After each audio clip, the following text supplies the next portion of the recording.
Hi, I'm Maria from Chile. Before I tell you my amazing story, please click like and subscribe. When I was 3 years old, I realized that the only smart person in my family was Mom. She was the only one who understood me. My dad and my older sister Elena seemed to be super dumb.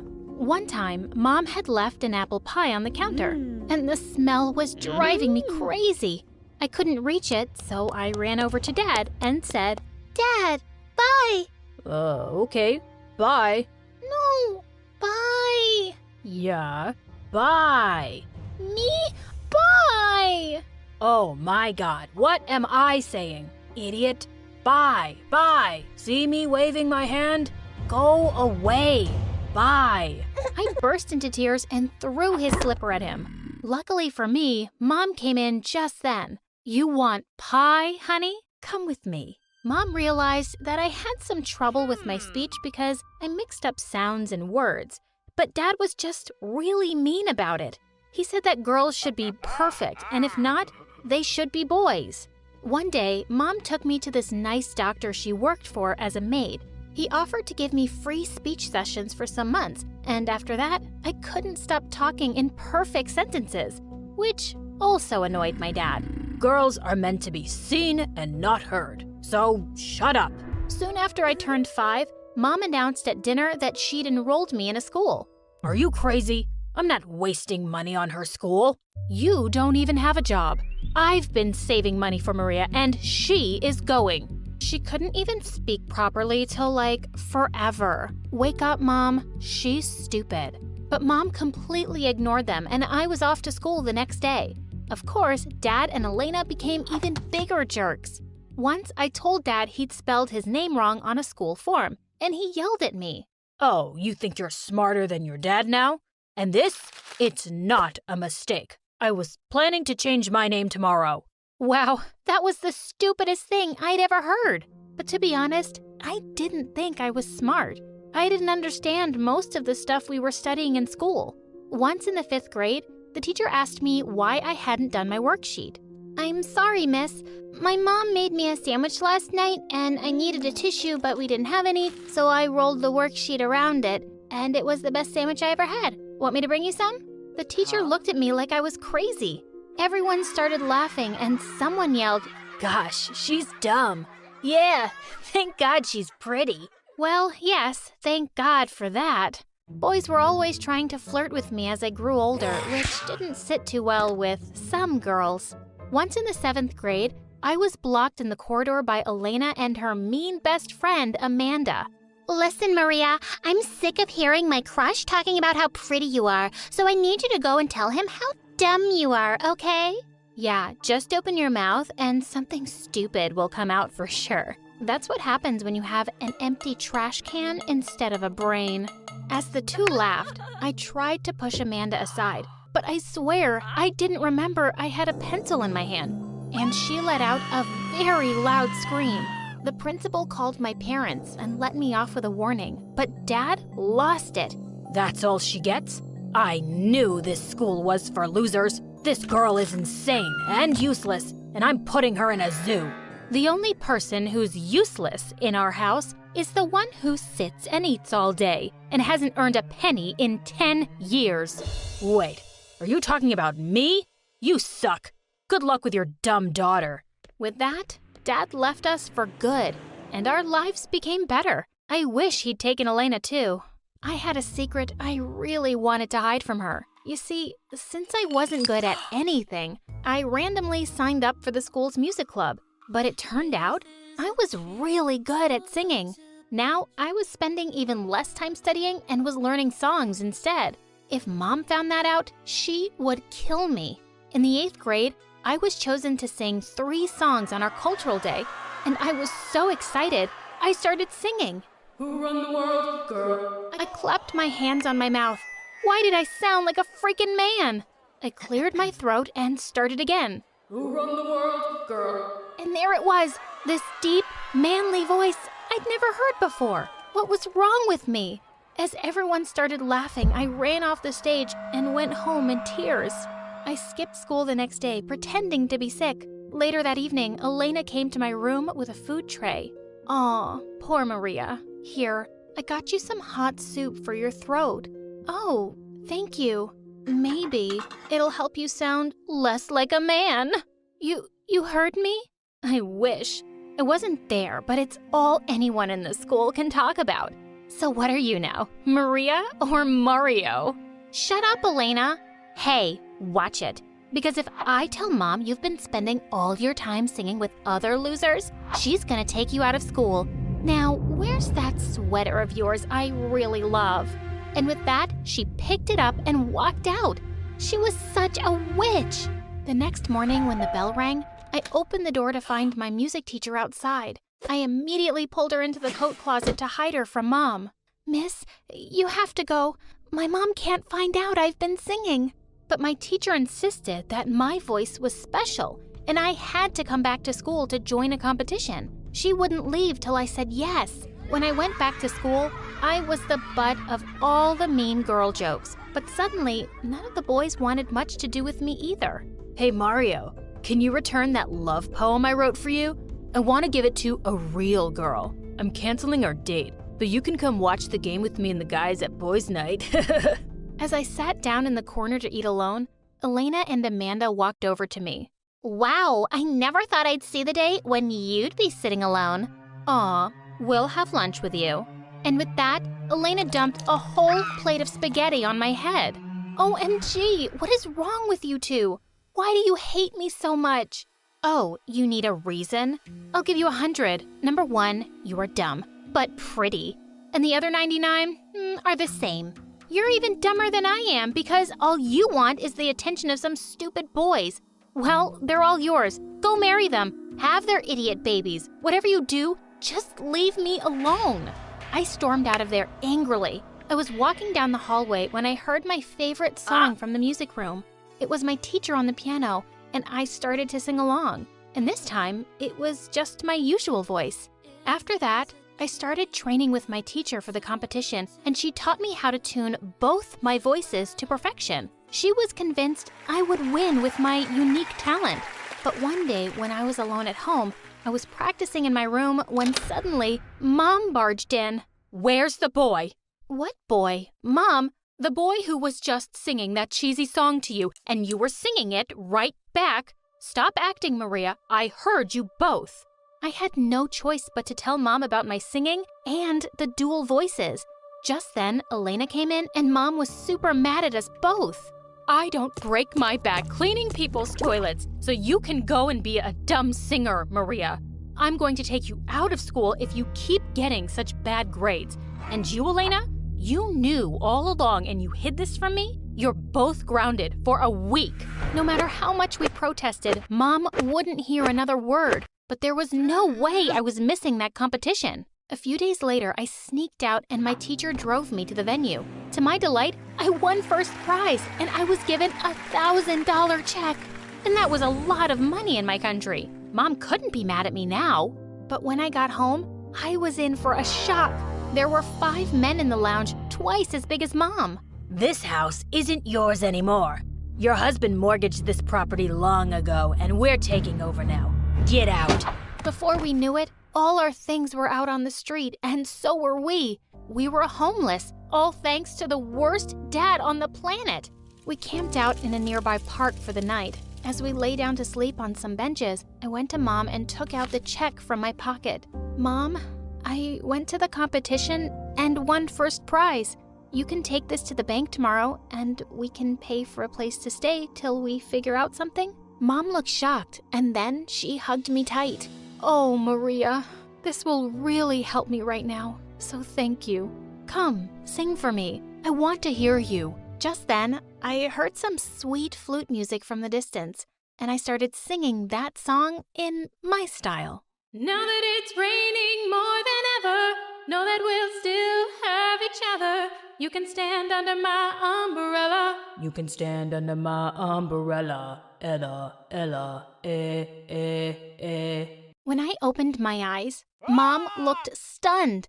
Suddenly, we spotted an old man running towards us, holding a flute in his hand. Wow, you're such an amazing talent. I've never seen someone singing like that. Who are you? And why are you here? I told him we'd suddenly become homeless, and he immediately offered us a place in his house. When we got there, our jaws dropped open. It looked like a millionaire's mansion. I went to sleep on the biggest, softest bed I could ever imagine. In the morning, we discovered that the old man was a millionaire who came from a family of musicians. And what he said next left me shook. I own my own music production company, Maria, and I want to give you a record deal. You're going to take the world by storm, I'm telling you. Of course, I had to take up the offer. As Mom and I jumped for joy, Elena suddenly hugged me so hard I could barely breathe. Oh, my beautiful, talented sister, I knew you were special from the day you were born. I had to make a huge effort not to punch her face. I instantly shot to fame with my debut single, and suddenly, I was the talk of the city. In a few months, I was able to afford our own place and move out of the kind man's mansion. I hired house help for Mom and decided to enroll Elena and myself in a better school. But Elena was super jealous and she couldn't hide it anymore. I don't need your charity, you dumb witch. I hate you. Always have, always will. I have a boyfriend now, and I'm moving out to live with him. And just like that, she left. And well, I can't say I miss her. I have my huge fans around the world to make it up to me.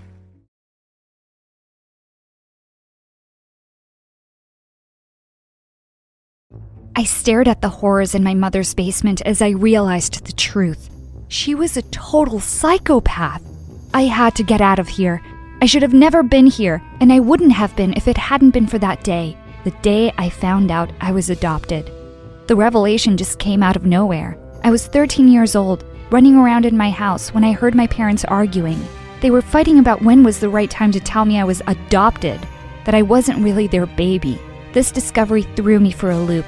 I couldn't tell my parents I knew the truth, but at the same time, I felt irritated and angry at them, no matter what they said or did.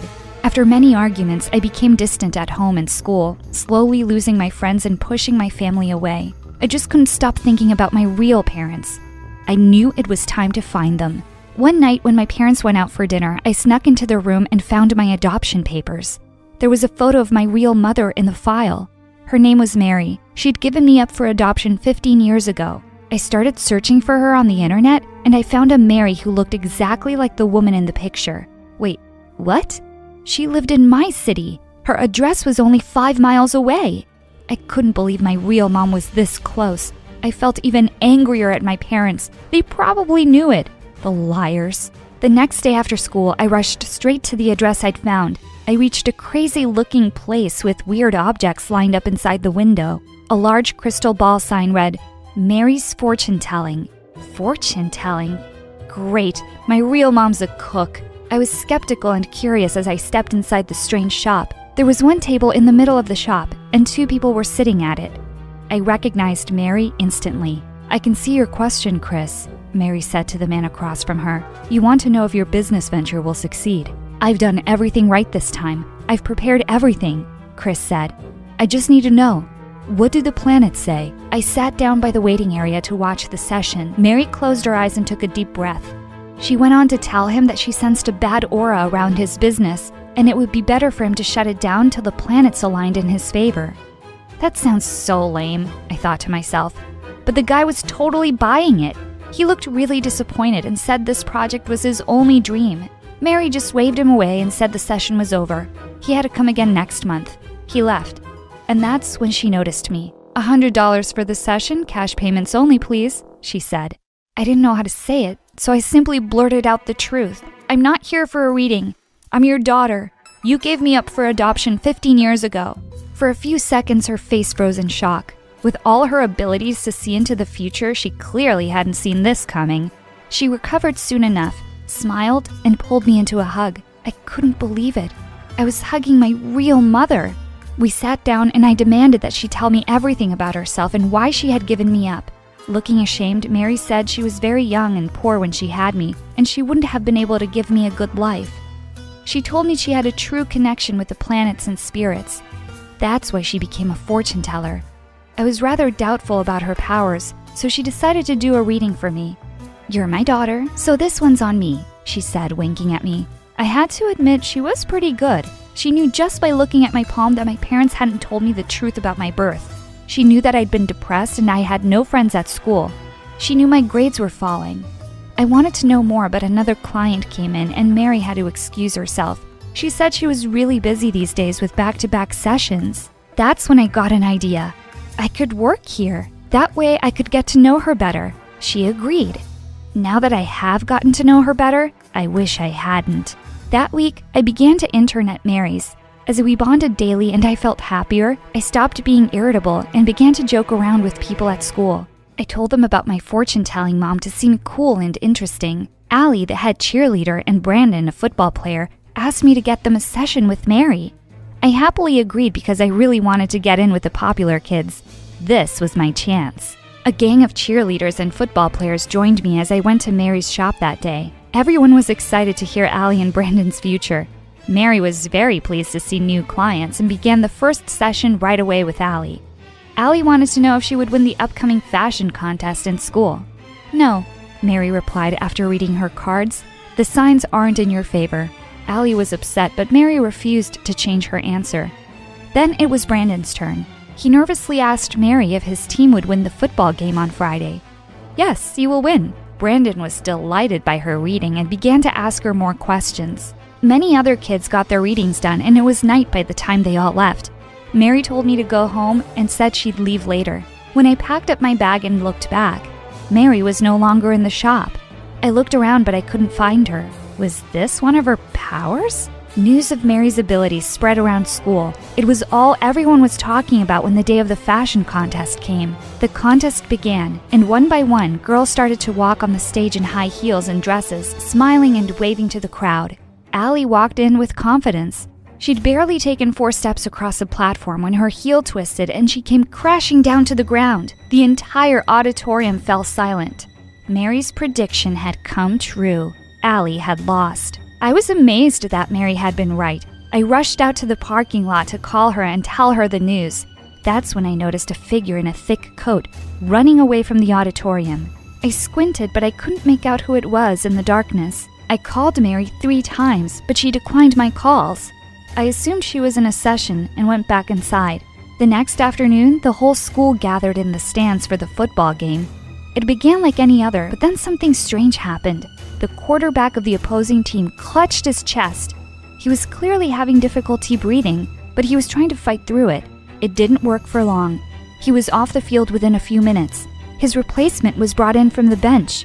The other team had no chance without their star player, and our team thrashed them. It was an easy victory, and Mary had been right again. While the whole school screamed with joy, I stared at the field in amazement. Could my mother have true powers to see through time? And if she could teach me her ways, would I be able to do this too? I called Mary to tell her about the contest and the game.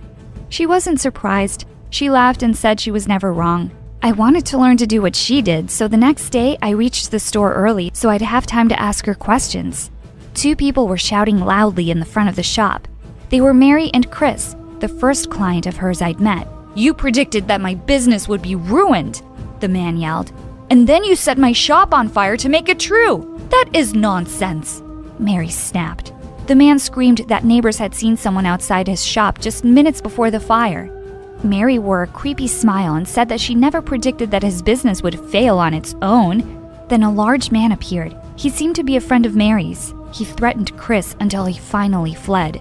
When Mary realized I'd seen the whole fight, she looked very displeased. "Why are you here early?" she asked me harshly. "I didn't mean to interrupt," I said.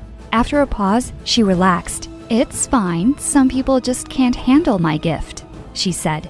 "I want to learn," I told her. "All your predictions come true, and I was hoping you could teach me how to do this." "It's not something that can be taught," she said. "There had to be some way that you knew about the game and the fashion contest. You somehow knew that guy's business would burn." "How?" I asked. She refused to answer. She said I wouldn't understand. I was disappointed, but I thought that was all there was to it. Until Monday at school.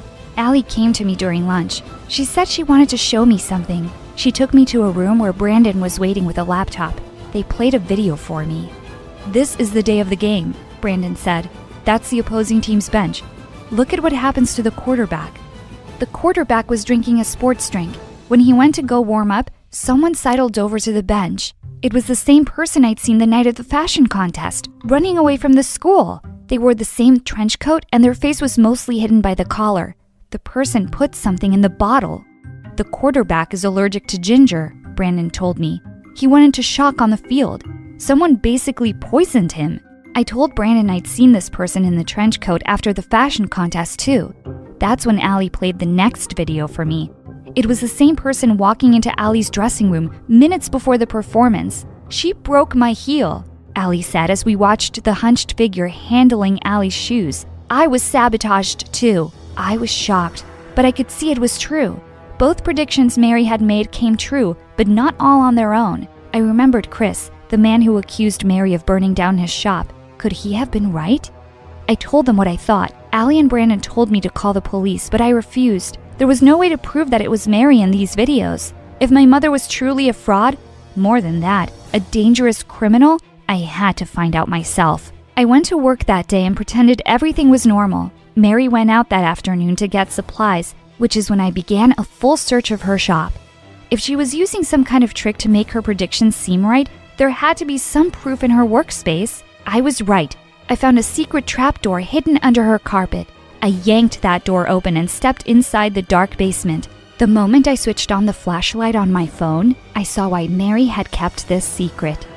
Pictures and detailed information about all her clients covered the walls. So many intimate details about their lives were here, ready for Mary to use. There were even police files. She knew about every single parking ticket these clients had ever gotten.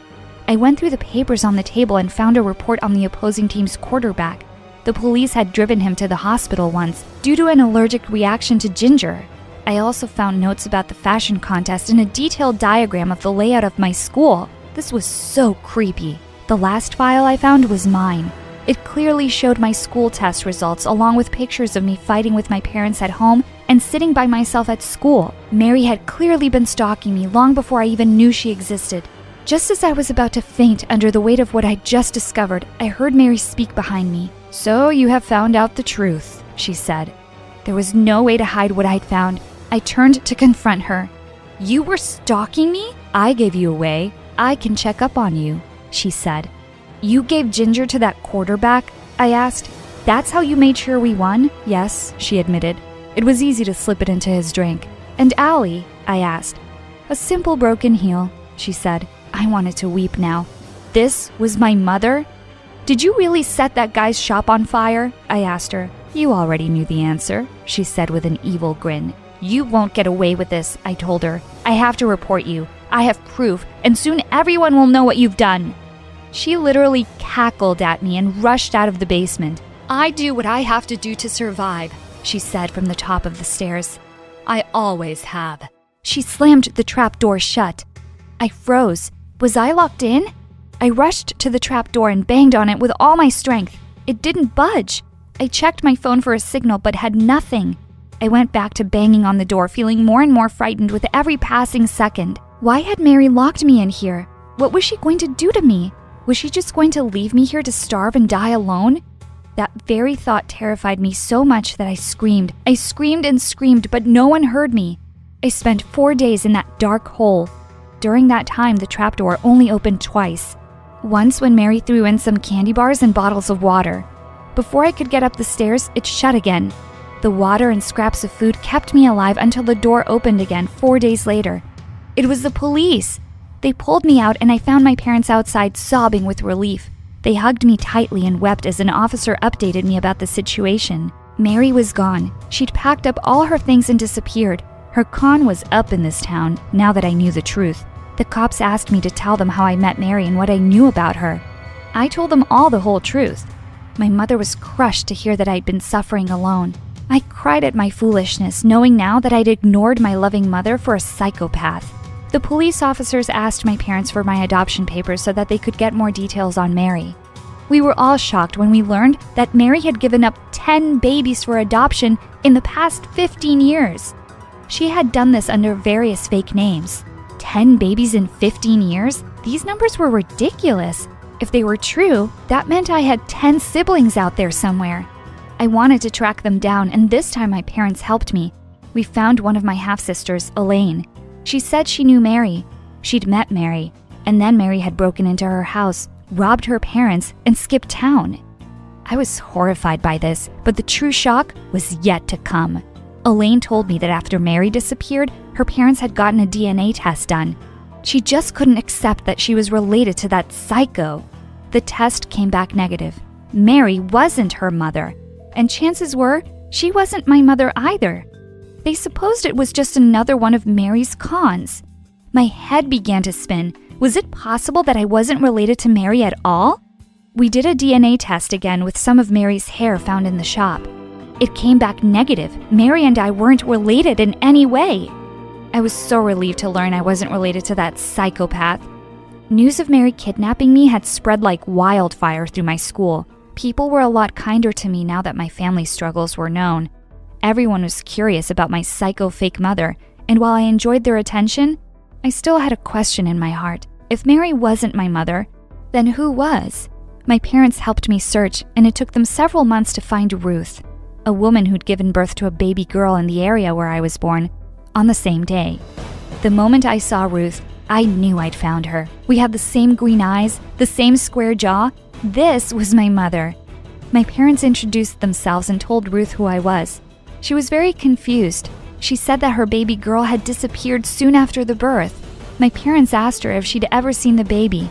Tearfully, Ruth said no. When we showed Ruth a picture of Mary, she recognized her instantly. She said that Mary was the nurse who'd informed her that the baby had been stolen from the hospital. My stomach sank.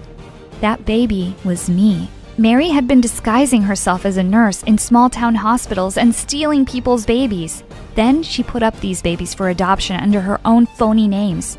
She waited, and when the children got older and came looking for her, she took them for everything she could get.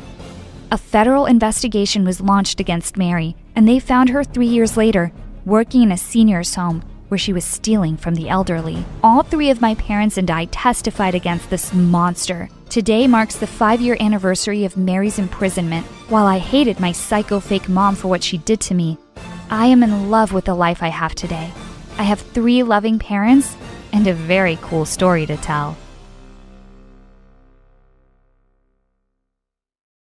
I turned over in bed and reached for my phone. Hello? Is this Stephanie? Yes. Do you have any idea what time it is? Sorry. This is an emergency. See, your uncle has vanished and left you everything. I hung up immediately. It was obviously a prank call. I didn't even have an uncle. I didn't have any family at all. Me being an orphan is why I was so surprised that a visitor asked for me at the orphanage the next day. I looked over at a tall butler with a stern face. We need to talk about your inheritance, child. I followed him into a limo parked outside to meet with a lawyer. And just like that, I went from a poor orphan to a billionaire. Is this an airport? No, child. This is your new house. House was a bit of an understatement. The manor had over 400 rooms. I had to use a GPS just to get around the place. Luckily, I wasn't alone. My 5 cousins, my uncle's children, were there to help me out. The food was actually the hardest thing to get used to. At my first meal with the whole family, I was so hungry. I finished an entire bowl of what I thought was soup. When I looked up, everyone stared at me with disgust and horror.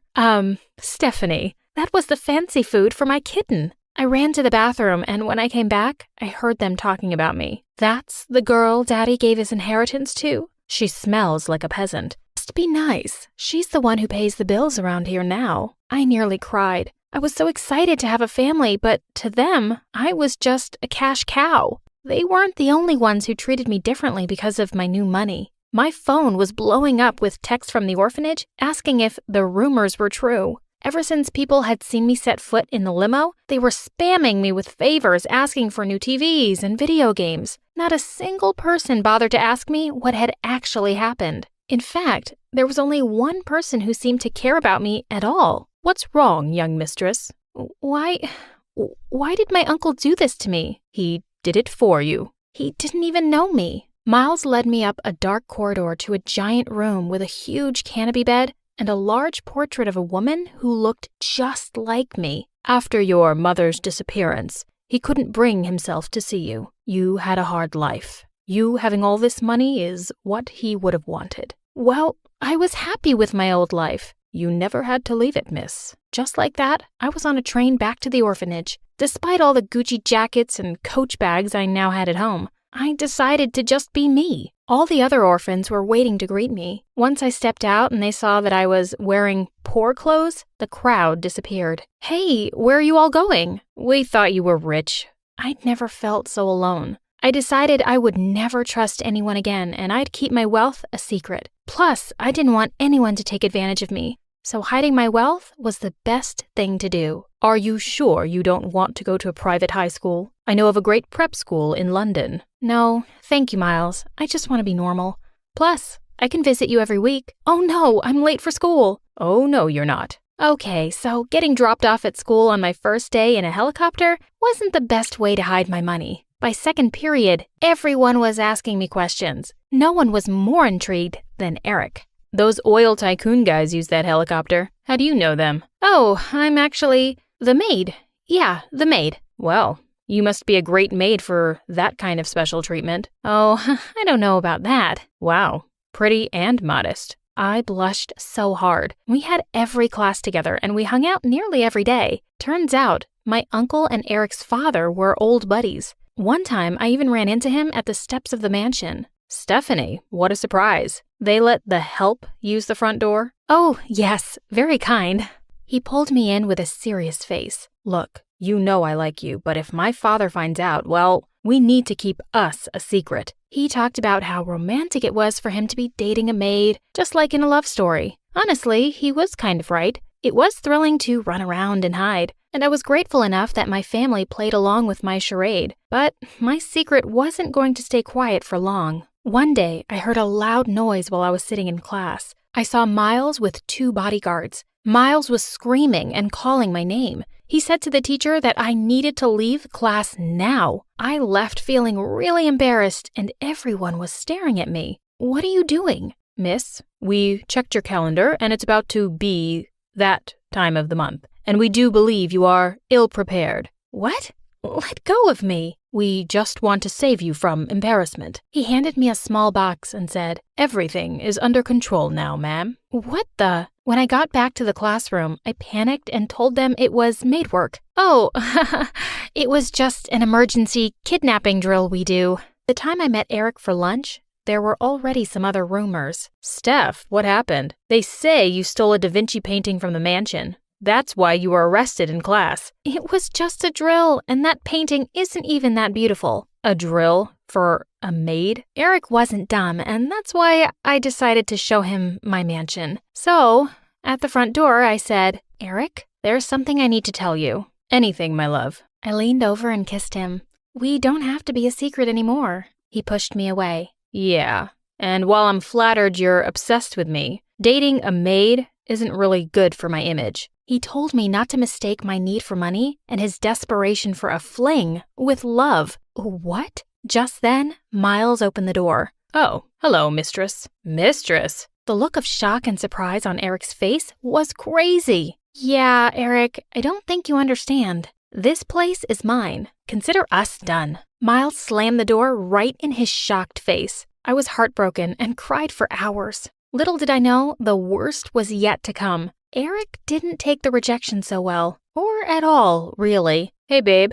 Eric, we're done. Everyone was staring at us. I dragged Eric into the hallway for some privacy. We should get back together. Or maybe everyone will find out the truth, rich girl. My mouth dropped open in shock. Was he blackmailing me? Look, I already told my dad we were dating, and he was thrilled. This is how rich people do their business. Now everyone is happy. I get the perfect wife, and you get the romance you were so desperate for yesterday. Let me assure you, there was nothing romantic about us being together. I couldn't believe I agreed to it. How stupid. He made us hold hands in public and wear matching clothes. He made me get him an internship at my cousin's firm and everything. After all his criticizing and telling me to smile and not embarrass him, I found out he was dating one of the other girls at school. She texted him, I love you, babe, call me tonight, while he was at my house. Wait, you're seeing other girls? I thought I was your perfect wife. For my father, maybe. But you're not being passionate at all. What if I dated another guy? Well, I'm the one with the dirt on you. So,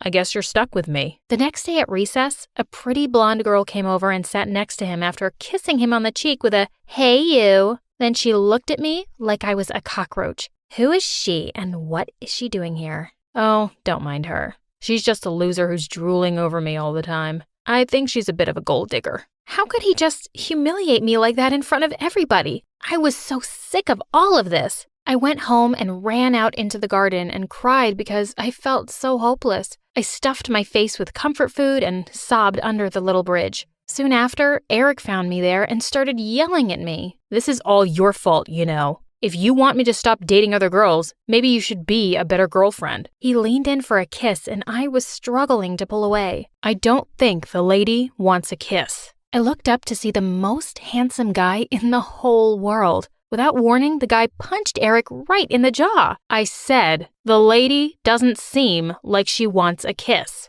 Eric charged at him, and before I knew it, the two were tackling each other on the bridge. The stranger managed to push Eric off, but not before Eric had ripped off his shirt sleeve. "You'll be hearing from my lawyer." Eric fell over a couple of times as he ran away like a scared little mouse. Thank you. Who are you?" "I'm just the gardener here. I just get a little defensive when I see pretty girls dealing with jerks." "I hope you're not hurt." "Nah, I'm fine. Ruined my favorite t-shirt, though." I got so caught up in the moment that I leaned in for a kiss. He pushed me away, and I fell into the mud. Then he ran away. Great move, Steph. Now that Eric was running around my family home, I spent most of my time at the orphanage. One day when I was studying hard in my room, I heard a knock on the door. It was Adam. How did you find me?" "Oh, I asked Miles for your info, and he graciously told me your address." Did he tell you anything else?" "Only that you seemed like a sweet girl, and I should apologize." So he didn't know anything about me being rich. I thought I messed everything up. I'm so sorry. "No, I'm sorry. I'm just shy. Here, I brought you something to eat as an apology." "What?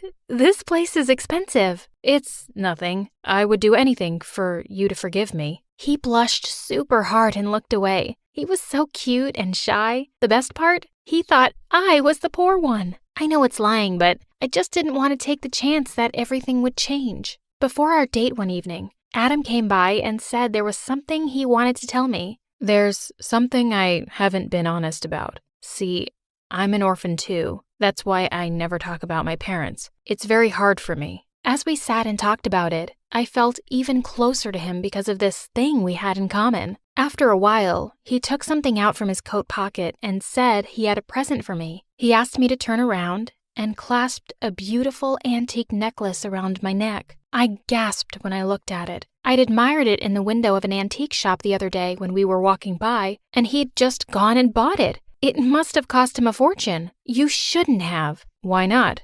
You deserve pretty things, Steph. And I'll always keep the other half of this pendant with me." I had a mansion full of pretty things, but nothing was as special as this. "Well, I've got something for you too." I offered him a few t-shirts my cousin had helped me pick out the other day. I smiled and said it was to make up for the one that was ruined in the fight.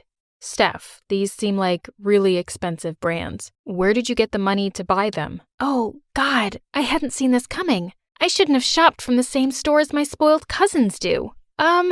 I guess there's something I haven't been totally honest about either. I told him all about how I was poor, but now I was actually super rich. I just didn't want people to know and take advantage of me. I just wanted to be me." Adam looked betrayed. He just looked at me and said, "And you thought I'd take advantage of you?" He seemed really hurt. "Well, maybe." I thought you knew I loved you." Adam got up and said, "Please, just take care of yourself. I don't think you should contact me anymore." And he left, just like that. I was devastated.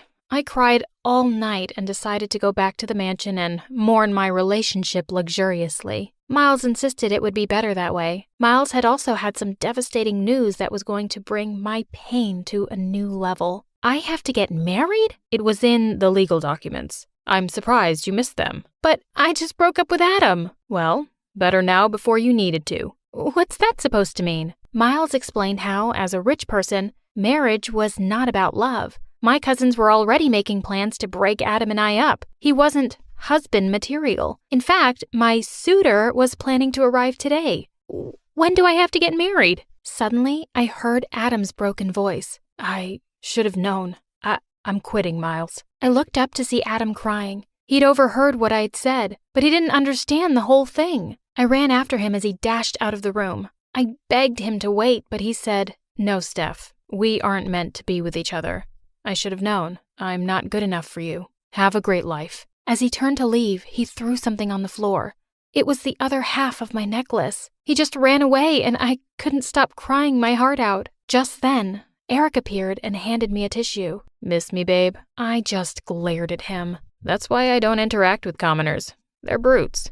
"What are you doing here?" "Didn't your cousins tell you? I'm your fiancé." I tried to run away from him, but he grabbed my arm. He told me he was sorry, and if he knew who I was, he would have treated me better. You don't get it, do you? I'm under a lot of pressure from my parents to marry someone wealthy. I was not hearing it, at first at least. My wounds were fresh from the breakup, but he didn't make it easy to reject him. "I brought you a present, my turtle dove." "Is that?" "Of course. A baby elephant." A baby elephant wasn't even the most extravagant gift he gave me. He bought me a private Justin Bieber concert, a solid gold statue of instant noodles, and my very own village. I felt bad, but the whole time he was courting me, I was spamming Adam's phone. I left him about 1,000 messages, and he didn't respond to me on anything. It was time I moved on.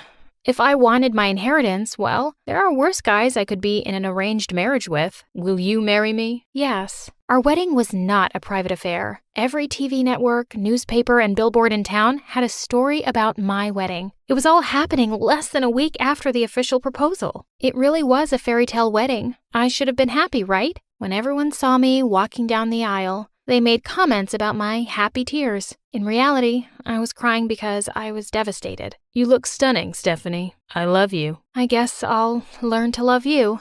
Right when we were about to say I do and lean in for a kiss, the unthinkable happened. "Stop the wedding." "You?" "Oh, Adam." He ran up and kissed me while we were on live TV. Eric and all my cousins positively fainted. "Look, I'm sorry, I just..." "Shut up and kiss me again." There was a wedding that day, but it wasn't between an heiress and a spoiled brat. It was between two best friends.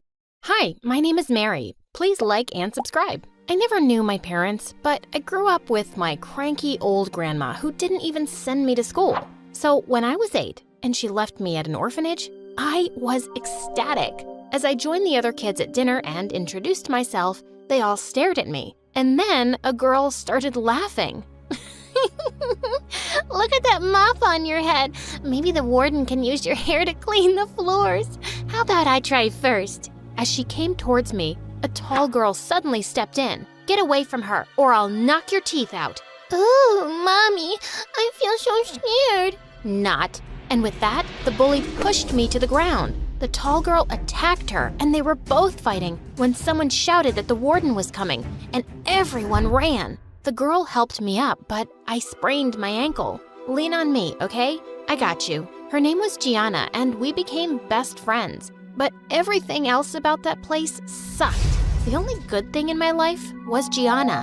When we were 13, we started talking one night about how much we'd like to leave this place, and we made a plan to escape. But just when we'd reached the back door, the warden caught us. We weren't allowed to leave our room for 2 weeks. But I was determined to try once more. What if the warden catches us again? Let's forget about it, Mary. Maybe we're better off here anyway. What if it's terrible out there? But what if it's not? What if it's amazing? And as long as we're together, it'll be fine. A few weeks later, we set a spot where we would meet and run off. But I kept waiting, and she didn't show up. Just then, I heard some footsteps, and it was the frickin' warden. And I ran.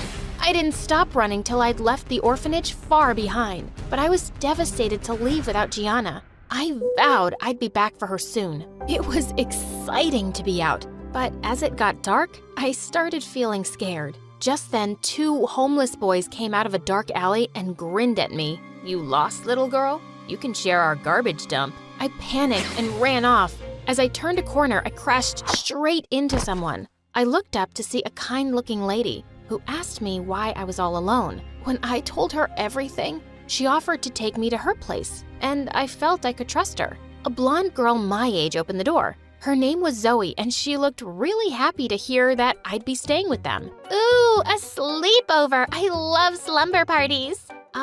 Yeah, me too. I had no idea what she was talking about. The next few days were some of the best ever. The lady got me clothes and gave me my own room. Zoe and I got along really well, and we watched tons of videos on this awesome channel MSA that she introduced me to. One night, we were out for dinner, and I was so excited to see the huge spread. I piled my plate high with food and started gobbling it up when some kids started laughing at me. Look at her eating like a horse. Haven't you seen food before, weirdo? Oh, I guess some nice people brought this homeless girl here for food. Look how skinny she is, and her wild hair.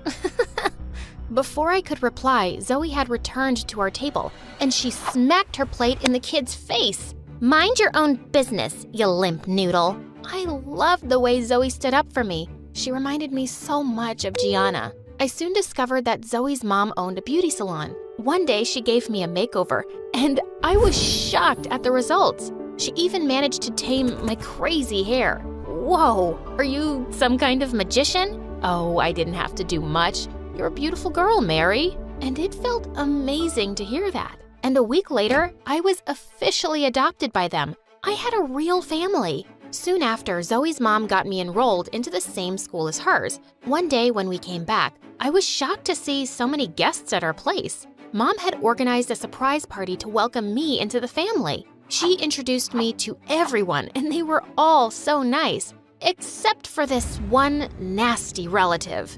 Do you even make enough from your awful makeup business to take care of another child? Oh God, I can't forget the horrible makeup you did on me once. That made me mad. Well, sometimes all the makeup in the world can't fix some faces. Mom and Zoe laughed out loud while the lady turned red and stormed off. I wasn't letting anyone be a jerk to my family. The only thing that was bothering me now was thinking of Gianna at the orphanage. Mom said she'd help find a home for her too, and we went to see her. But I was shocked when the warden told us she'd been adopted. She wouldn't tell us where Gianna had gone, but in my heart, I was satisfied. She had a family like me. Life was good, and over time, I picked up Mom's love of makeup, and she taught me everything she knew. When I was in 10th grade, Mom took me to a shoot once, and the model I worked on absolutely loved her look. The next day, Zoe woke me up excitedly and showed me my Insta account. I had thousands of followers, thanks to that model who had tagged me in her picture. I started attracting tons of clients to Mom's salon. Then one day at school, I saw a familiar face in the corridor, and my heart skipped a beat. Oh my God, it was Gianna! I ran to her and she screamed in delight as the two of us hugged and jumped around. I feel like I'm dreaming. I thought I'd never see you again, Gianna. I can't believe it myself. I'm so happy to see you, and you look amazing. Gianna and I had so much catching up to do. We were in the cafeteria when Zoe came and sat next to me and started eating my food, and Gianna snatched the tray away from her. Hey, what are you doing, weirdo? Get your own lunch. Excuse me? Who are you and what's your problem? Whoa, guys, calm down. This is my friend Gianna. I've told you about her, remember? And this is my sister Zoe. Sister? Yeah, her favorite sister in the whole wide world. And also her current best friend. So get in line, Gianna. The two were smiling, but I could sense the tension. And now the three of us were hanging out together all the time, but I just knew they didn't like each other. Zoe and I were both in the football club, and a few days later when we had a training session, I was surprised and happy to see Gianna was there too. But Zoe clenched her teeth and ran out to the field. We had such an intense training session, and Zoe and Gianna were being so aggressive. Suddenly, Zoe was racing towards the goalpost with the ball when Gianna tried to take it from her, and Zoe crashed to the ground. That's a foul.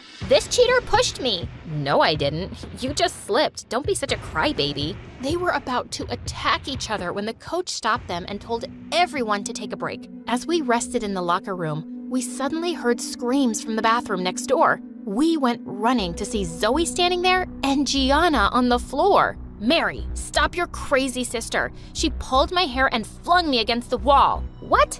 I barely touched you. Zoe, are you insane? It's just stupid football. Just then the coach walked in, and when she saw everything, she suspended Zoe from the club for a month. Zoe stormed off in tears while I helped Gianna up. What had gotten into her? I decided not to tell Mom anything yet and went to Zoe's room to talk. And she was furious with me.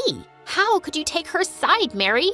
Zoe, she was hurt and lying on the floor. What did you expect me to do? She came into the bathroom and kept mocking me, and I only pushed her aside to get out of my way. I never pushed her that hard or pulled her hair. She's lying.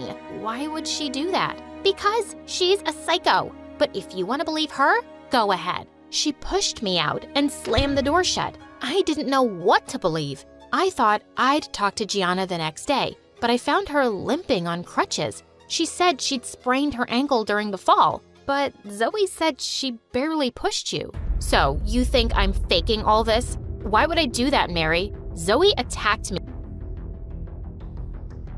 Your life, and you know it. I did know Zoe was unhappy since Gianna had arrived. Later that day, when Zoe saw me and Gianna sitting in the cafeteria, she turned away furiously and went to sit at the farthest corner. This was a nightmare. A few days later, our English teacher, Miss Amy, was getting married, and she'd invited all her students. She'd even hired me as her makeup artist, and Gianna came along to help. Just when I was done with her makeup, I finished it off with a setting spray, and Miss Amy started screaming. Oh my God, my eyes, they're burning. And my skin, what have you done, Mary?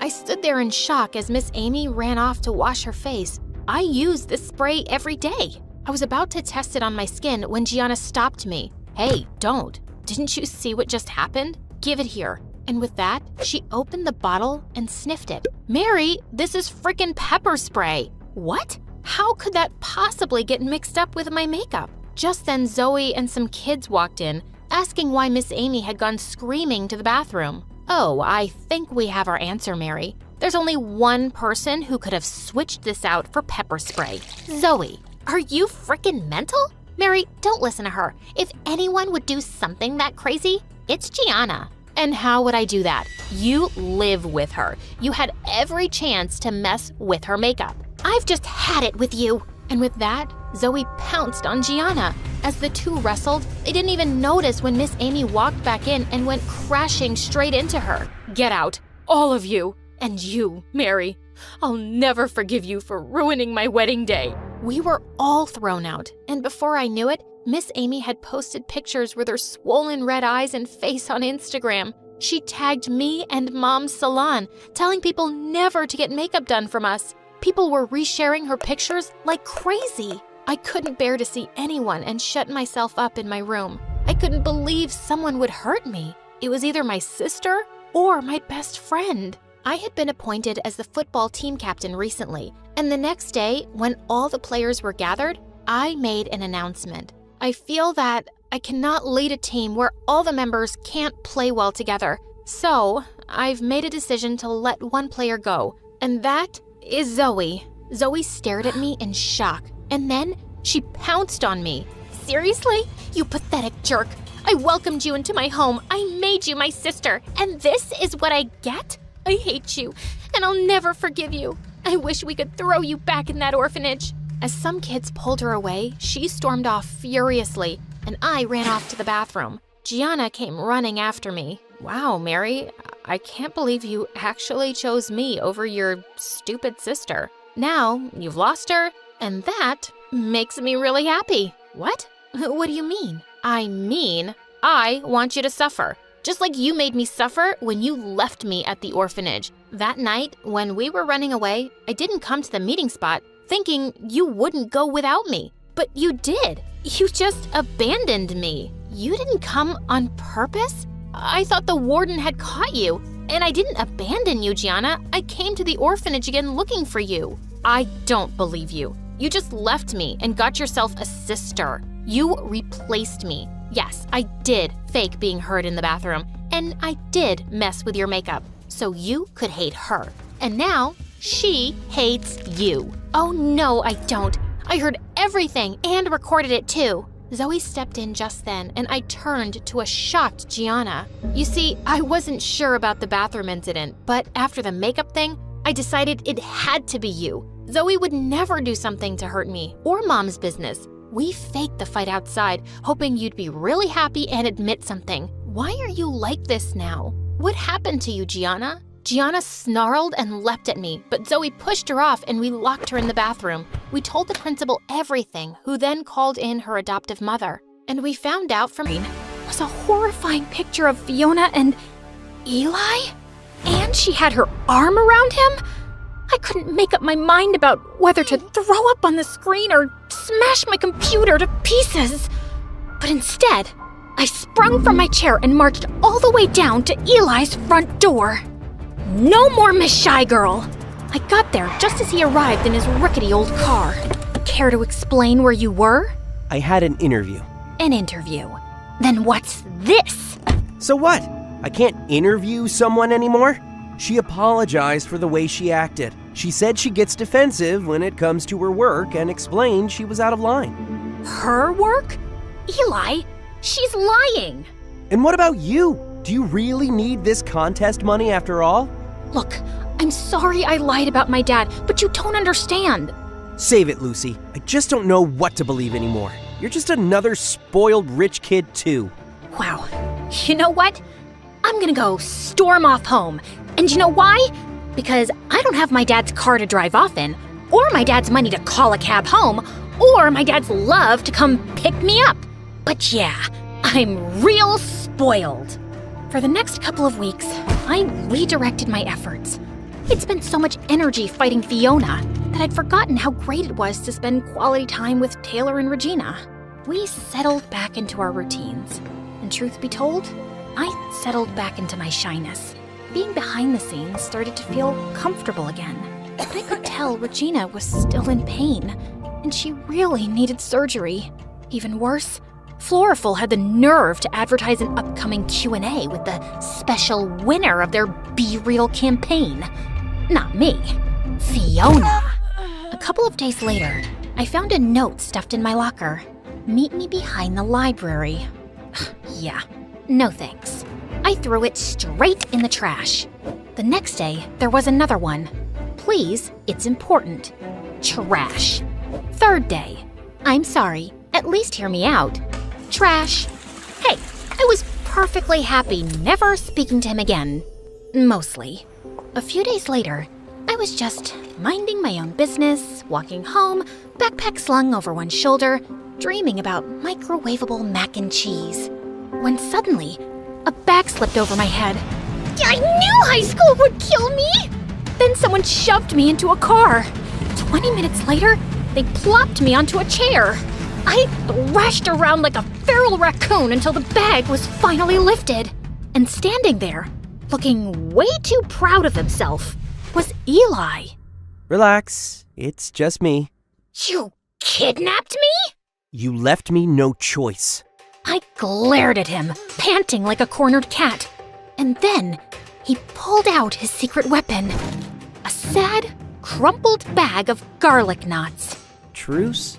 I stared at the bag, then at him, then back at the bag. Some battles aren't worth fighting. You're lucky I'm weak for carbs. I'm so sorry. I know it'll be impossible to make up for what I said to you, but I have a surprise that might help. I braced myself for, I don't know, a heartfelt speech. Instead, he pulled out his laptop, and front and center was that same disgusting photo of him cuddling up with Fiona. Eli, if this is some sort of twisted joke, it is not funny. No, Lucy, seriously. Look closer. I was about 2 seconds away from hurling his laptop into the sun, but then he zoomed in, and there it was, hiding in the background of that gross photo, Fiona's email inbox. A whole page of messages, including one that said, "Like and subscribe to MSA, or I steal your work." Just kidding. But seriously, you should. Anyway, there, between all the junk mail and regrets, was a message from her uncle, the CEO of Floral, with a subject line that read, "Be Real contest winner, Lucy Roth," dated 2 whole days before Fiona was announced as the winner. As much as I tried to stay mad, a tiny, smug smug grin betrayed me. Well, this doesn't excuse how you treated me, but I'll admit, it's a good catch. However, you're writing the article this time. I think we're gonna need more than just a photo. Otherwise, she'll be able to say it's fake. We need to catch her off guard. Well, lucky for you, your bestie Fiona is making a public appearance soon at the Floraful Q&A.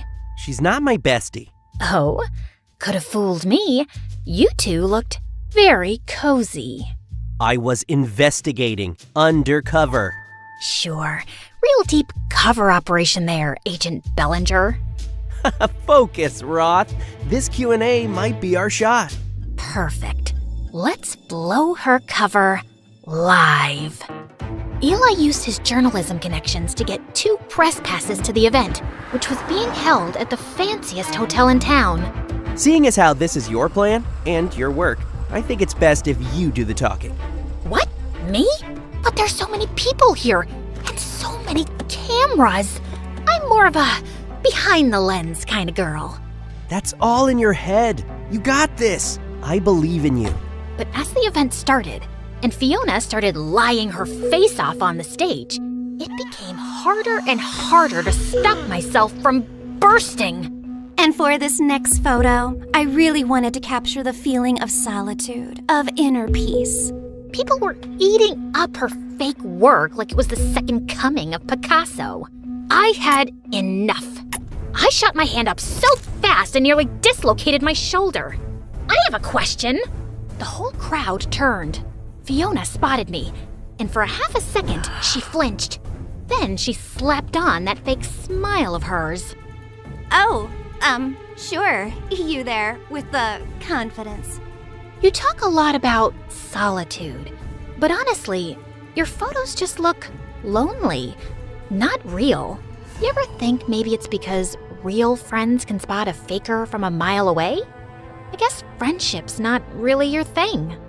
Oh, please, I have loads of friends. In fact, some of us are practically family. Right, Eli? I stood up fully, striding toward the front, feeling a fire I hadn't felt in, well, maybe ever. The rest? All mine. Lucy Roth. Hi, nice to meet you. Gasp. Somewhere, someone actually dropped a wine glass. That's a lie! She's obsessed with me. She is like my biggest fan. Probably has a shrine to me in her closet made out of my Instagram stories. People started snickering. Fiona straightened up like someone had just pulled her strings. You know what? Maybe I did inspire her. Maybe if she spent more time working on her talent instead of obsessing over me, she wouldn't be crying in public like a little crybaby. And without missing a beat, I turned to Eli. Was that an inspirational quote? Should I embroider that on a pillow? The crowd cracked up. Fiona's face went purple, like an eggplant wearing mascara. And then it happened. Eli gave the secret nod. For our plan, it was go time. Suddenly, the big screen behind Fiona flickered, and boom, there it was. A blown-up screenshot of the email from Floraful's CEO, clear as day. Be Real contest winner, Lucy Roth. The whole room gasped like someone had let out a massive fart in church. Fiona didn't notice at first. She just kept talking, acting like the queen of authenticity. But when she finally turned around and saw it, it was like watching a Jenga tower collapse in slow motion. She froze, then let out this tiny, pitiful little squeak. Oh, fudge. And that's when things got really chaotic. Her dad practically launched himself onto the stage, flailing like a businessman who had just lost a deal. That's a fake! Security! Remove her! I barely had time to panic before a squad of security guards came barreling toward me like I was some kind of criminal mastermind. I braced myself to get dragged out by my hair, but then Fiona absolutely lost it. Stop! And when I say the whole room froze, I mean like a Disney movie where time just stops. Fiona stood there, shaking like a soda bottle about to explode, and croaked out. She's right. I stole the photos, okay? I stole them because I just wanted my dad to finally look at me the way he looks at his stupid golf trophies. I swear you could hear a pin drop. Even the security guards looked awkward. Then, and I'm not making this up, Fiona grabbed the Be Real trophy off the podium and shoved it into my hands like it was a hot potato. You're more real than I'll ever be. And then she ran off stage, sobbing into her overpriced designer scarf, with her dad stumbling behind her, yelling something about lawsuits and PR disasters. Meanwhile, I just stood there, on stage, holding the trophy. And for once, I didn't feel like hiding behind a lens. I stood tall. Cameras flashed. People clapped. And somehow, in the middle of all that chaos, I finally felt seen. By the next day, the story wasn't just in our school newspaper. It was everywhere. Suddenly, I wasn't the girl behind the lens anymore. Floraful's CEO scrambled to fix the mess, even doubling the cash prize. It was enough to pay for Regina's surgery, and maybe open a few new doors for me too. I got a scholarship to the Bernbart Journalism Institute. I was thinking you could, maybe you could apply too? Because, every writer needs a good photographer, right? When I got home, the last thing I expected to see was the school newspaper framed on my dad's desk, next to a cup of cold coffee and a spreadsheet, like it had always belonged there. That one, that's your photo, right? Yeah. He nodded, like he didn't trust his own voice. Then he added, I didn't know you had that kind of eye. Your mom, she used to see the world like that too. He didn't say, I'm sorry. He didn't say, I'm proud. But he left the frame right there. And that was enough. For now. I'm not sure how you noticed all that. I don't know, Dad. I guess it's just called being real.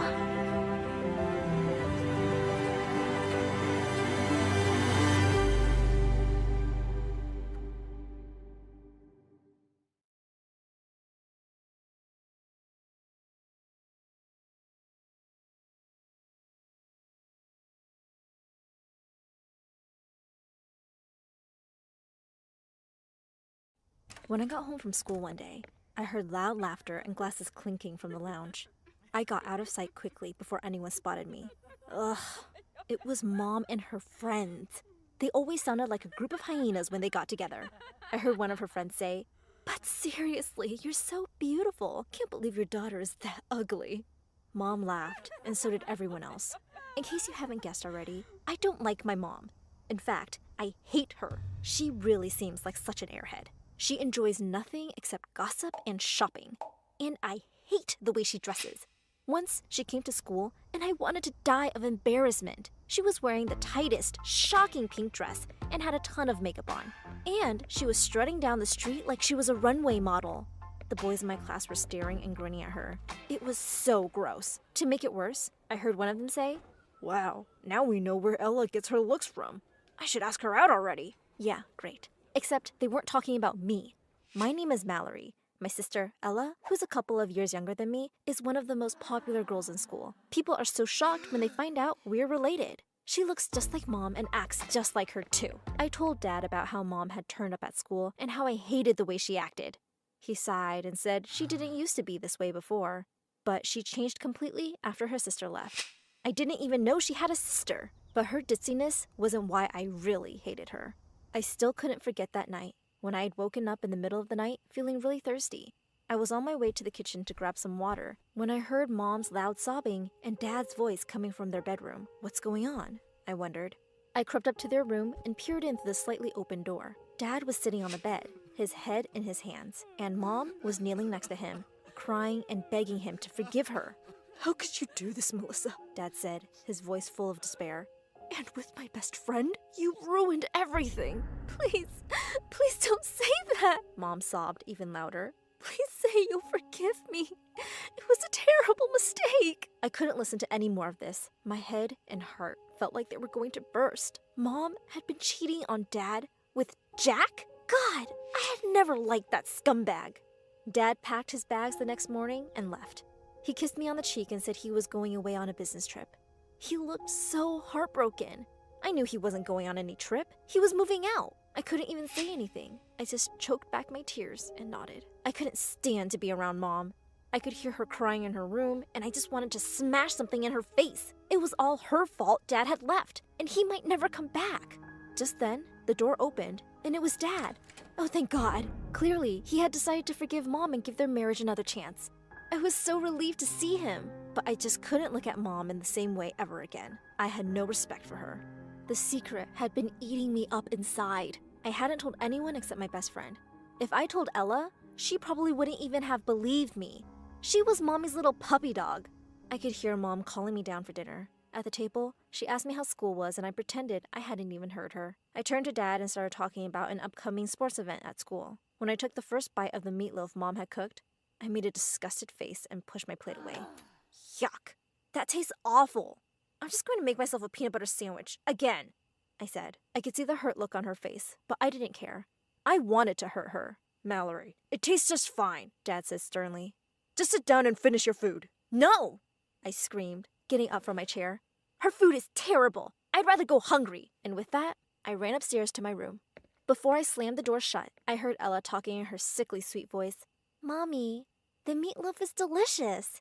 Mallory is just going through a phase. Probably boy troubles. And then I heard them both giggle. I felt so pissed off. Gosh, could she ever stop sucking up? A couple of hours later, my stomach was growling so loudly, I was pretty sure the neighbors could hear it. I snuck into the kitchen and took a look in the fridge. Sadly, they finished the meatloaf. Ugh, I really would have to eat that peanut butter sandwich now. I was sneaking back upstairs when I heard my parents' low voices in the lounge.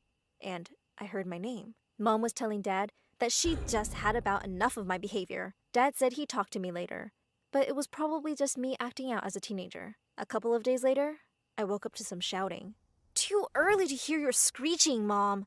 Her voice was like nails on a chalkboard. I walked downstairs to find Mom waving something in Dad's face. I just want to know how these got in your car. Who do they belong to? She shrieked. Dad stood there silently, which seemed to make her even angrier. She threw whatever was in her hands to the floor. It was a pair of earrings, and I recognized them immediately. They were mine. I rushed over and picked them up. I felt so furious. How dare she accuse Dad of cheating? I turned to her, not bothering to hide my hatred for her one bit. Mom, you're such a stupid psycho! I shouted at her.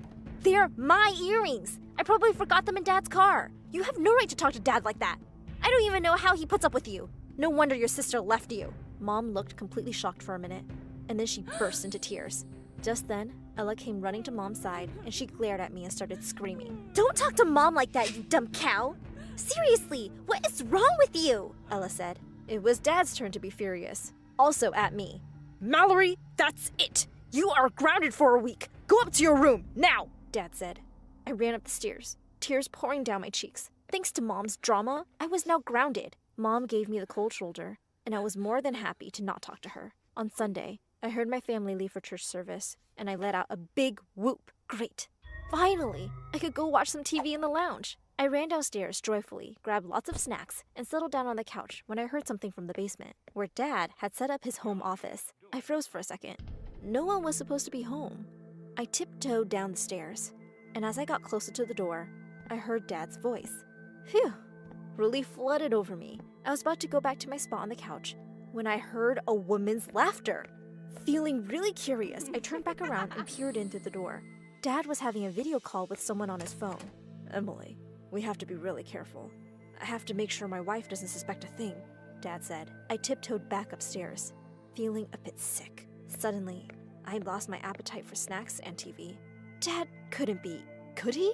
Well, even if he was cheating, I couldn't really blame him for trying to find love somewhere else. Mom wasn't exactly wife of the year material. Later at lunch, Mom walked into the room with a bouquet of flowers and a wrapped present, which she placed in front of Dad. She kissed him on the cheek and said, "Happy 15th anniversary, darling." Why thank you, Melissa. Dad looked completely surprised and flustered. He started apologizing and saying it had slipped his mind. Mom said it was totally okay, but I could tell that she was really trying hard to not look hurt. Ella squeezed her hand and gave her a sympathetic look. What a goody two-shoes. It made me feel sick. I was tired of being in the house around the two of them. I was dying to go to my best friend's house and vent. I walked downstairs to grab something from the kitchen when I saw Mom in the lounge, all by herself. She was curled up on the sofa and sobbing like a big baby. What now? Geez, Mom, your favorite soap actor died? I said sarcastically. She looked so dumb with all that mascara running down her face, but her sad face turned to a furious one in seconds. She jumped up from the couch and glared at me with bloodshot eyes. She was a small woman, but it scared me. I've had enough of your nonsense. I'm going to throw you out of my house, and your good-for-nothing cheating dad, too, Mom yelled. You're a paranoid freak. Dad would never cheat on you, I managed to scream back. Ella had heard our screaming and come running. To Mommy Dearest's defense, I'm sure. Oh, really? Well, take a look at this. And of all the people, Anna sent it to me. She'll make sure I'm a laughingstock. And with that, she thrust her phone screen in my face. I could tell in an instant that it was Dad, in what seemed to be a really fancy restaurant. Sitting next to him was a beautiful blonde woman dressed in red. They seemed to be having a good laugh. I fell silent for a few seconds, trying to take it all in. Could this be, what was her name? Emily? I just looked at her coldly and said, So what if he is cheating on you? You deserve it. You cheated on him first. Mom stood frozen on the spot, her eyes wide, her mouth slightly open. Ella looked equally stupid. Aha! I know you cheated on Dad with Jack, and I will always hate you for it. I was shaking now. Mom sank to the couch. After what seemed like ages, she looked at me and said, Oh, Mallory, you've got it all wrong. She then explained that she had made a bad investment decision with Jack behind Dad's back. Jack had turned out to be a con man and had run away with all their money. It was a huge blow. Wait, she expected me to believe her nonsense now? Really? No. My dad was better than her, and we all knew that.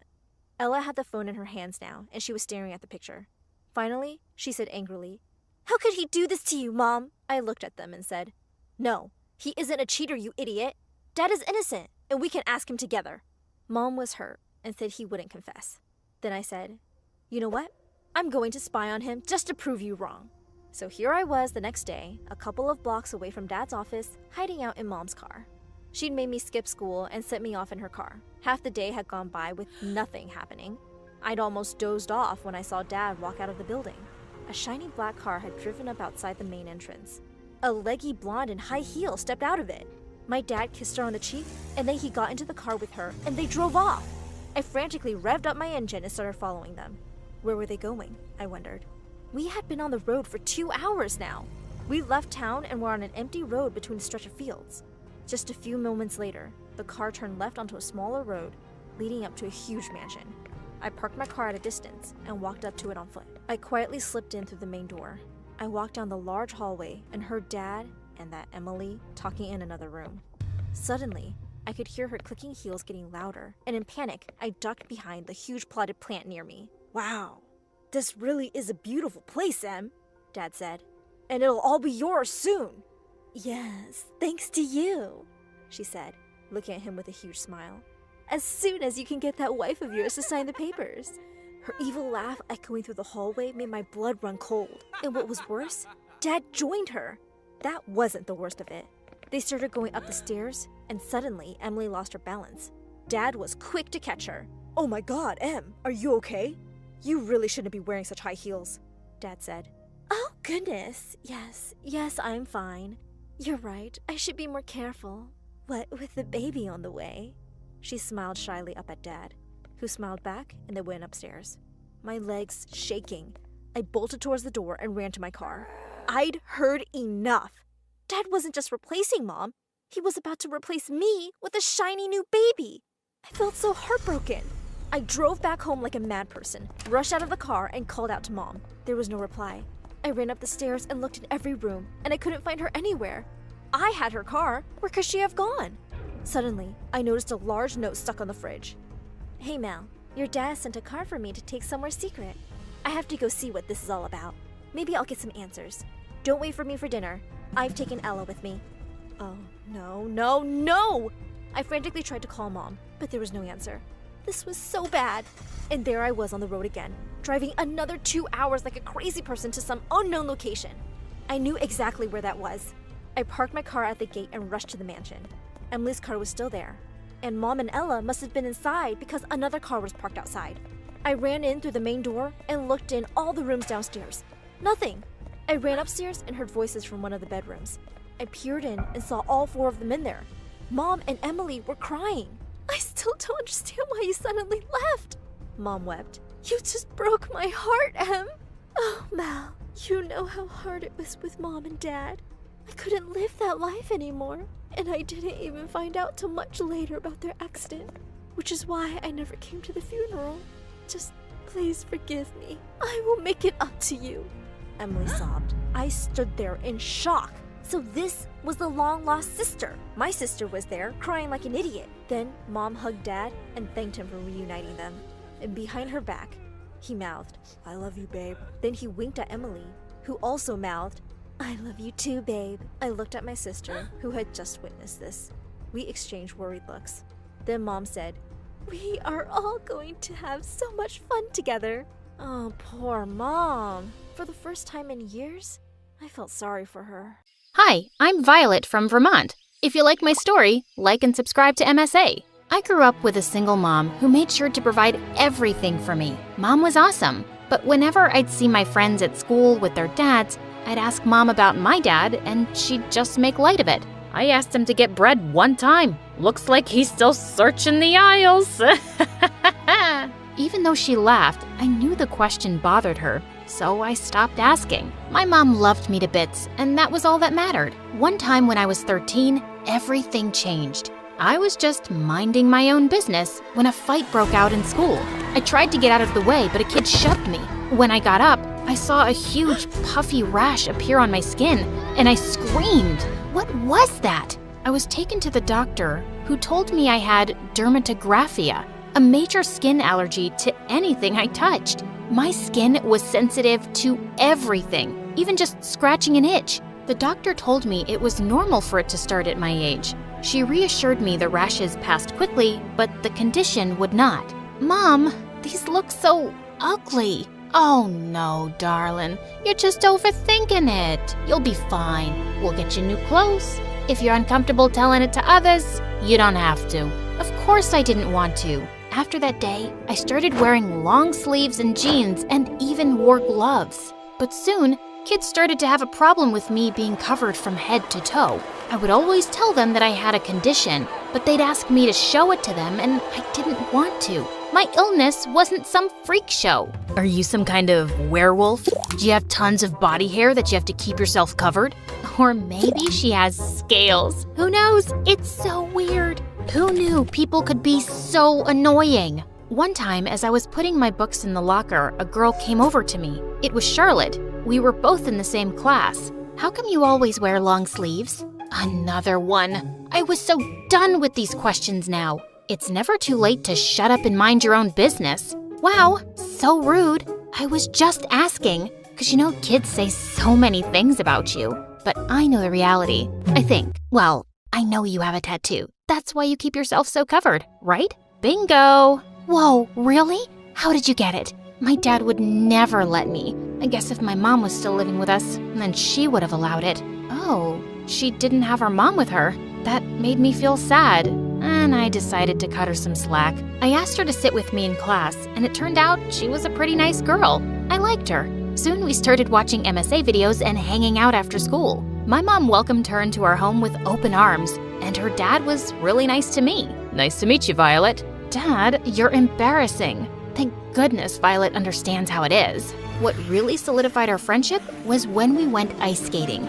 I was so afraid of falling because my rash would appear, and when it did, I was so embarrassed. But Charlotte, she was so understanding. Ah, it's nothing. Come on, let's skate more.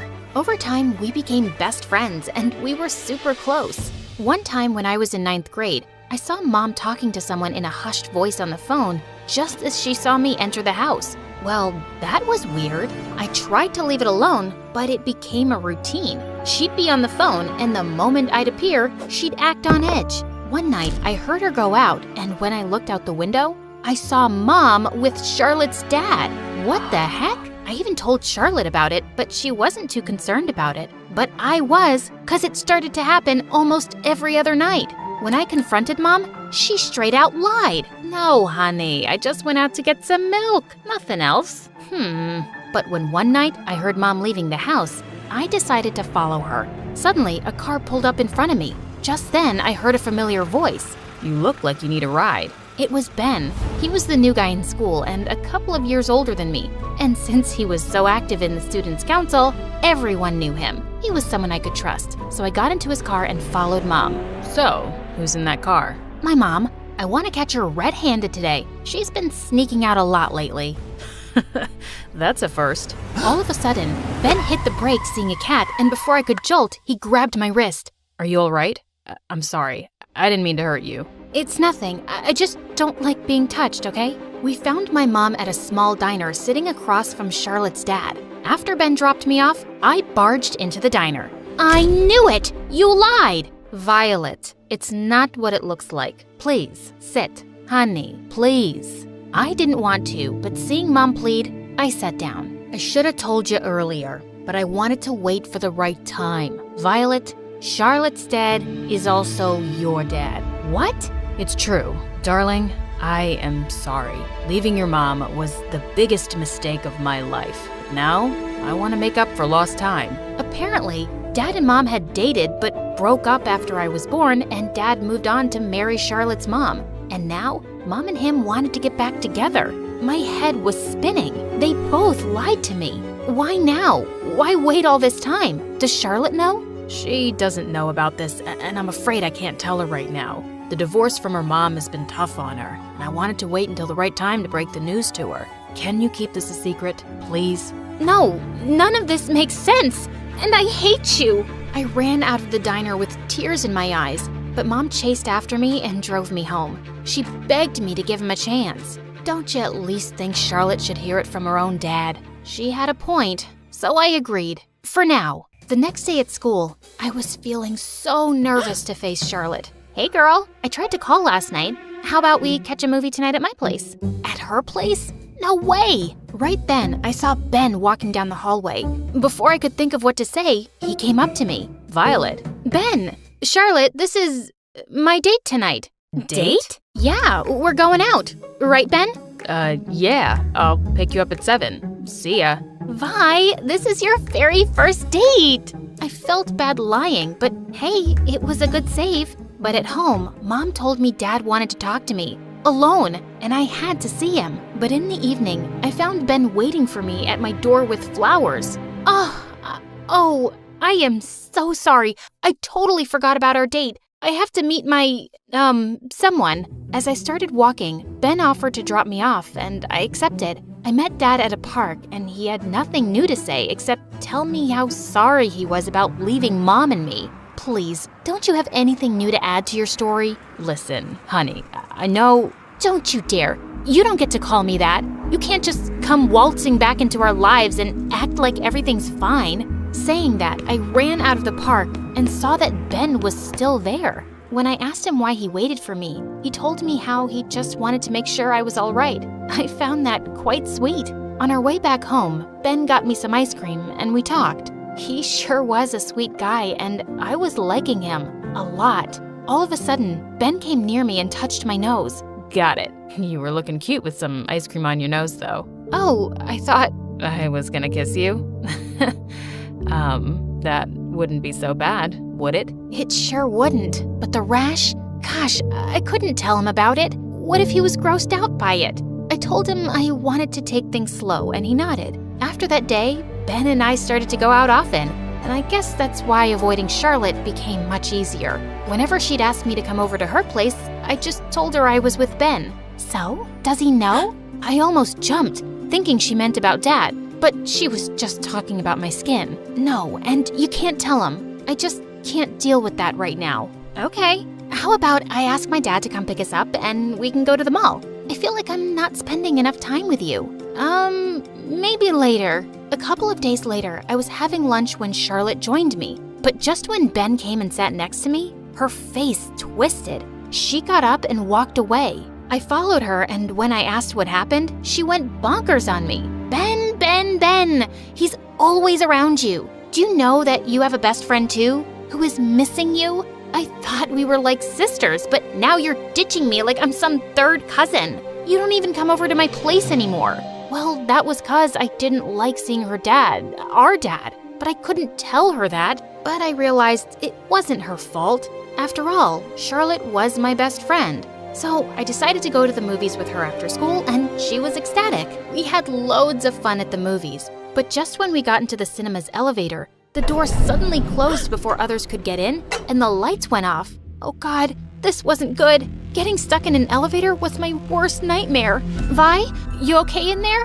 I'm calling for help. Hang on in there. Charlotte, fast. I can't stay in here. Every second passed inside that elevator felt like a lifetime. Finally, when the elevator door opened, I saw Dad. He instantly swept me in his arms. Oh my God, my baby. I was so worried. When Charlotte called, your mom and I rushed here. I just couldn't imagine losing my daughter again. What did you call her? What's going on? Dad had no choice but to tell her the truth. And when he did, Charlotte went completely ballistic. Out of nowhere, she transformed into a loud, angry monster. How dare you lie to me? You're ditching me, just like Mom did. Charlotte, please, at least listen to him. Dad had a reason. And you knew about this?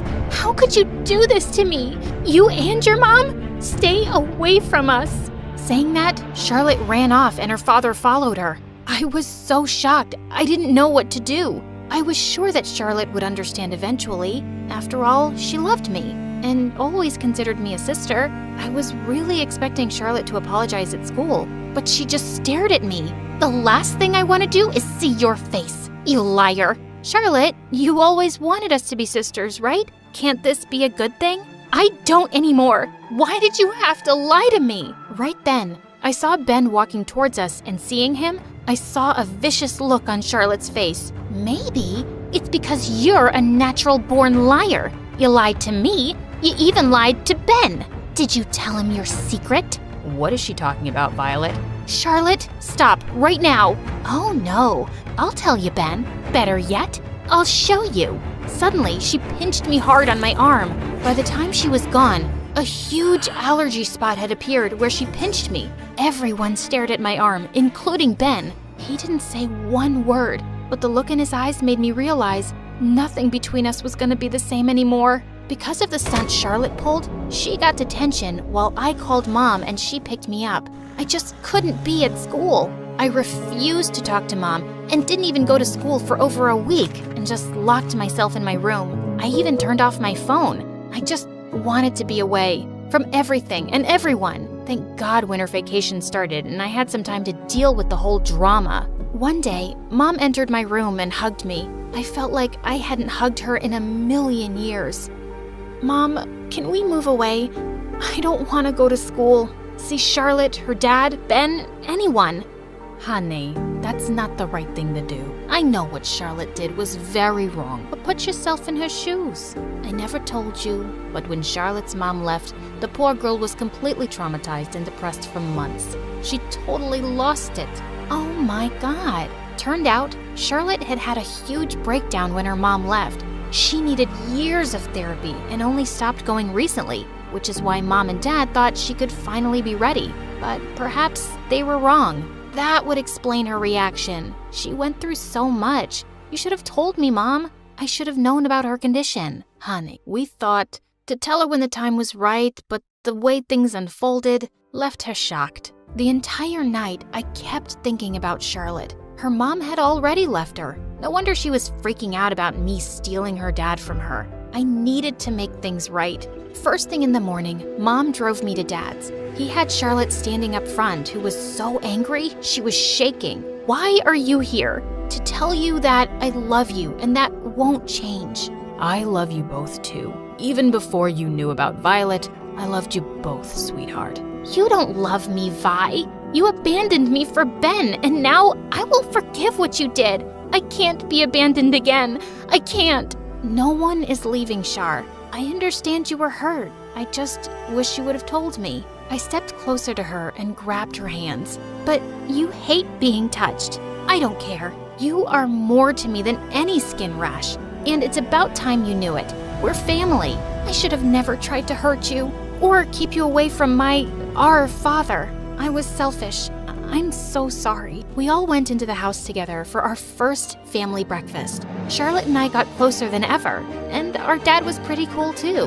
But no one was better than Mom. A week later, Charlotte made a plan for us to visit a ski resort in our town. Considering what a disaster our last outing was, it was so much fun. We both went for the ski lift, and just as I sat, I saw Ben next to me instead of Charlotte. "Talk, you two!" Well, it was awkward, considering how hard I was avoiding Ben lately. I'm sorry. I then showed Ben my skin condition, and he just smiled, saying how it only made me cool. Charlotte, your arms are beautiful. I can't believe you'd hide something so cool from me. You know, I think so too. May I? Ben drew, "I love you, Violet," with his finger, and it appeared quickly in big, puffy letters. But it was the most beautiful thing I had ever seen. He kissed me on my lips, and I didn't have an allergic reaction. After that, I learned to listen, trust, and be proud of who I was.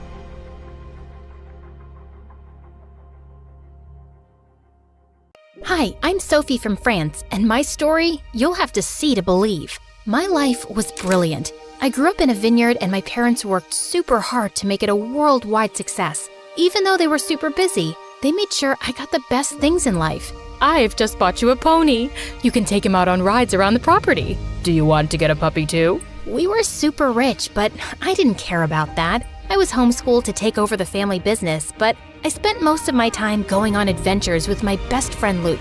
He was the son of our surveyor, Mr. Duran, and a major scaredy cat, but he never said no to my crazy plans, even when they landed us in trouble. Come on, Luke. Let's go to the lake and search for sea monsters. Are you crazy? We'll catch a cold, and besides, it's against the rules. Rules schmools. If there was a rule against sneezing, your head would explode from keeping them in. And you'd pick your nose just to tick people off. No, we're not going to the lake, and that's final. But I never took no for an answer. So I jumped over the fence and went running towards the lake.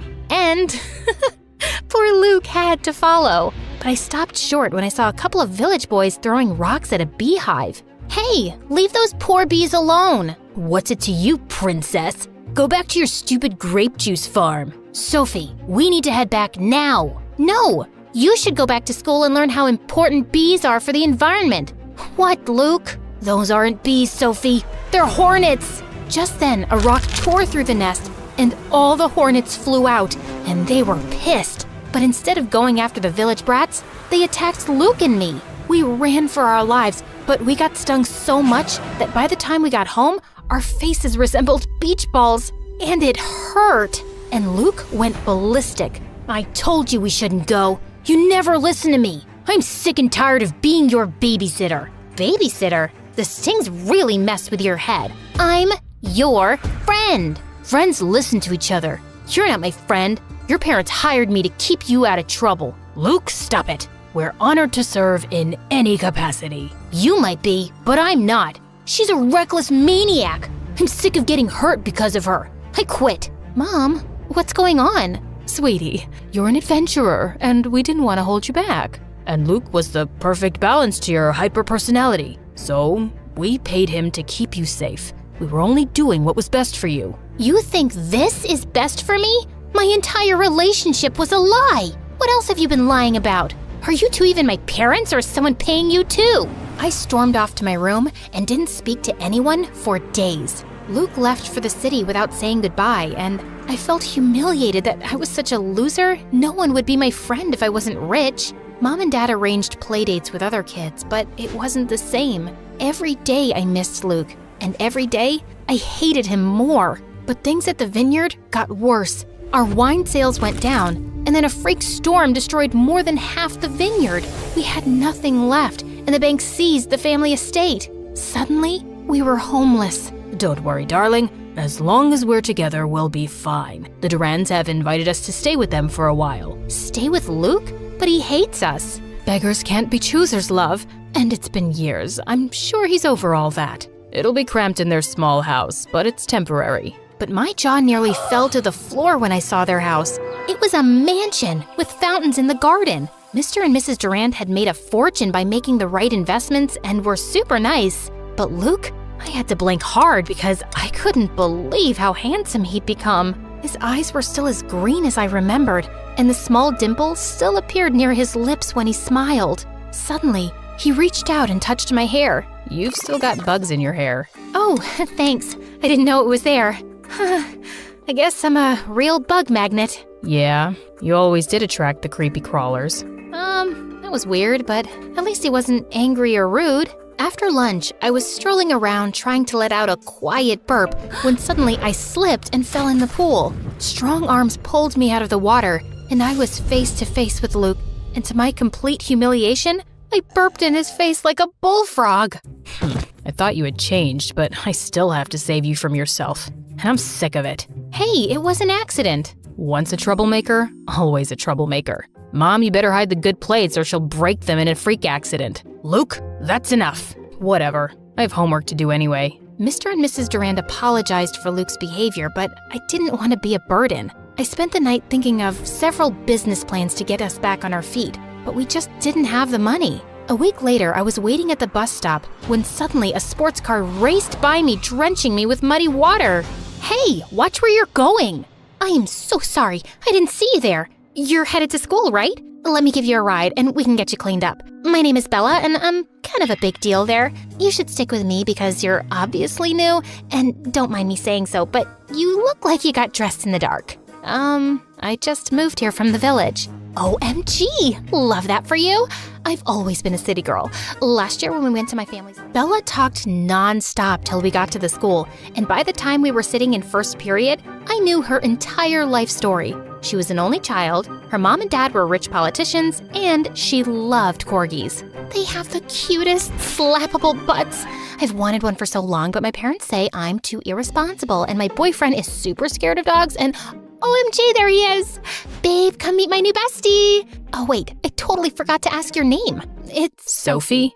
Whoa, did you just read her mind, Luke? I didn't know you had super normal powers. No, I know her. She's the family friend I told you about. The reckless one. Even turtles look reckless to a chicken like you. Guys, do you know what this means? We can be besties together! Bella was the sweetest girl imaginable. She didn't care whether I was rich or poor. She just liked me for me and took me everywhere with her, even on dates. Oh, wow, babe, this is such a cute bracelet. But you know I'm allergic to pink. But it looks so cute on you, Sophie.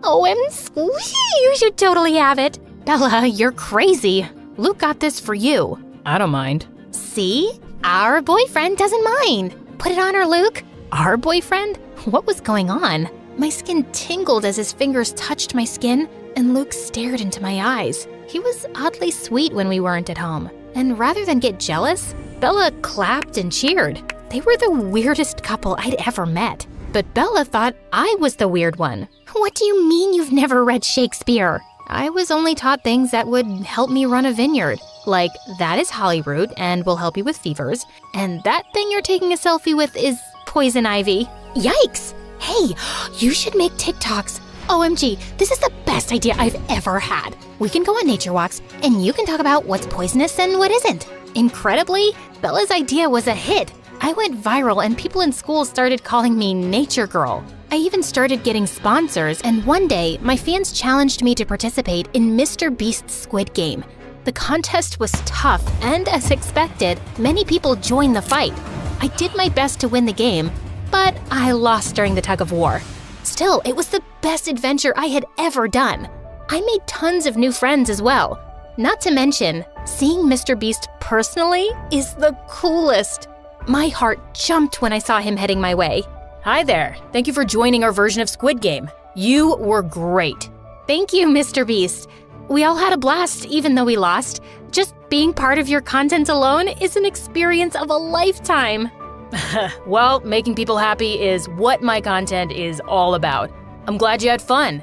I really did, and it's been quite a long while since I had fun like this. Really? Why is that? Well, sometimes life could get rough all of a sudden. Things happen without warning. That is so true, but no matter what, never stop walking the road to happiness. Never forget the quote, "A journey of 1,000 miles begins with a single step." I felt my eyes sting as Mr. Beast gave me a hug. And just like what Mr. Beast said, I never stopped walking the road to happiness. I kept on seeking adventure, teaching my fans about plants through TikTok. Bella supported me 100%. Eventually, the money I got from my sponsors were used to set up a small grocery shop in the city. And little by little, we were saving up to move out. Life was getting better, but Luke's behavior at home was getting worse and worse. He was rude to his parents and ignored them all the time. One time, Mrs. Durand asked them to pass the bread, and he accidentally dumped them all on the floor. What is wrong with you? That's no way to behave with your parents. You have no idea what you're talking about. Stay out of it, please. This isn't you, Luke. You used to be so sweet and caring, even if you were pretending. His eyes softened, but then he shook his head and pushed past me. I'm not the boy you used to know. It's okay, Sophie. It's just a phase. I didn't get what his problem was. He had everything he could ever want. Loving parents, a roof over his head, and a great girlfriend. But things with Luke and Bella were getting weirder. The old feelings were coming back and made me nervous. So when Dad announced we'd be moving to our own apartment at the end of the month, I was relieved, but also bittersweet. Late one night, I was packing up my things for the move when I heard footsteps on the roof. I freaked out and picked up a baseball bat to investigate. There was so much crime in the city. We never had this problem in the village. What if there was more than one burglar? But it was only Luke. You scared the farts right out of me. Oh, great. Just what I need. A damsel in distress. I'm the one holding the bat, smart Alec, and I was always the brave one while you were scared of your own shadow. I sure was a coward back then. Remember that time you couldn't sleep and you made me push all those sheep from a fence so you could count them? They were goats, and Farmer Jack was so mad. He made us shovel horse poop for weeks. You have to admit, it was fun pretending to be my friend. I was never pretending. He looked at me like there was so much he wanted to tell me, but he couldn't. His lips were so close, and my heart beat like crazy. I wanted him to say more, but I also wanted him to shut up and kiss me. But Luke pulled away suddenly, looking angry. Forget it. You won't understand. Had I almost kissed my best friend's boyfriend? What was wrong with me? It was a good thing we were moving out in a few days anyway. On our last day in the house, Mr. and Mrs. Durand held a farewell party for us. They invited all their friends, including Bella and her parents, and held a mini promotion of our little grocery store and even showed my videos on a big screen. Luke looked handsome in a suit, but I had to look away. I still felt guilty about the other night and confused by his hot and cold attitude. But suddenly, he was standing right in front of me. Hey, wanna dance? I shouldn't. Why? Do you think you'll trip and fall? No. Then come on. He whirled me onto the dance floor, and I felt like I was dancing on air. It was magical and thrilling. Then his lips came close, and all the voices in my head fell silent, but the music suddenly stopped. Luke, what are you doing? Bella's parents are watching. You should be dancing with her, not the poor grocery girl. Yes. Sophia can't bring you any connections or wealth. I'm sorry, dear, but we have to think of Luke's future, and that is with Bella. I was so shocked my mouth fell open. My parents were furious. Is this how you feel about us? Why did you invite us to stay with you? Why throw us this party? Because they want to rub in your faces how rich they are now. They always envied you, and they didn't throw you this party. Bella and I did. It was all Luke's idea. He's been planning this party for weeks. I just helped with the decorations. Suddenly, all the guests left saying they were disgusted, and Mr. and Mrs. Durand looked panicked. What's going on? I'm so confused. Let me explain. When we were kids, I loved being your friend. You were awesome and brave, but my parents wanted to cash in on that friendship and started charging your parents for protection services. I hated it. We did it for you, son, so you could have everything rich kids had. I never wanted any of that. And even here in the city, you insisted I date rich girls so you can make connections with their parents. You two have always used me for your own gain, and I'm sick of it. And look what it got you. You have luxury cars, you live in a mansion. But I can't be with the girl I love. I thought you two were in love. I'm a cheerleader and he's a jock. We had to date. It's like in the Bible or something. But we were never in love. And when I saw how much you two loved each other, you knew? Always. Why do you think I kept leaving you two alone when we hung out? You two are super cute together. Can you ever forgive me for being such a jerk and not getting in touch sooner? I thought you hated me. I did, but only because I missed you so much. I'm never gonna leave you now. Me either. Best friends? The bestest. And he kissed me, and it was everything I'd imagined.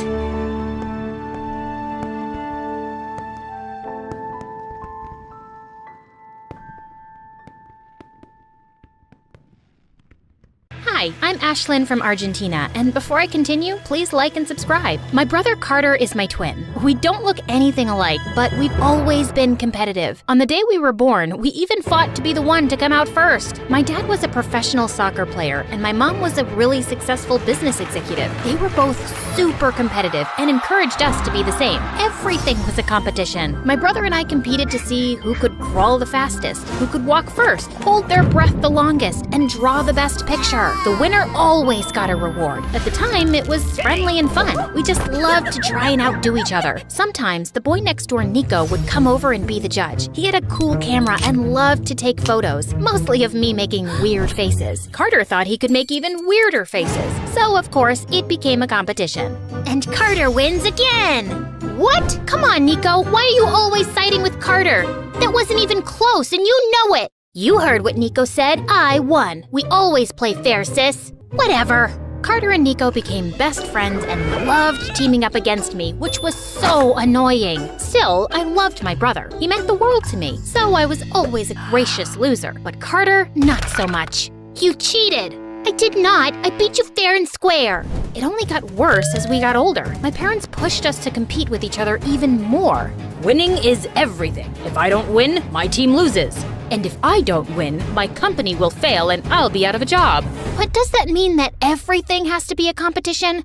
Of course it does, dummy. I just wanted to have a normal relationship with my brother, where we didn't always have to prove that we were better than each other. But whatever I did, he had to do it better. I even let him win just so he wouldn't hate me. Not again! I guess you're just better than me. What can I say? Then one day, he crossed a line, and everything changed. When we were in the 10th grade, I was getting straight A's, I was captain of the girls' soccer team, and got the lead in the school play. Carter got B's, didn't even make the boys' soccer team, and only got a tiny part in the play with no lines. He hated that I was doing better than him. He stopped speaking to me in school unless it was to say something mean in front of his friends. Hi, Carter. You want to eat lunch together? Wow, you guys smell something? Someone really needs to take a bath. I could tell that Nico didn't like it, but he never stood up for me. When I announced that I was running for class president, Carter ran against me. Vote for me if you want longer lunch periods. Vote for Ashlyn if you want twice the homework. And then he humiliated me in front of the entire school. You can't be class president if you have secrets, and my sister has a huge one. What are you talking about, Carter? I don't have any secrets.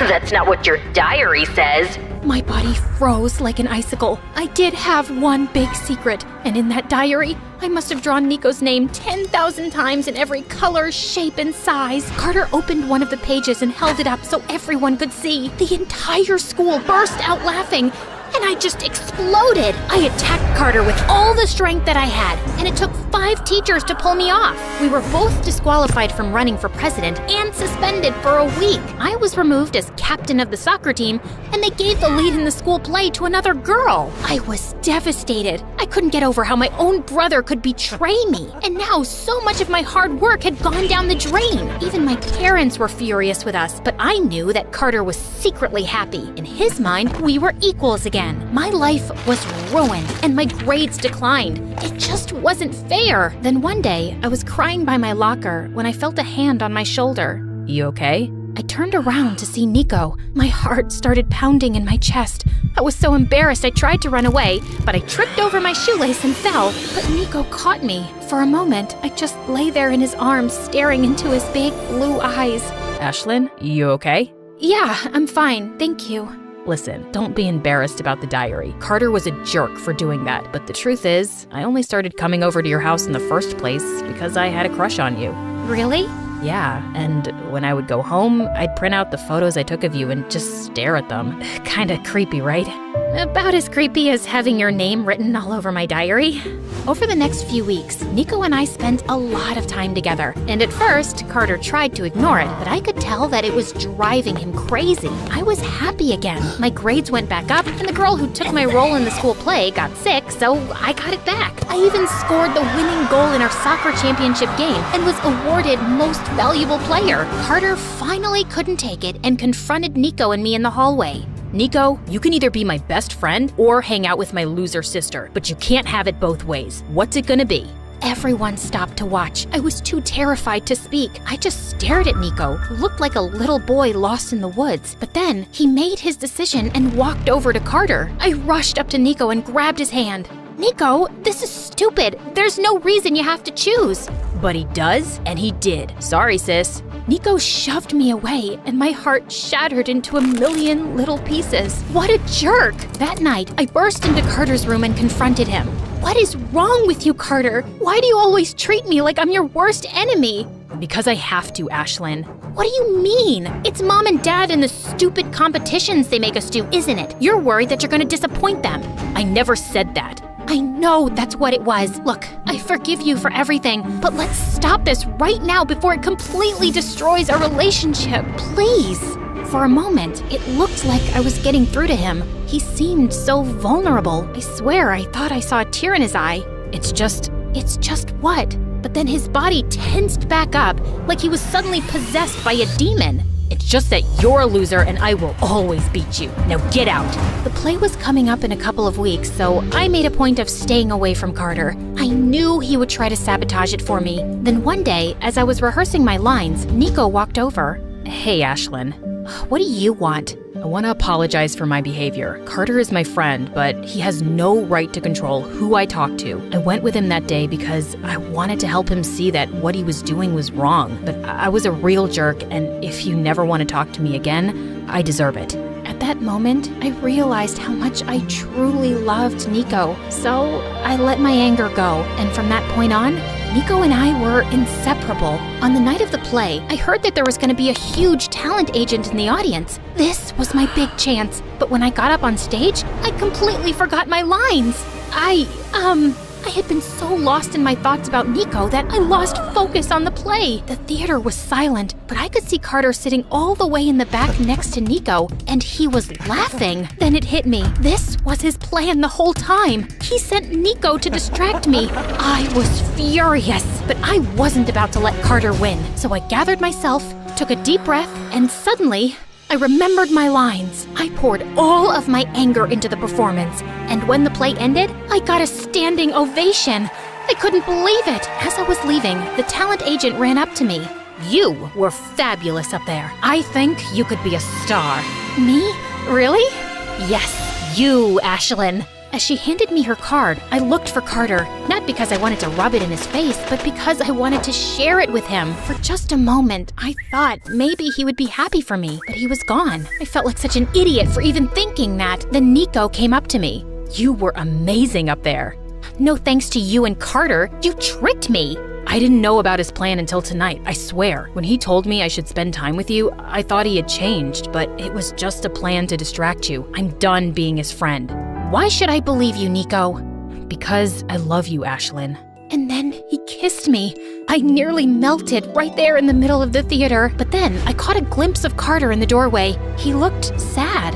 Over the next few months, I started going out on auditions, and right after graduation, I booked my first movie. Overnight, I became a huge action star. Nico was there for me every step of the way. Every time I booked a new role, Nico would come and visit me on set, but I barely ever saw Carter. He started staying out late at night and skipping school so he didn't graduate. After that, Carter moved to another city. Life was good, but I hated not having Carter around. I worked so hard to get where I am, Nico, and while I should be happy with my success, still, I can't stop thinking about Carter. He's an adult, Ashlyn. He chose to act the way that he did. Instead of trying to make himself better, he tried to tear you down, and it didn't work. I know, but I don't think it's all his fault. My parents turned us against each other from the day we were born. They taught us to be this way. A couple years later, Nico asked me to marry him. I wanted to invite Carter to the wedding, but no one had heard from him or knew where he was. I had an old number for him, and I often left him messages, but he never returned my calls. Then I got nominated for a prestigious acting award for one of my action movies. I was going to be on TV in front of millions of people at the award show, so every designer wanted me to wear their fancy dresses and their really expensive jewelry. I chose a stunning yellow diamond necklace that was worth millions of dollars. I left a message for Carter telling him about the great news. I wasn't sure if he would ever receive it, but it felt good to hear his voice. The night of the award show, something crazy happened. Nico and I stopped at my parents' house so my mom could help me get ready before the show. As Nico and I were walking to our limo, a robber wearing a mask jumped out in front of us. He shoved Nico to the ground and snatched the yellow diamond necklace. I sprang into action and used the kung fu moves I'd learned from my movies. I punched the robber in the face, kicked him in the stomach, grabbed the necklace, and then pinned him to the ground. Ouch, that hurts. I recognized the robber's voice. I snatched off his mask. It was Carter. My parents heard the commotion and ran outside. Carter, what are you doing?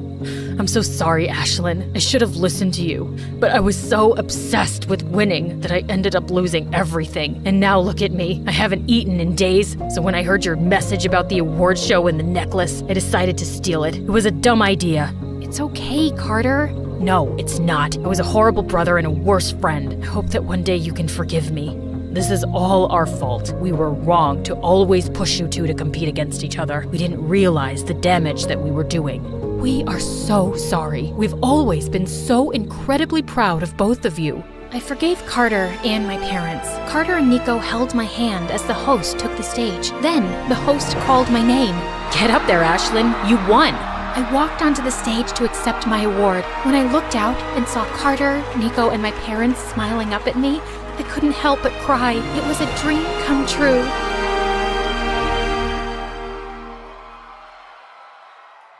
Julie shouted at me as I packed my bags.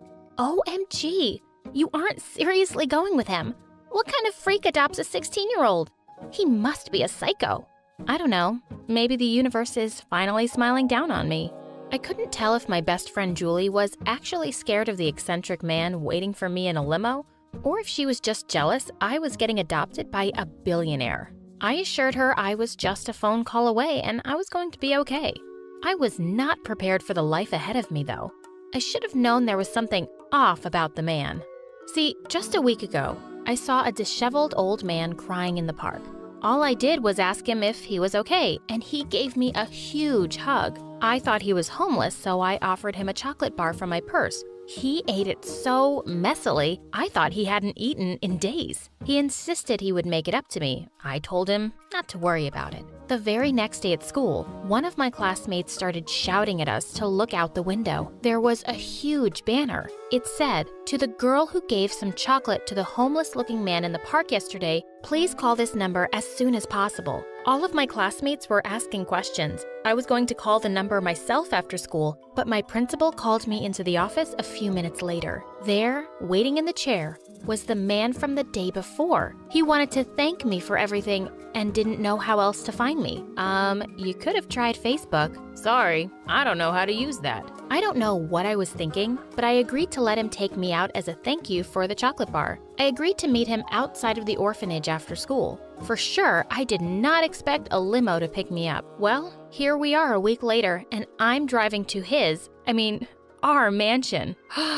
It was bigger than I ever could have imagined. Mr. Conrad gave me a tour of the whole house. It was as eccentric as he was. There were a few indoor gardens, a shark tank, and my room had a tree in it. That was probably my most normal day at the mansion. One night, after I said I liked Dumbo, he showed up to dinner riding a small elephant. It broke about $2 million in fancy china and stained glass windows, but he kept saying it was worth it just to see me smile. He was trying so hard to make me happy. As soon as I moved into the mansion, I was moved to the fancy private school of my dreams. I was really nervous on my first day. Mr. Conrad saw that I'd hardly touched my breakfast. He leaned over and smiled. Don't worry, everyone is going to love you. Turned out, the teachers were super nice, and the kids were really welcoming too. I was getting along just fine with everybody when suddenly, in the third class of the day, Mr. Conrad burst into the classroom with a big box. The latest Apple Watches for everyone,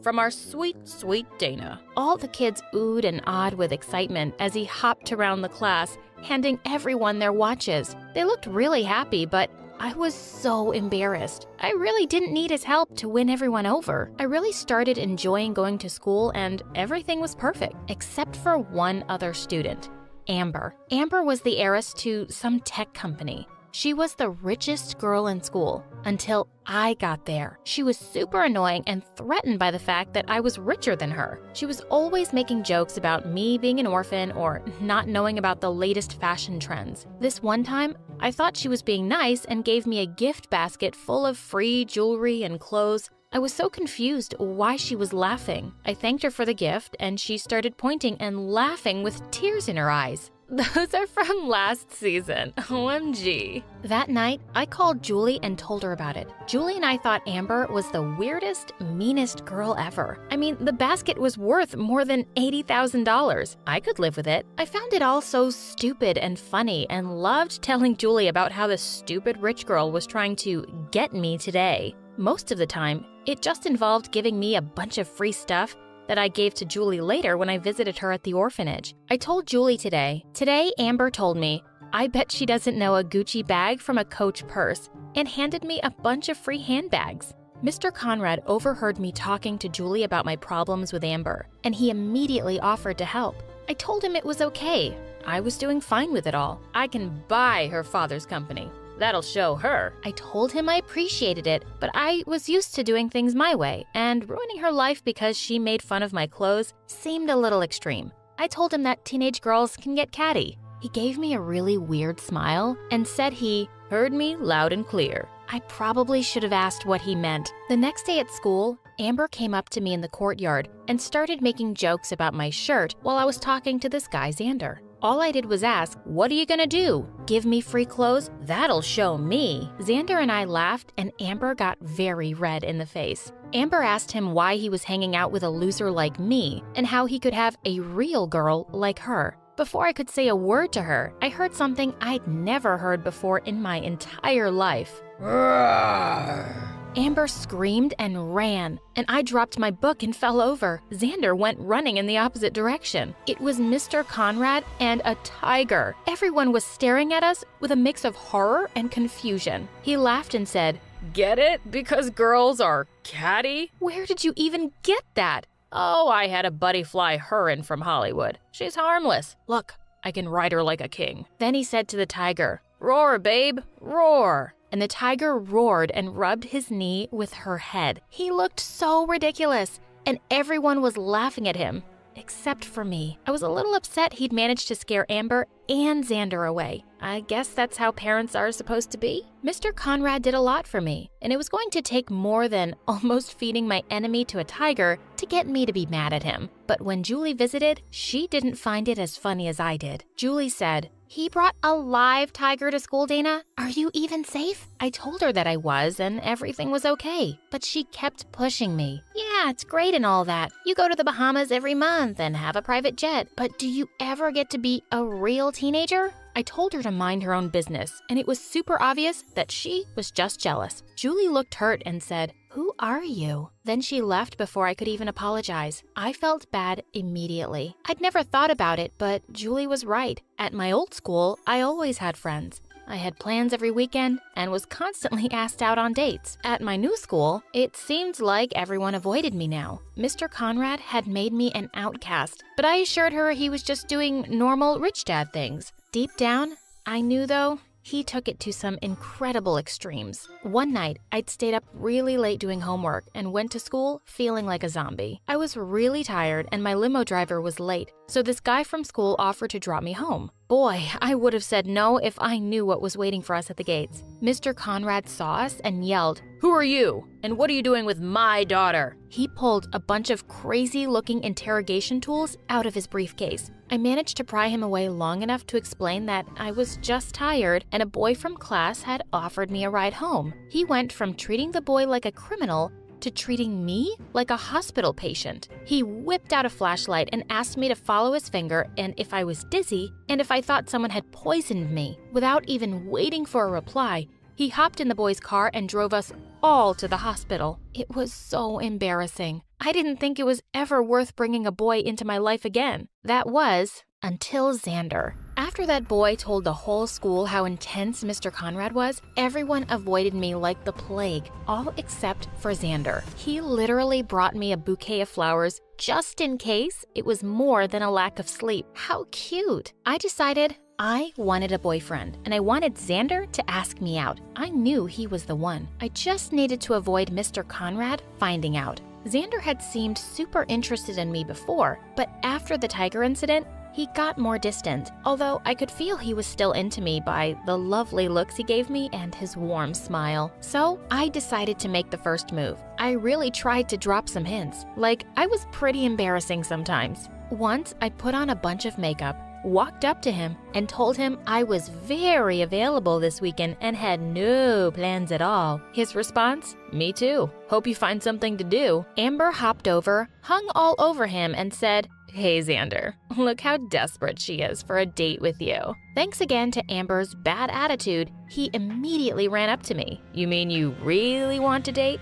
Mr. Conrad made it seem like he was a little overprotective. I don't want to mess with a guy with a tiger. What? No, he wants me to date super badly. Well, only if your dad's okay with it. That's when I finally got asked out on a date, and Amber was fuming. I know I said Mr. Conrad was cool with it, but the guy brought a tiger to school because a girl gave me free clothes. I decided to keep Xander a secret, just for a bit, and only tell Mr. Conrad when the time was right. Until then, I told him I was visiting Julie for the night. He insisted on flying us out to France or letting us use his yacht, but I insisted we just wanted a fun, girls-only evening at the orphanage. I drove down to the city and met Xander at a comic convention. It was the easiest way for us to have fun while keeping my secret. We hit it off super well. He was a little weirded out that I made us wear costumes, but figured it was just a fun Comic-Con thing. Our date went so well that we decided to go on even more. We couldn't dress up in costumes every weekend, so I needed to find ways to be creative. Every time, I convinced Xander to go somewhere far away or in disguises, and every time, I told Mr. Conrad I was meeting Julie. I didn't want Mr. Conrad not to approve of Xander. At the same time, Xander was getting super suspicious. We always had our date in remote places, and I would never kiss him in public. The more serious we got, the harder it was to hide. Xander wanted to post pictures of us on social media and wanted to go to events together. I made excuses to avoid every real public appearance, and it all became more and more awkward. Even though we were official, I was even weird about us hanging out after school, just in case Mr. Conrad made a surprise visit. One time, he tried to run up and kiss me as Mr. Conrad dropped me off, and I instinctively spilled tea on his coat to distract him. Amber saw us and ran up to us laughing. Wow, some girlfriend you got there, Xander. I told her to shut up and go steal someone else's man. Amber got angry and pointed out how I was acting like Mr. Conrad didn't know we were dating. You just don't want to piss Daddy off.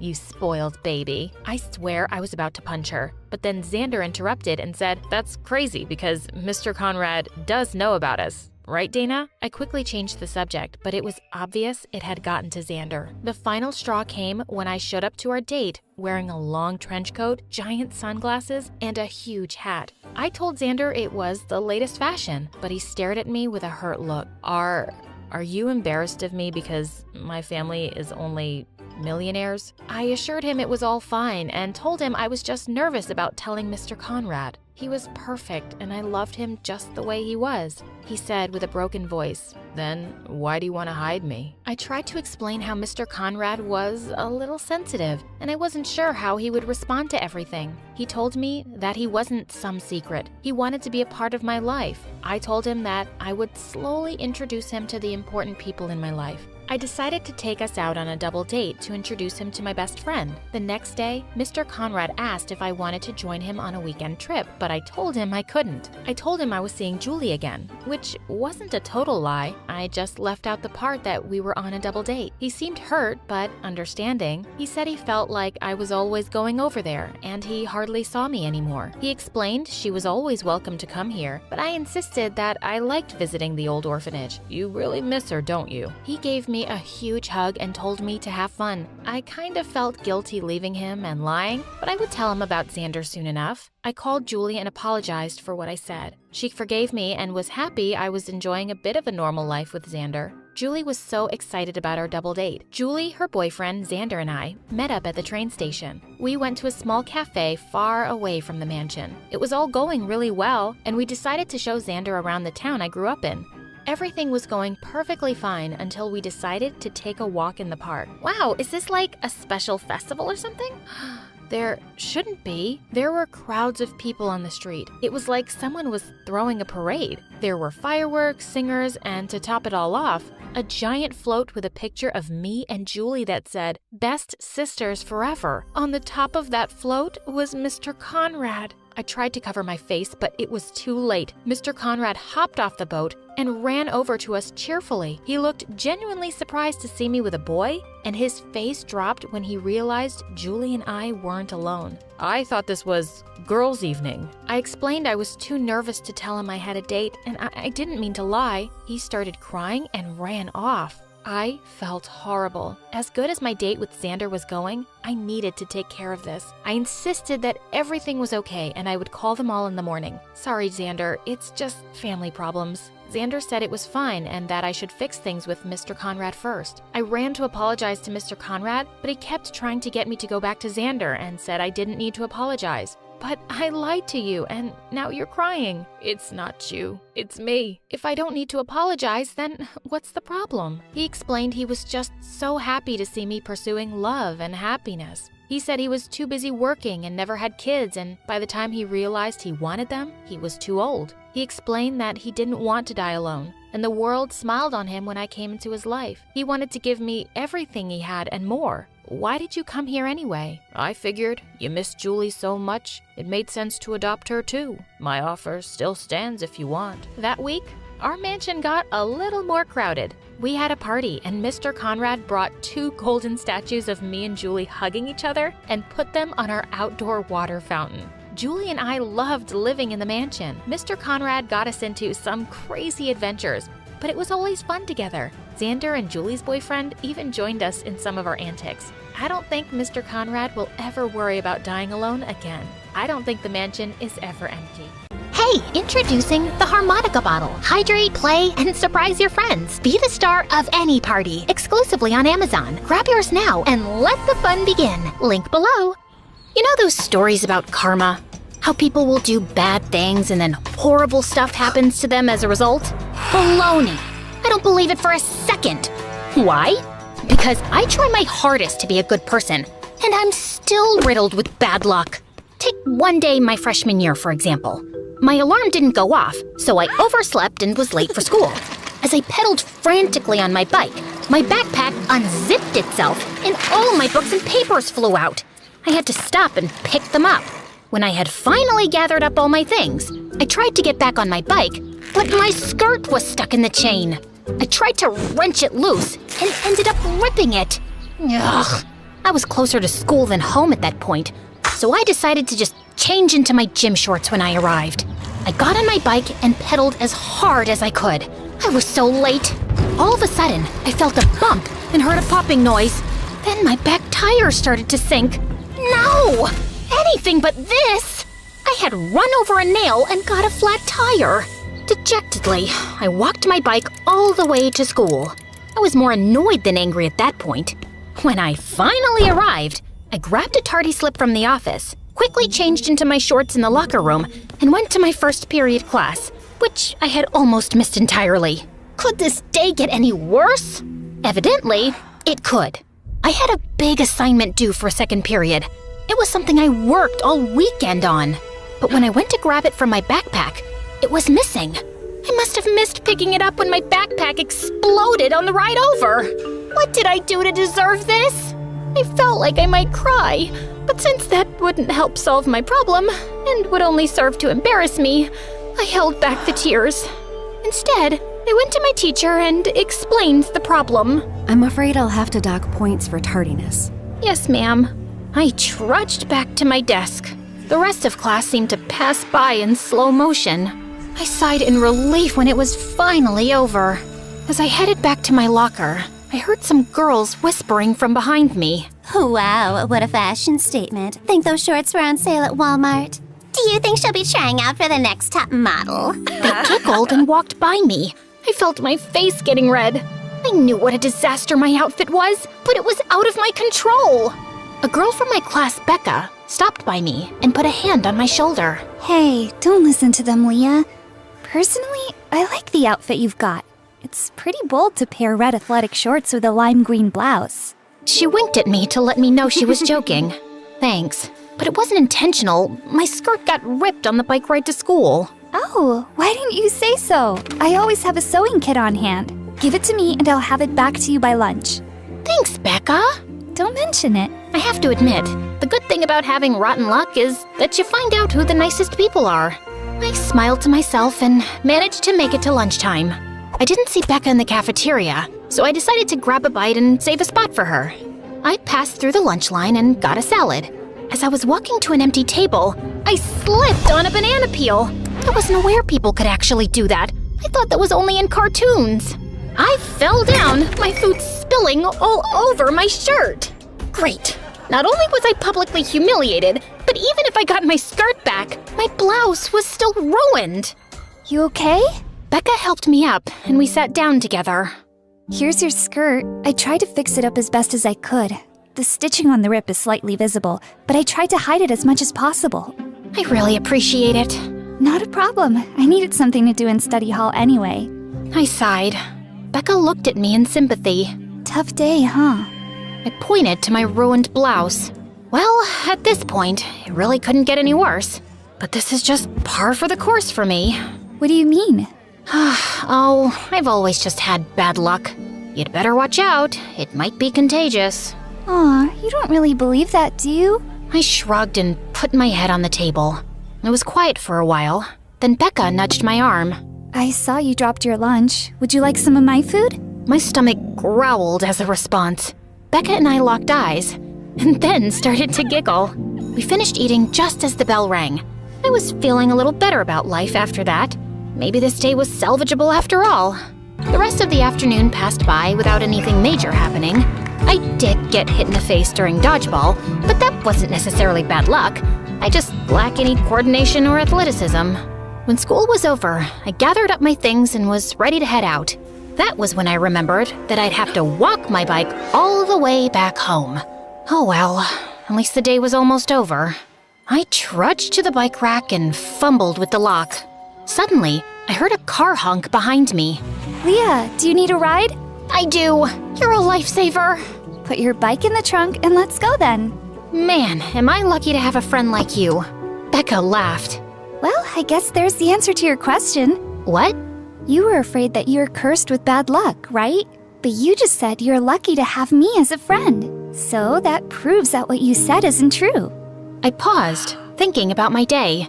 Hey, I guess you're right. Of course I am. Now hurry up. Maybe we can get some ice cream before I drop you off. I happily jumped into the passenger seat and off we drove. And that was how my best, worst day came to a close. And that was just one example of a typical day in my life. I found ways to be grateful, even when my days were ridiculous. You would think that incident would have been the worst of my misadventures, but no. When senior year finally came around, I was all set to graduate. But the day of the ceremony, my cap and gown got misplaced. I had to be the only one who walked up on stage without them. On top of that, one of my heels broke when I was walking down the stairs of the stage. Thankfully, I caught myself on the railing. Years of bad luck had prepared me for such occasions. When I got back to my seat, I looked down at my diploma. I bit back a curse as I realized they had spelled my name wrong. The whole ceremony had been a bust, but I was still looking forward to my graduation party afterwards. I had invited all of my friends, and my parents had ordered a bunch of food and set up games and a photo booth. I was really looking forward to it. It was supposed to be at the park, but then a thunderstorm came out of nowhere. We tried to salvage what we could and move the party inside to the local community hall, but we had to share the space with a group that was having a retirement party. That was when my dad got a phone call from the catering service we were using. They wouldn't be able to deliver our food due to the bad weather. I was so disappointed and couldn't hide my feelings. My mom tried to cheer me up. She set up a few games and tried to keep the party going. But soon, the storm knocked out the power, and we were sitting in the dark. I thought the day was ruined. But then, one of the guys from the retirement party found a bunch of candles. Our two groups joined together and played Mafia, told scary stories, and waited out the thunderstorm. I have to admit, it was kind of fun. Though my graduation day didn't turn out like I expected, I was bound and determined to view it in a positive light. I kept that feeling going right up until I left for college. No matter what, I was going to make those coming years the best of my life and shake off that nasty bad luck that had plagued my childhood. My dorm room was okay, just a little small, and I had a nice roommate. We didn't really see much of each other because our schedules were so different, but I didn't mind. I figured I'd make a bunch of friends in my classes and in the clubs I planned to join. I was about halfway through the first semester before my bad luck returned with a vengeance. It was a particularly cold day, and I decided to grab some coffee before my next class. There was a really long line, so I knew I'd be cutting it close, but I was so tired that I didn't care. When I finally got my drink, I rushed to class, but I wasn't paying attention to where I was going and tripped. I crashed into another person, spilling my drink all over the both of us. Thankfully, it wasn't piping hot, or we both might have gotten burned.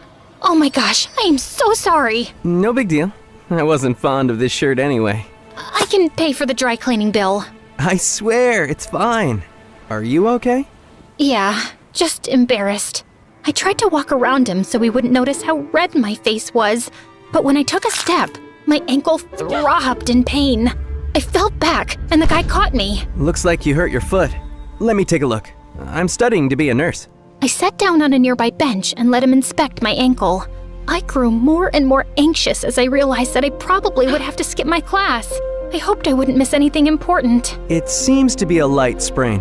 If you want, I can drive you to the nearest doctor. He was so earnest and concerned that I momentarily forgot about how horribly my day was going. And for the first time, I noticed how cute this guy was. I think I'm just gonna get some ice for it. He unleashed his smile on me, and I felt my heart melt. Okay, stay here, and I'll get some for you. He did just that, and we ended up sitting next to each other and talking for the next half hour. So, what's your name? Sammy. Thank you for all your help today, Sammy. I'm Leah. It was my pleasure. Honestly, it was nice to be able to use what I've learned to help someone. He fidgeted for a bit, then gave me a nervous smile. Would it be okay if I got your number? Sure. If my ankle hadn't hurt so much, I would have jumped for joy. After a while, I was feeling better, so I decided to head back to my dorm for the rest of the day. Sammy instructed me to elevate my leg and promised to text me later and check up on me. I spent the evening giddily awaiting his text. And then, I realized something. Becca was right all those years ago. I wasn't cursed with bad luck. I was blessed by it. If all these things didn't happen to me, I never would have had the experiences I did or met the people I know. My phone chimed. It was a message from Sammy. How are you feeling? I hesitated, then texted him back. Pretty lucky.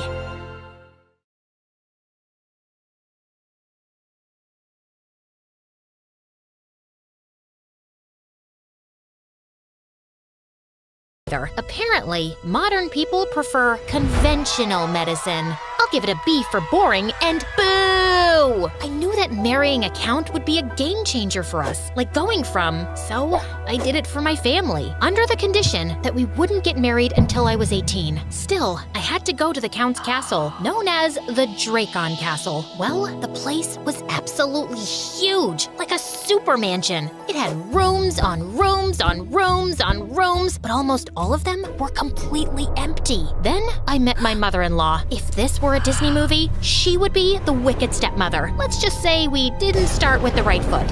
I must say, you have a massive place. Imagine losing your remote control here. You would have to call a rescue team to find it. Or you'd need a GPS. By the way, I have a potion for removing wrinkles. I can see that you really need it. Stop talking, Kiara, I beg you. We'll have the engagement party tonight. Get ready. Tonight? But my family isn't here. That's a shame, but this isn't the kind of party for people like your family anyway. I wanted to punch her, but before I knew it, I had already been captured by the maids who did my hair, makeup, and dressed me. The final result was horrible. I look so horrible. My hair looks like Marie Antoinette's, and this dress is the ugliest one I've ever seen. That's the dress I and my mother and my grandmother got engaged in. Well, I guess not everybody has the class to pull it off. The class? You mean the big hips, right? Oh, I'm so sorry. I meant, I'm just more of a pants girl. Yes, I can tell that. The night came, and it was a giant masquerade ball. Everybody was so uptight that if they were noodles, they'd be straight up spaghetti sticks. I felt so out of place that I took the first opportunity to sneak out of there. While I was trying to get back to my room, I got lost and ended up in their greenhouse. The place was full of weird and exotic herbs and plants. Bingo! I started taking various plants and putting them inside my dress when someone caught me red-handed. Or should I say dirt-handed. Are you stealing plants? Even with the mask on, you could tell the guy was ridiculously good-looking. He also had a really cool dragon tattoo on his neck and chest. I'm not stealing them, I'm just borrowing them. I'll return them later.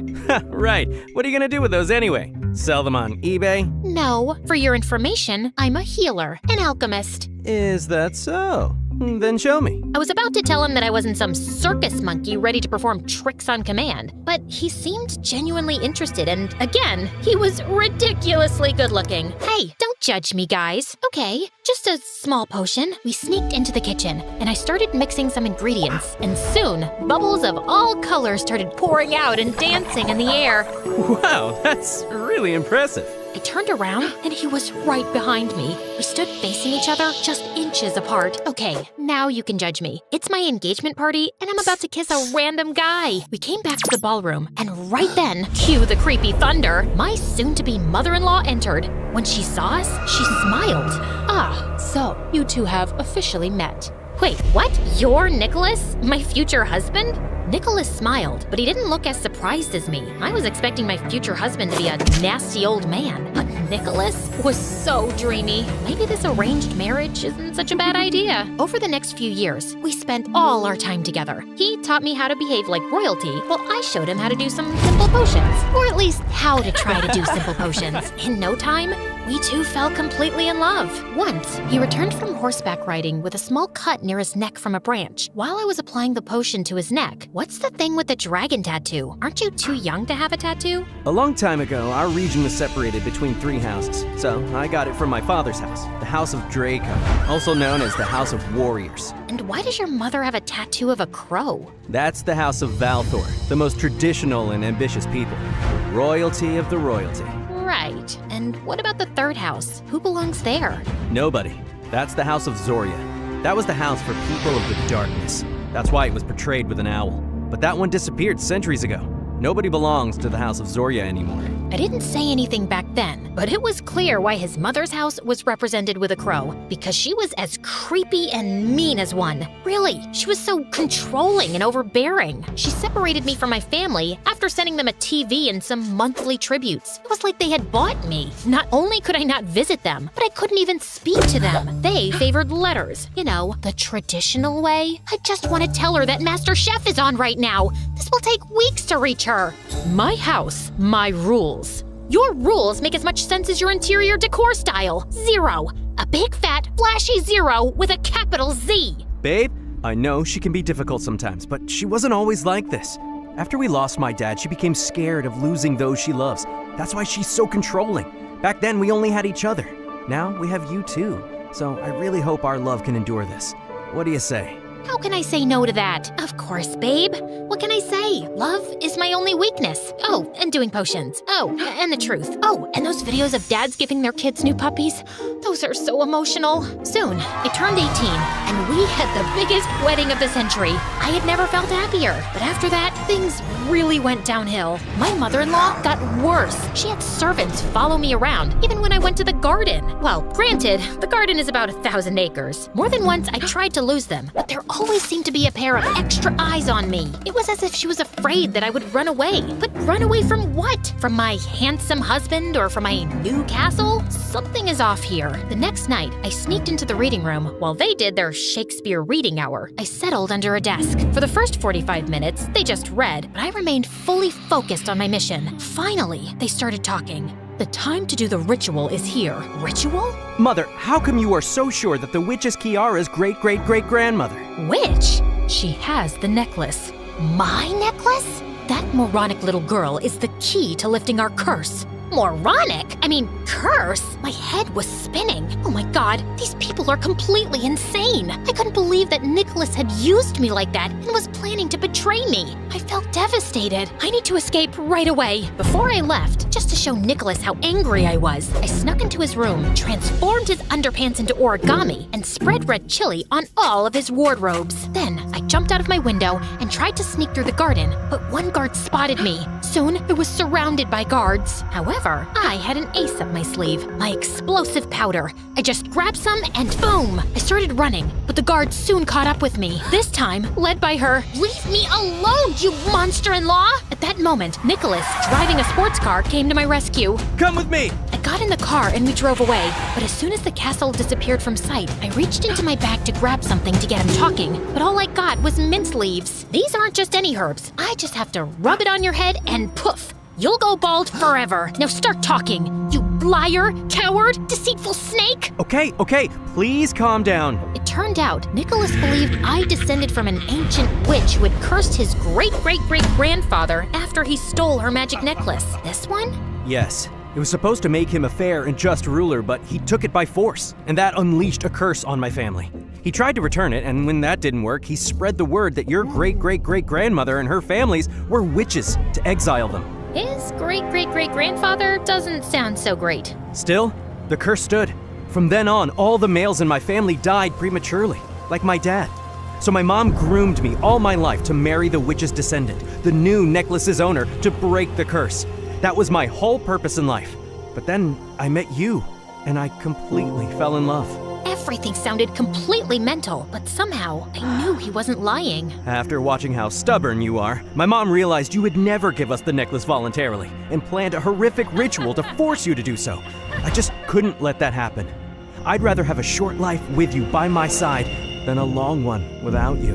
Aww, trust me, these are all tales and you're not cursed. I feel it. That is an ending worthy of a romantic fantasy, right? Unfortunately, things in real life are not that simple. After escaping from there, Nicholas and I lay low for months, traveling non-stop to escape his mother. Eventually, we settled in a big city to go unnoticed and start a new life. I tried to leave the past behind, but I just couldn't. I felt Nicholas wasn't trustworthy. And when I hit a vending machine, the police got involved and seeing our fight there, they advised us to see a therapist. So that's why we're here. No matter how much I do to show her that I really love her. Nicholas, I want to believe you, I really do. But how can I trust someone who lied for years and was about to sacrifice me as a pawn? If you want my professional opinion, Nicholas is absolutely right.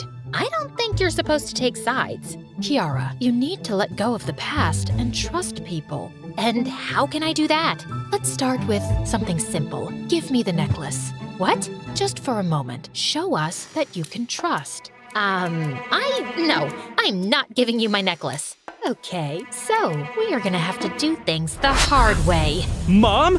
What the? That's right, don't try anything. You're surrounded. Guards came out from everywhere and captured us. Soon, they dragged us to an abandoned factory. Mom, stop! Let her go! Shut up! Bring my son to me. The guards grabbed Nicholas. I know you'll never give me that necklace. So let's try something different. If you don't give it to me this instant, Nicholas will be the one paying for it. Mom! Shut up, you traitor. I'm gonna count to 3. 1. Don't do it, Kiara! 2. Okay, you win. Just have it, but don't hurt him. After so much time, finally, I have the necklace and his power. How could you use me like that? Would you have done it? I would do anything for supreme power. Oh wait, that's not what I wanted to say. What just happened? So there wasn't a curse to begin with? Is Kiara's ancestor a real witch? Of course not. I made that up just to control you because I couldn't take the necklace by force alone. There was no curse. And Kiara's family were not witches, but healers. Our ancestors said that to make people exile them and steal their castles and wealth. So their castle belongs to my family? And all this time we've been living in a mouse house? Why do I keep telling the truth? And that's when it hit me. The necklace has real powers, but it isn't blowing people up or firing laser beams. Oh my gosh, that is the real power of the necklace. To be a true, fair ruler, the wearer can never tell a lie. No wonder I couldn't stop telling the truth and snitching on people when I got the necklace. I'm gonna end you too, right now. She raised her arms and began to gather strength. The earth seemed to move, and lightning began to fall from the sky. However, when she tried to use her powers, nothing happened. What's wrong? The legend says this should give real power to its owner. You're not the real owner of the necklace. You're right, I'm not. Not as long as you are still alive. Guards, do it yourself. So this is where we were in the beginning. The guards were everywhere, and we were completely surrounded. It seemed that all hope was lost. Then I remembered my grandma's words. Whenever you feel that there is no hope, just remember these words. Still, I couldn't remember the words. What the hell was it? I just started shouting everything that came to my mind. Carpe diem, Avada Kedavra, Hakuna Matata, say hello to my little friend. Nothing worked, and the guards were almost on us. Nicholas put himself in front of me to protect me. The thought of losing him opened something inside me, and as if I was possessed, I screamed, Agape Facilive! After that, everything went haywire. The necklace flew off my mother-in-law's neck into mine. When I had it with me again, I felt a violent current of energy run through my body. It's hard to explain, but it was as if I was part of the earth, part of the air, and I could control it. As the guards lunged at us, a mere flick of my wrists sent them hurling through the air.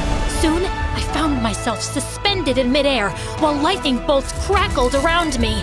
Nicholas grabbed a sword and helped me defeat them. Not that I needed much help, honestly. When all the guards were either defeated or had escaped, I went back to normal. Nicholas ran to me and hugged me with a smile. Remind me to never make you mad. My mother-in-law was crawling to get away, but we caught her before she did. Disagreements are normal in any family, right? Yeah, right. We put her in prison so that she would never hurt anyone again. And then we moved to our castle. Of course, my family came along. There were so many of us that even there we were cramped. But we didn't care. You know what they say. True happiness is about being close to the people you love.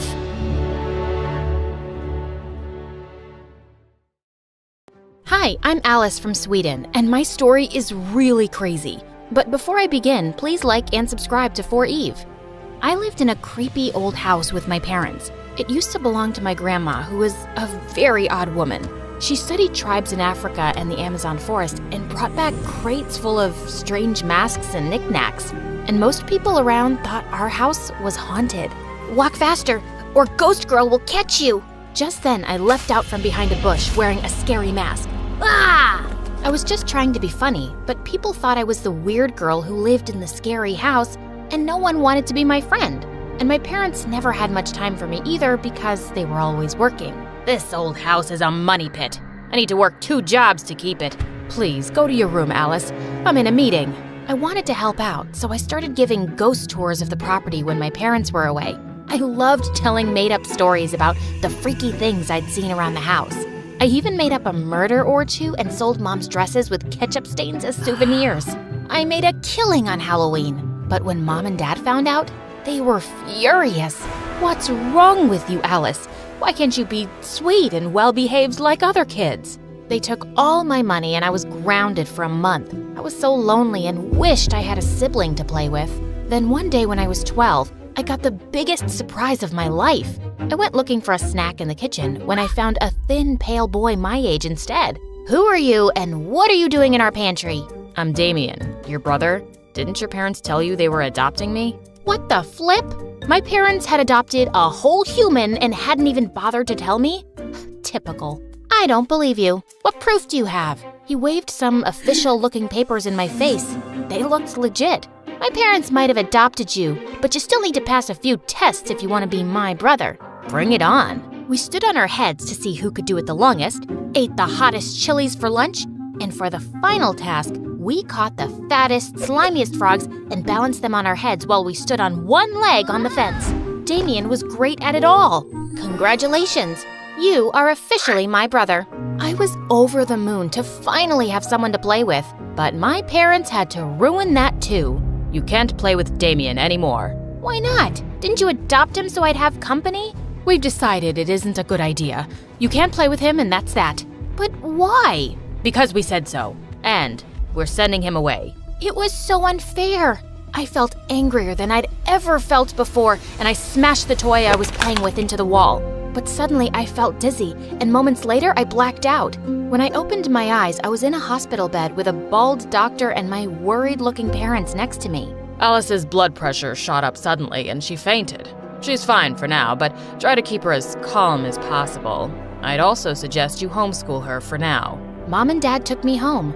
They were being very nice to me, which was suspicious. Now they said I could play with Damien as much as I wanted. But when I ran to his room to tell him the good news, he was glaring at me angrily. What's wrong? Aren't you happy we can be friends again? Friends? I just found out that your parents didn't adopt me because they wanted to love me or give me a nice home. They just brought me here for you, like I'm some kind of toy. And they might just send me away at any time. I hate you, and I'm gonna make your parents hate you too. They'll realize they're better off having me as a kid. Trust me, I'm not going anywhere. Damien, don't be like that. I've always wanted a brother. I'm not your brother. I was both angry and heartbroken by his changed attitude, but I hoped he'd change over time. But it was the complete opposite. Damien kept messing with my parents. He dropped the pearl earrings I borrowed from Mom down the drain, smashed Dad's laptop, and put dye in their body wash. They had shocking pink skin for weeks. And somehow, my parents were always upset with me and thought I was acting out. They never seemed convinced when I said it was all Damien. Was he really turning my parents against me? Stop being a jerk. These things cost money and Mom and Dad work really hard. And stop making them think I'm doing all this. Then just give up and go away yourself. There's only space for one of us here. I'm not going anywhere, pal. But then the most terrible thing happened. A few days after my 13th birthday, we were visited by some people from the museum. They wanted to use Grandma's tribal masks and vases for a display, and they said they'd pay us a lot of money if we allowed them to borrow it for a few weeks. Mom and Dad were over the moon that the dirty junk around the house was worth something. We can buy a new car and replace the laptop Alice trashed. We can pay off the mortgage and finally be debt-free. This could change our lives for the better. But minutes before the people from the museum arrived to collect the things, I heard a huge crash from the basement. I went running to see all the masks and clay pots smashed and broken on the floor, and Damien standing in the middle with a stick. Oops, I'm so sorry. I was just looking at them. This time, he had gone too far. I slapped him hard. You did that on purpose, you jerk! Just then, my parents came running in and looked at the mess in horror. And then they looked at me like I was the crazy one. Why are you looking at me like I did this? He's ruined everything and you're still gonna have him around? Why don't you send him away? You want us to send your brother away? You got so upset before. I was wrong about him, okay? He's not my brother. He's crazy and he's dangerous. Mom and Dad exchanged a weird, long glance and nodded.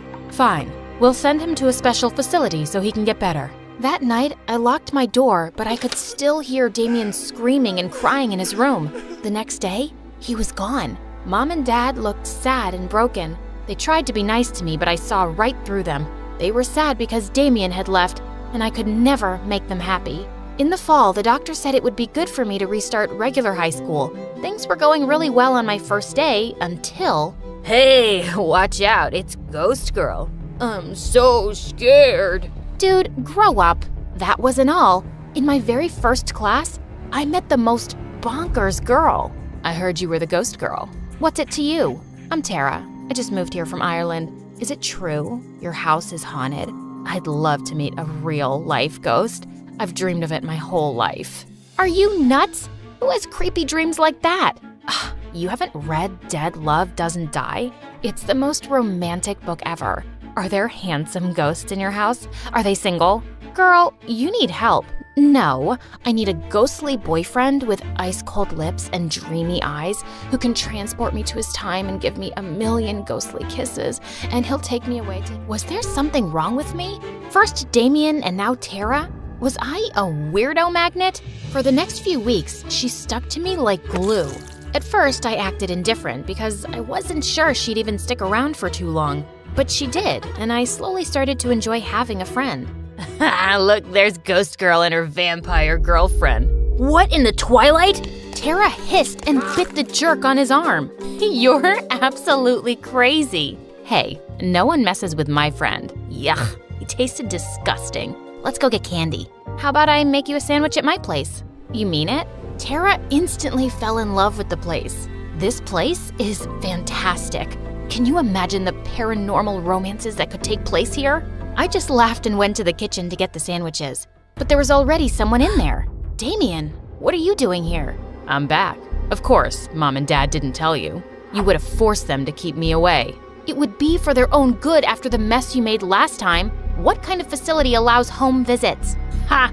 I'm not at a facility. They sent me on vacation to Bali to prove how much they loved me and wanted me in the family. I'm back now, and I'll make sure you end up in the facility soon. I couldn't believe this was happening. I made some excuse and sent Tara home before Damien did something to her. When my parents got home, I confronted them. You lied to me. He's dangerous and out to get me, but you still allowed him in our home? Mom started to cry and Dad glared at me. You're upsetting your mother, Alice. How long will this go on? You don't even care that I'm upset too? You guys are the most selfish parents ever. I'm going to stay at my friend's house because I don't feel safe here. You can't leave. We should call the doctor. I told you we shouldn't have sent her back to school. Dad locked me in my room. I could hear Damien laughing under my door. He was evil. I had to get out of here. I called Tara and told her what was up. Within minutes, she was outside my window. Come on, ghost girl. Let's get you to safety. Tara's house was so normal. It was awesome. She pulled out a mattress for me to sleep in her room, then brushed my hair to calm me down as I told her everything. Wow, your parents sound like a piece of work, and I finally get why you're so weird about being friends. I can't trust anyone. My parents ignored me for so long and thought things would be different for me once Damien came, but he's the worst. And ever since he came, my parents treat me like I'm some lunatic when he's the crazy one. He really scares me, Tara. Don't worry, you're safe here. I'll punch his lights out if he tries to mess with you. Suddenly, I heard a loud tap on the window, and he was standing outside. I screamed and jumped up. It's him! Damien's here! He was holding rocks in his hand and wore the evilest grin. Where? I don't see anything. Damien threw the first rock. It slammed against the window hard, leaving a deep crack. Are you blind? He's right there. Alice? Are you sure you don't, see ghosts or something? Because I can't see anyone. Didn't you hear the rock hit the window? Look, it's left a crack. What are you talking about? What? Why was Tara suddenly lying to me? Suddenly, the door slammed open, and my parents were standing there looking worried. How did you find me? Did you tell them I was here, Tara? I thought you were my friend. No, Alice. Tara didn't tell us. We saw you sneaking out of the house and followed you. Let's go home. No, you're just gonna lock me up in my room again. What's going on? Tara says she can't see Damien. Is she lying? Or am I crazy? The saddest look crossed my mom's face, and she broke down crying and hugged me. No, Alice, you're not crazy. That's when they told me how they'd never adopted a boy named Damien. We thought he was just a harmless imaginary friend, but when you started seeing him all the time, we tried to stop it by saying we'd send him away. The doctor said you had created Damien to help with your feelings of being alone and we should play along, so we agreed. But then you started acting out and blaming it on Damien. We were so glad when you finally sent him away yourself. We thought things were gonna be okay now, but then you said you saw him again and we just can't see you like this, sweetie. And it's all our fault. We should have given you more time when you were a kid. I was in utter shock. So, everything Damien did, the earrings, the laptop, the masks? It was all you, but we weren't mad about any of it. We were just worried about you. But if Damien was the friend I made up, why was he suddenly so mean to me? Your doctor said you suffered from low self-esteem. In your mind, no one wants to be friends with you for long. Oh yeah, it took me ages to get her to call me a friend. Are you real? Can you guys see Tara? I could pinch you. Ouch! Okay, you're real. Don't worry, dear. We talked to your doctor and he says we can start therapy sessions now. You'll be fine. And we'll be with you all the way. Me too. They all took me in a big bear hug, and suddenly, I didn't feel alone at all.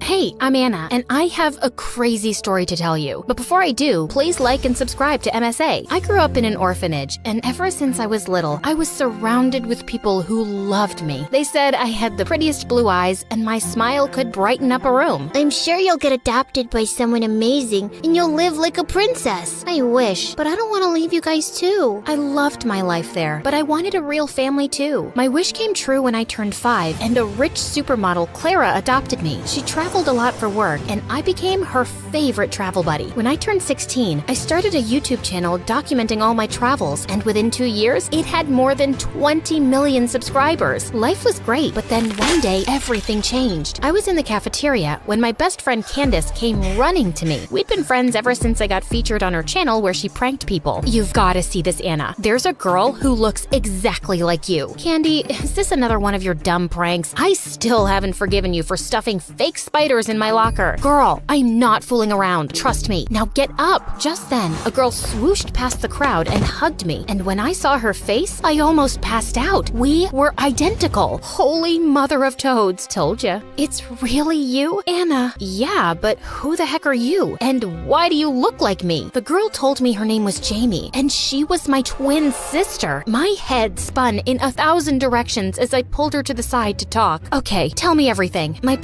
Our parents are from Hawaii, and that's where I grew up. It's a beautiful place. You should visit. Oh, wait, I'm sure you've already been there since you've been everywhere. Get to the point, Jamie. Sorry. So I didn't know I had a sister till I saw your videos. I am so happy to have found you. How are you so sure I'm your sister? Maybe we're just two people who look exactly like each other. When I saw you, I confronted our parents, and they told me that they gave you up because they couldn't afford 2 kids. That makes no sense. Listen, I get it. I look like a homeless person, and you're, well, a queen. I know it's difficult to trust me, but we can get a DNA test to confirm it. And we did take the test. When the results came out, I was shocked. She really was my sister. I was happy and hurt at the same time. The next few days, Jamie and I hung out a lot. She told me she was here on scholarship and was living in some shabby hostel. So I asked Clara if she could live with us. I don't know. I mean, please, you're so busy these days, and I could use some company. But you hardly know her. She is my sister. Clara eventually caved, and Jamie moved in. We set up a room and stayed up all night talking. Slowly, we got close, and Jamie even helped me shoot my videos. One day, we were shooting in the schoolyard when Liam, the hottest guy in school, walked up to me. Wow, and here I thought you couldn't look prettier. Yeah, says the guy who has the whole town drooling over his looks. Did you get a new haircut? She noticed. As Liam left,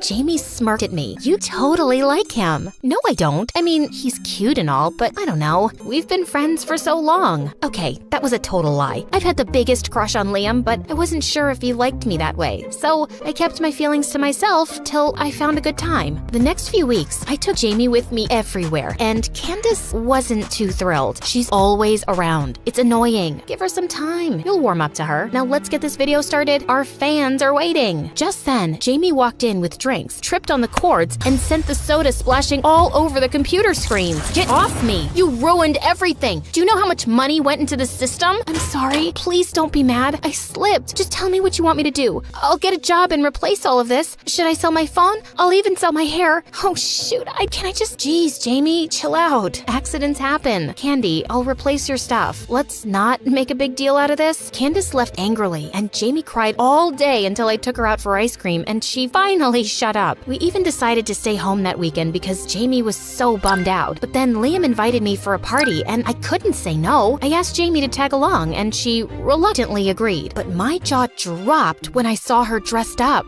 Wow, you look, well, like me. It's nice, right? I wanted to make an impression as your sister. Can't let your reputation stink just because I do. Don't say that. You look great. We were having a blast at the party, and thankfully, Candace was in a good mood, and she and Jamie made up. I was getting some drinks when Liam tapped on my shoulder. I'm glad you showed up. How could I not? It's your party. Listen, I've been wanting to tell you something, but I was waiting for the right time. I like you, Anna. Like, a lot. And something tells me you like me too. Liam, Anna, we have to... Oh my god, I'm interrupting something, right? I'm so stupid. Are you mad at me? I think you are. Maybe I should leave. Or no, wait, I don't have a car or money for a cab. It's okay. I'll hitchhike with some stranger. Hopefully he won't be a kidnapper or a weirdo. Oh my god, Jamie. You know what? let's just leave together. I'll talk to you in school, Liam. We left, and I couldn't help feeling annoyed with Jamie. But when we reached home, Jamie's phone rang and she went to take the call. But when she came back, I could tell she was crying. What's wrong? Our parents want me to pull out of school and come back home immediately. You know, Anna, I've never had a friend because Mom and Dad just wouldn't let me leave the house.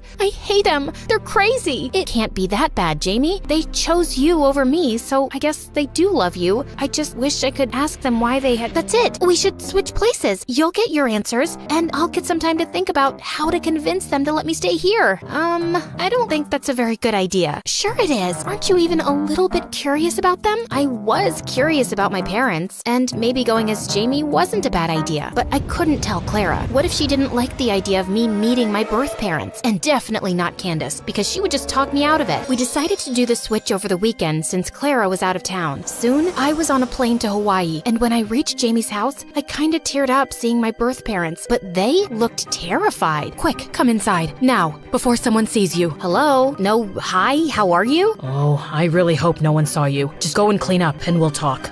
That was weird. I figured out which room was Jamie's and started to unpack. I was just wondering what to say to them when they walked in. Jamie, how are you? Are you okay? We wanted to talk to you about that money, but you're probably tired. Let's do it in the morning. Here's some food. With that, Mom put the plate on the floor and ran faster than a bullet. Jamie was right. These people were crazy. I wanted to confront them immediately, but I was too tired and fell asleep. But the next morning, I woke up to loud banging noises. We know she's in there. Open up. You can't hide her forever. What's happening, guys? You shouldn't have come back, Jamie. Why are you here? Stop yelling. And I'm not Jamie. I'm Anna. You know, the daughter you once had. What? Did you stop your medication again? Just go inside and let us handle these people. My birth parents went outside to calm the crowd. An hour later, we sat down, and I told them everything about me being Anna, them being my real parents, the adoption, everything. They looked completely stunned. Anna, this is not true. It is true that Jamie's our daughter, but she's adopted. What do you mean? You're not my birth parents? No, we took Jamie in when she was just 2, and the adoption agency did tell us she had a twin, but we could only adopt one kid, and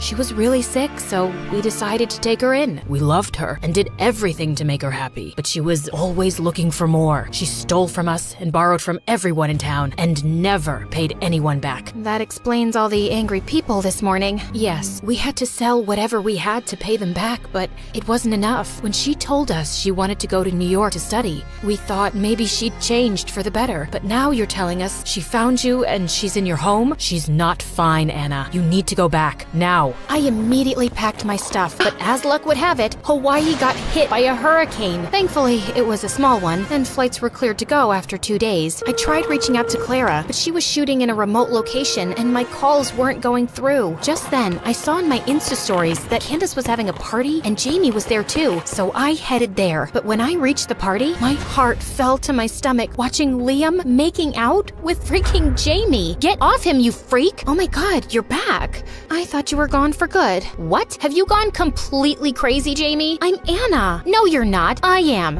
Really? Then why are you dressed like that? Babe, make her leave, please. Candy, you know me. I'm Anna. Okay, Jamie, you need to leave before I call the cops. Anna told us how you stole from her and how she kicked you out. You can't make a fool out of me. Clearly not, since you're already acting like one. Candace pushed me away and I was shocked beyond words. Crushed. I went home only to find out that Jamie had told the guards not to allow me in my own house. This was officially the worst day of my life. Thankfully, I had my credit card, so I booked a hotel room. The next day in school, I was stunned to see that Jamie had taken over my life completely and had all my friends wrapped around her fingers. I had to do something to expose her before it got any worse. So I set my phone to record and waited until Jamie was alone. Do you really think you can pull this off? No one will believe you. Jamie, please, what do you want from me? Stop torturing me. She took the phone from my pocket and threw it away, breaking it to pieces. Don't act smart with me, or I'll be your worst nightmare. Jamie smirked and left. I had to outwit her. But how? No one believed me. I skipped school for the day and went back to the hotel. Just as I put my bag down, someone knocked on my door. Clara! Anna, thank God you're okay. I just landed and tried to call you, but I couldn't get through. Then I saw you'd used your credit card and booked a place here. I'm sorry, Mom. I should have listened to you and not trusted Jamie at all. Clara calmed me down and I told her everything. I thought she'd scold me, but instead she hugged me and took me home. She even told the guards not to allow Jamie in and informed Jamie's parents. Obviously, that didn't go down well with Jamie. What is happening? You! I did you a favor by not throwing you in jail for robbing me,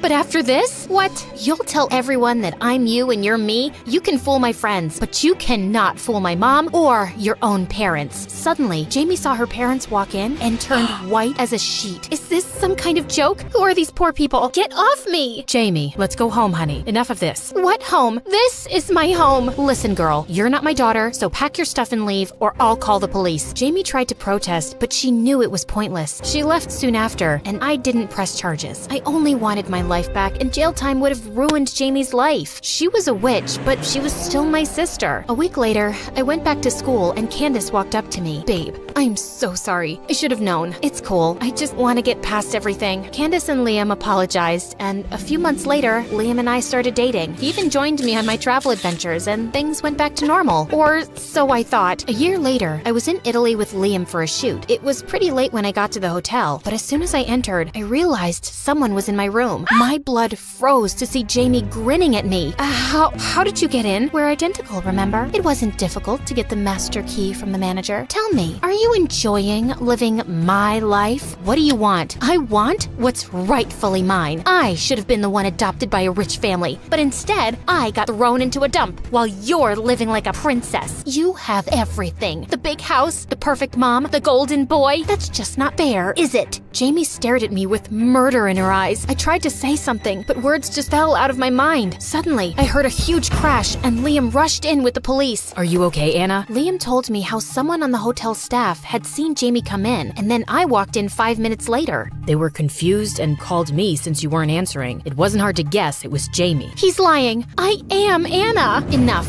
Stay away from my guy and my life. I can't believe I ever called you my sister, you psycho. Rot in jail for a long, long time. The police took Jamie away, and I never saw her again. It took me a while to get over the episode, but with therapy and support from friends and family, I'm better and thriving.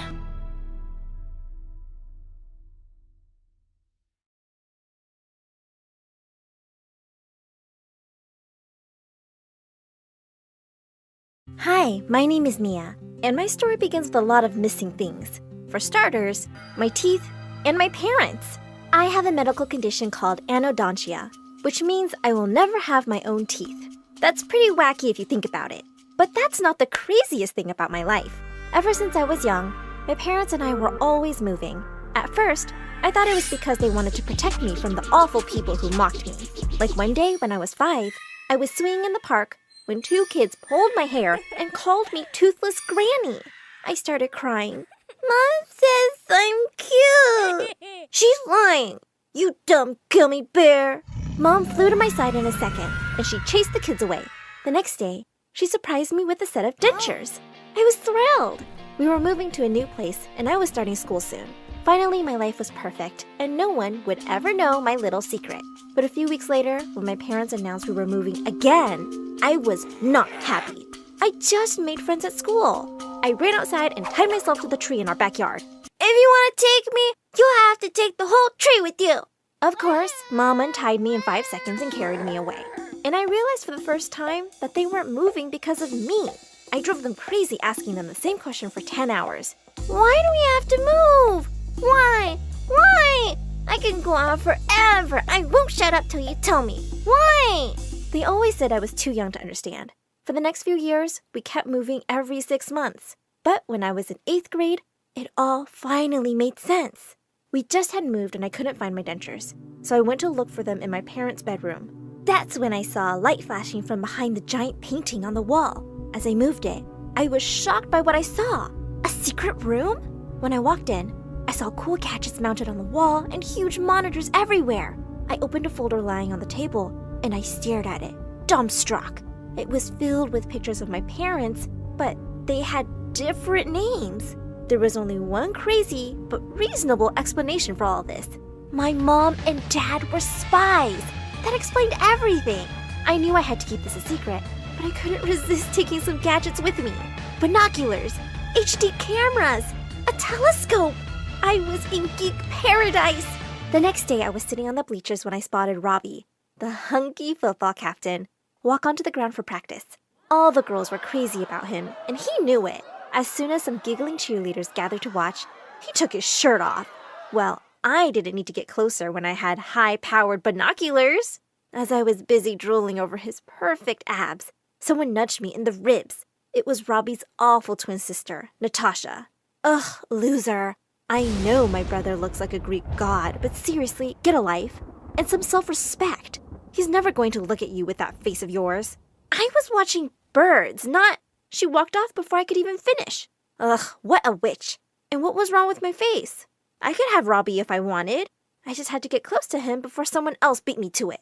But the very next day, I saw something that broke my heart. Robbie was kissing some girl. I was totally crushed. But a few days later, I caught him making out with another girl. How many people was he dating? I decided to spy on him for a little while longer and discovered that Robbie was dating more than half the class. I couldn't believe I had a crush on this 100 timing jerk. But since I was a sucker for justice, it was my duty to tell everyone about this creep. So I sent anonymous messages to everyone he was dating with proof of his cheating. The next day, Robbie was dumped by 15 people at lunch. I can't believe I was dating a jerk like you.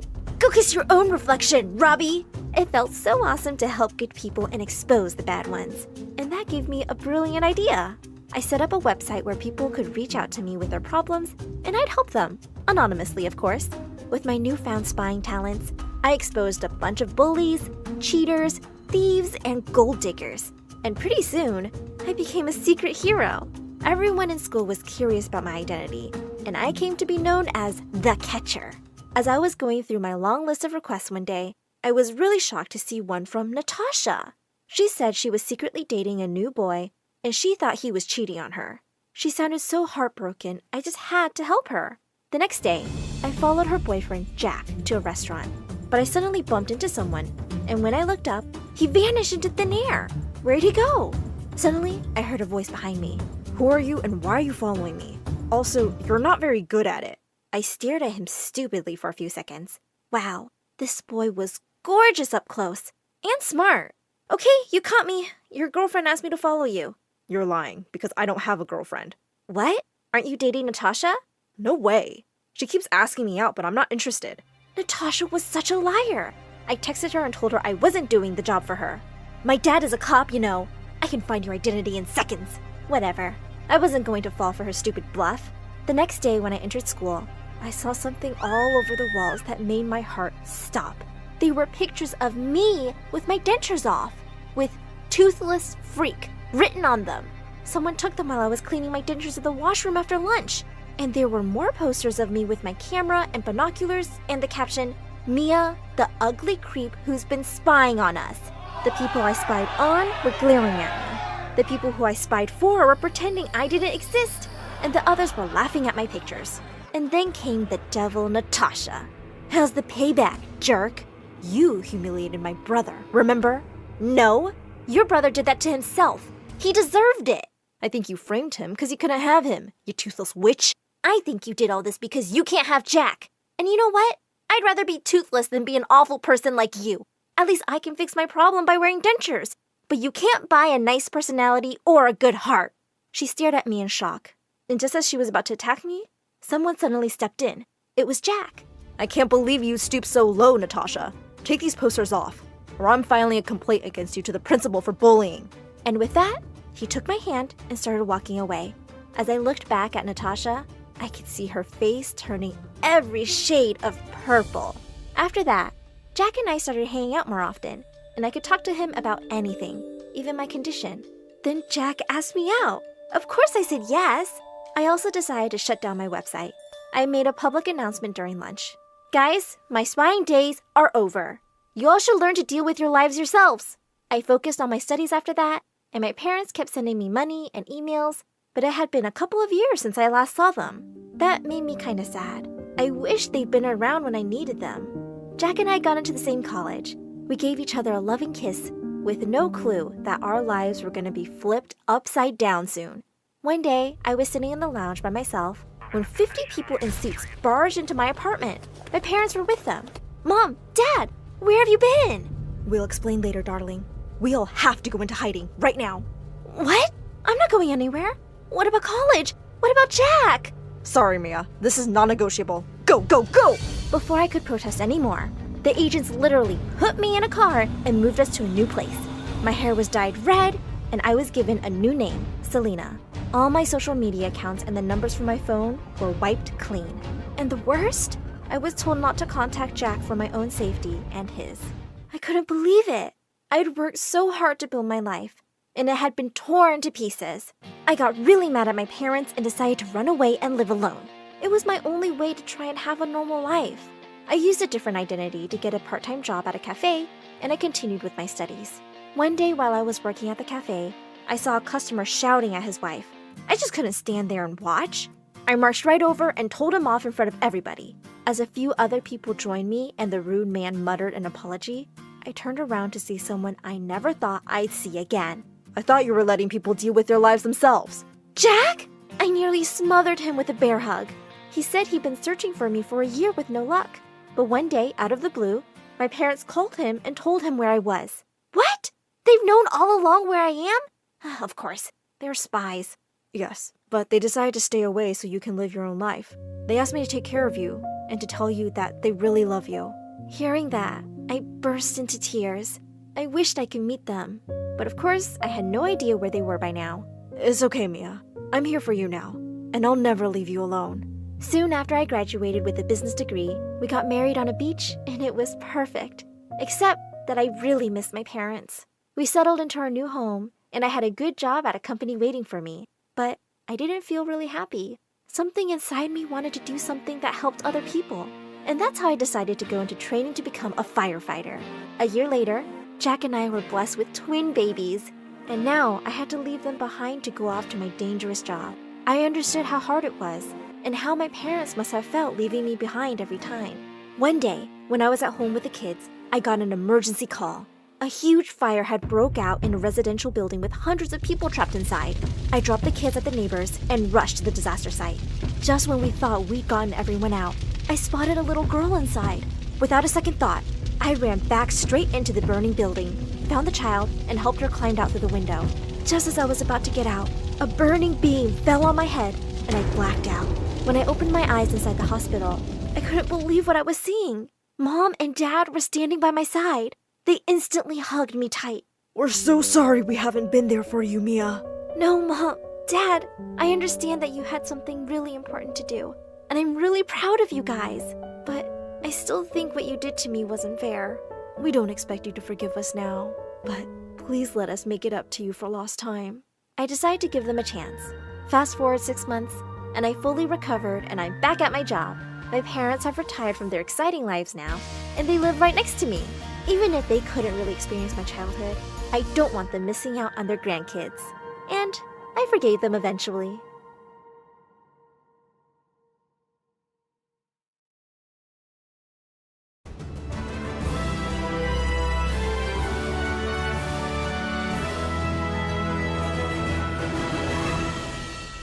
Hi, my name is Kristen. I'm a writer on Wattpad. My mom is a total Karen.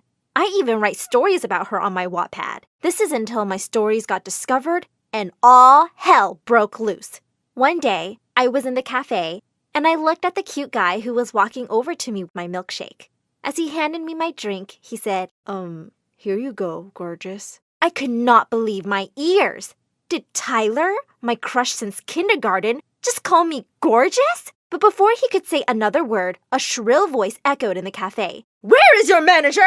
This coffee is too hot! I want to speak to your manager! I sunk back in my chair while the raging Karen unleashed her fury on poor Tyler. I'd seen this too many times. She really was as crazy as I made her in my stories. I told Mom to back off. She turned to me with blazing eyes. No daughter of mine will talk back to me like that because of some loser waiter.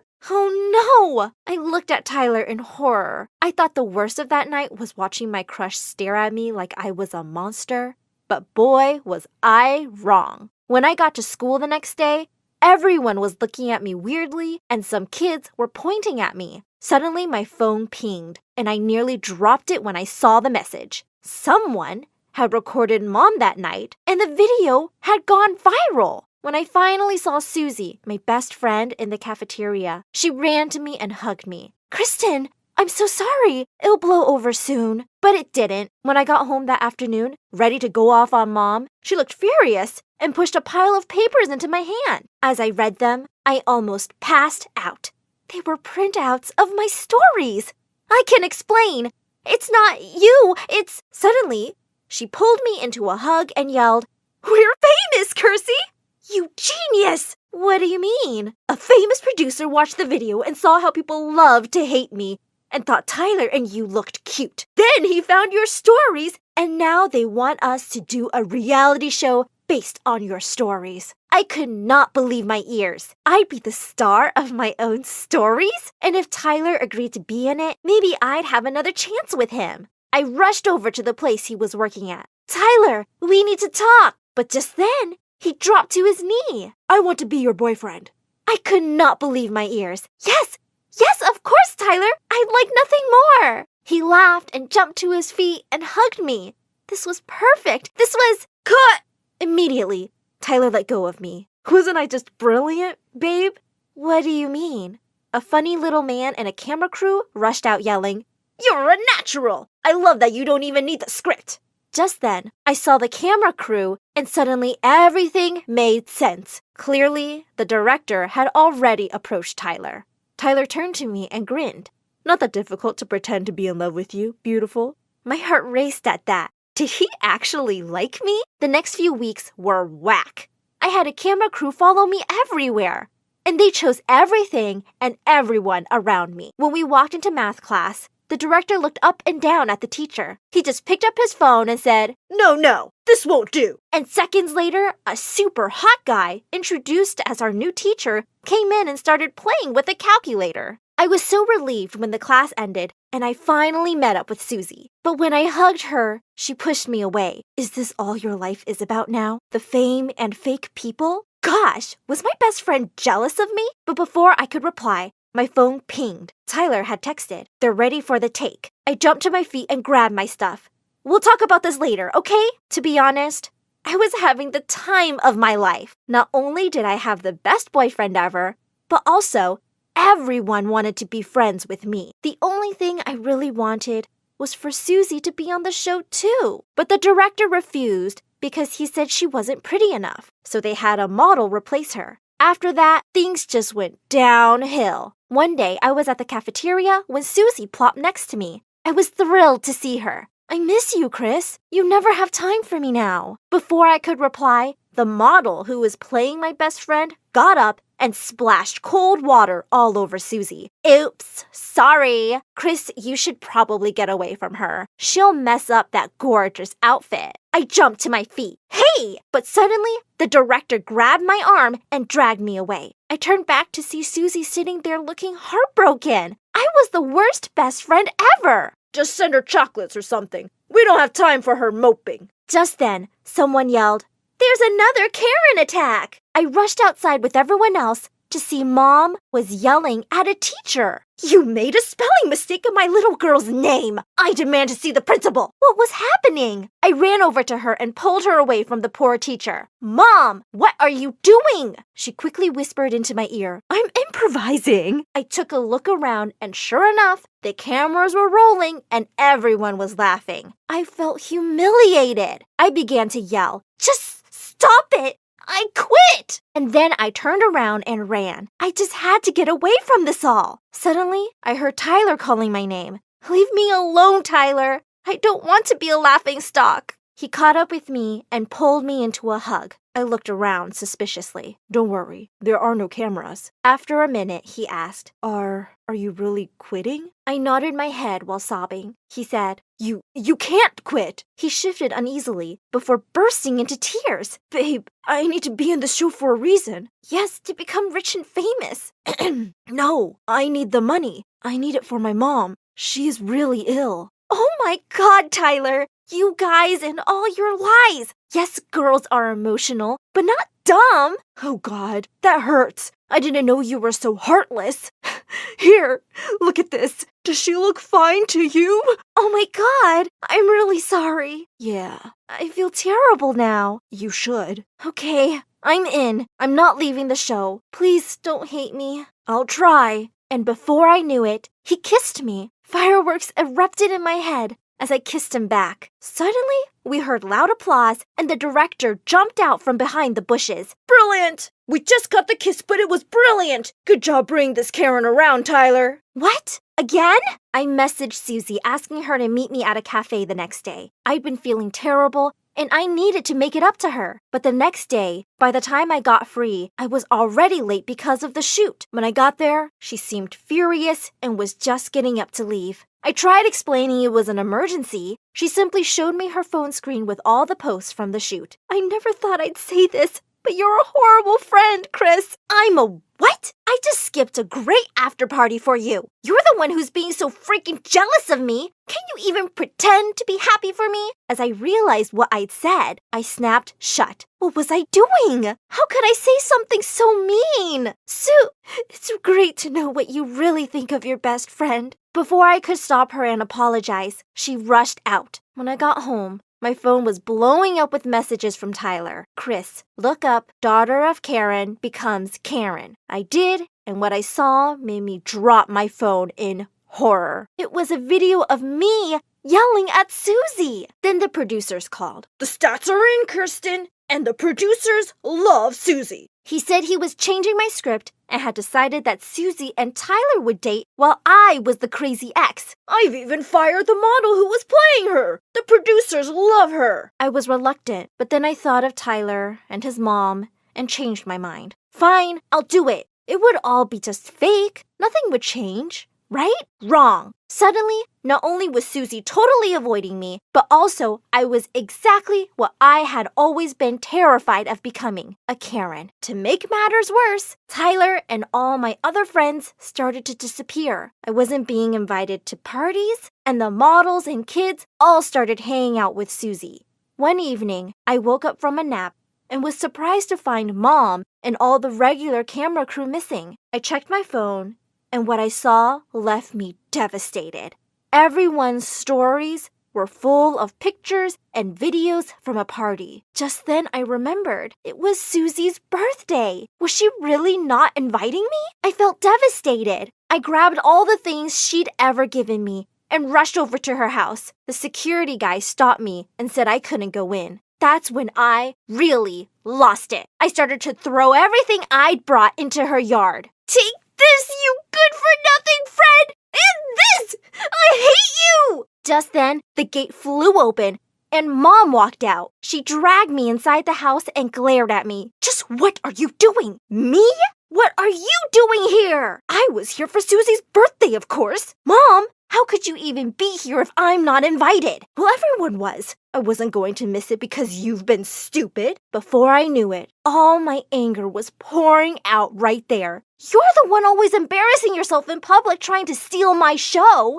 Your show? The show exists because of me. It's my show. Suddenly, I realized she was right. It was her show, and it existed with the sole purpose of making us laughingstocks. They'd even changed my script and taken over all my life. I was trapped in my own story, and I'd hurt my friend in the process. You're right, Mom. The show is yours, and it's your world, not mine. I'm not some stupid Karen. I really quit. Then I ran past her into the house. I had an apology to make. But just before I entered, I heard Tyler say, Mom would love to take you to Paris this weekend. I barged into her room. Susie and Tyler were kissing, and there was no camera crew. They were kissing for real. Tyler, what's going on? Why are you kissing her? And why is your ill and poor mom taking her to Paris? Who else would my boyfriend kiss? The color drained from Tyler's face. Babe, I can explain. She kissed me. Explain this, you cheater! And I threw a glass of soda from the nearby table at him. Then I turned to Susie. I never thought you'd stoop so low and kiss my boyfriend. Your boyfriend? What are you? Oh, don't pretend. You can keep this loser. I'm out of here. With that, I turned and stormed out. I I couldn't believe Tyler had been stringing me along for such a long time just to be famous. There was only one way to end this. I decided to call the producers to end this. Just as I was about to do that, Mom opened the door and said Susie was here to see me. I don't want to, but Susie pushed the door and came in. She started to cry and said, I've broken up with him, Chris. He swore you two weren't dating. I've left the show too. I don't want to do it at the cost of our friendship. I could tell she was serious. I found myself crying with her. I'm sorry for hurting you too, Susie. I got carried away. I missed you so much. I'm done with this stupid show. Immediately, Mom started yelling at us. What do you mean you're done, huh? You can't. It's my money too. But we ignored her as we both talked to the producers. We told them that they couldn't produce the show or we would sue them for making us go through this stressful and hard time. The producers decided to not air the show eventually. Mom went crazy and became more and more of a Karen. What I learned from all of this is that you can be a Karen without knowing you are a Karen. So take this advice from me. After you like this video, go ask your friends if you are a Karen or not, and tell us what they said in the comments. There I was, caught in my own game, outwitted and destroyed. My heart raced with the painful realization that I'd been a complete fool. Hi, I'm Ella Holmes, the world's best detective. No wait, I'm Ella Stone.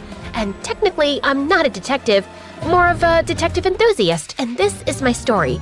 Don't forget to like and subscribe. Ever since I was little, I was fascinated by mysteries. I'd read detective stories under the blanket with a flashlight on. When I was 7, I was convinced that my teacher was a criminal. She had these beady eyes and this creepy old face, so I followed her and caught her stealing money from the school bake sale. The principal gave me an award and everyone cheered. I was on top of the world, but of course, I couldn't stop there. I sought out more mysteries to solve, like who wrote bad words on the bathroom stalls, left their stinky gym socks on the floor, had a secret crush, or farted in the library. To me, everyone at school was a suspect and had something to hide. I know you did it! Don't you lie to me! But I'm innocent! Wait, what are we even talking about? Eventually, things got out of hand. Kids ran away when they saw me. I didn't do whatever you think I did. Leave me alone! They got really mad when they caught me searching through their stuff for evidence. So I didn't have many friends. But that was okay because I had Jenny. Jenny was my neighbor, and we'd been best friends since I saw her playing in her front yard, and this mean girl walked up and pulled her hair. Ouch, that hurts! Oh, look at the big baby.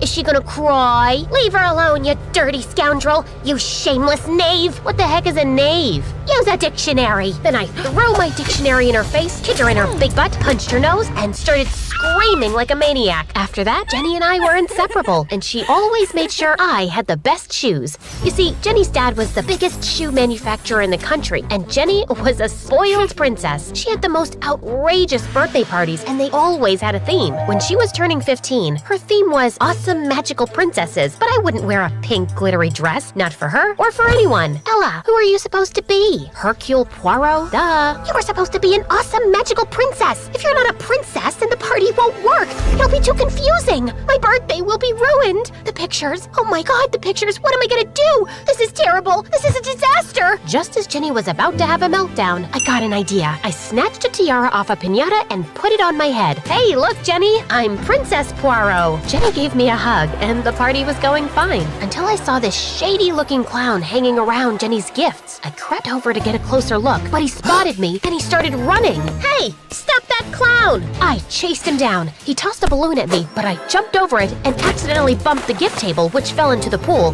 Then I tackled the clown, and we smashed into the cake. Ella? I looked up to see Jenny crying, and all the guests glaring at me. Come to find out, the clown was Jenny's harmless grandpa. After that, I was kicked out of the party, and Jenny stopped talking to me completely. But things changed a couple years later when I heard Jenny sobbing in her backyard one day. Hey, are you okay? Do I look like I'm okay? My heart is shattered. I'll always be alone.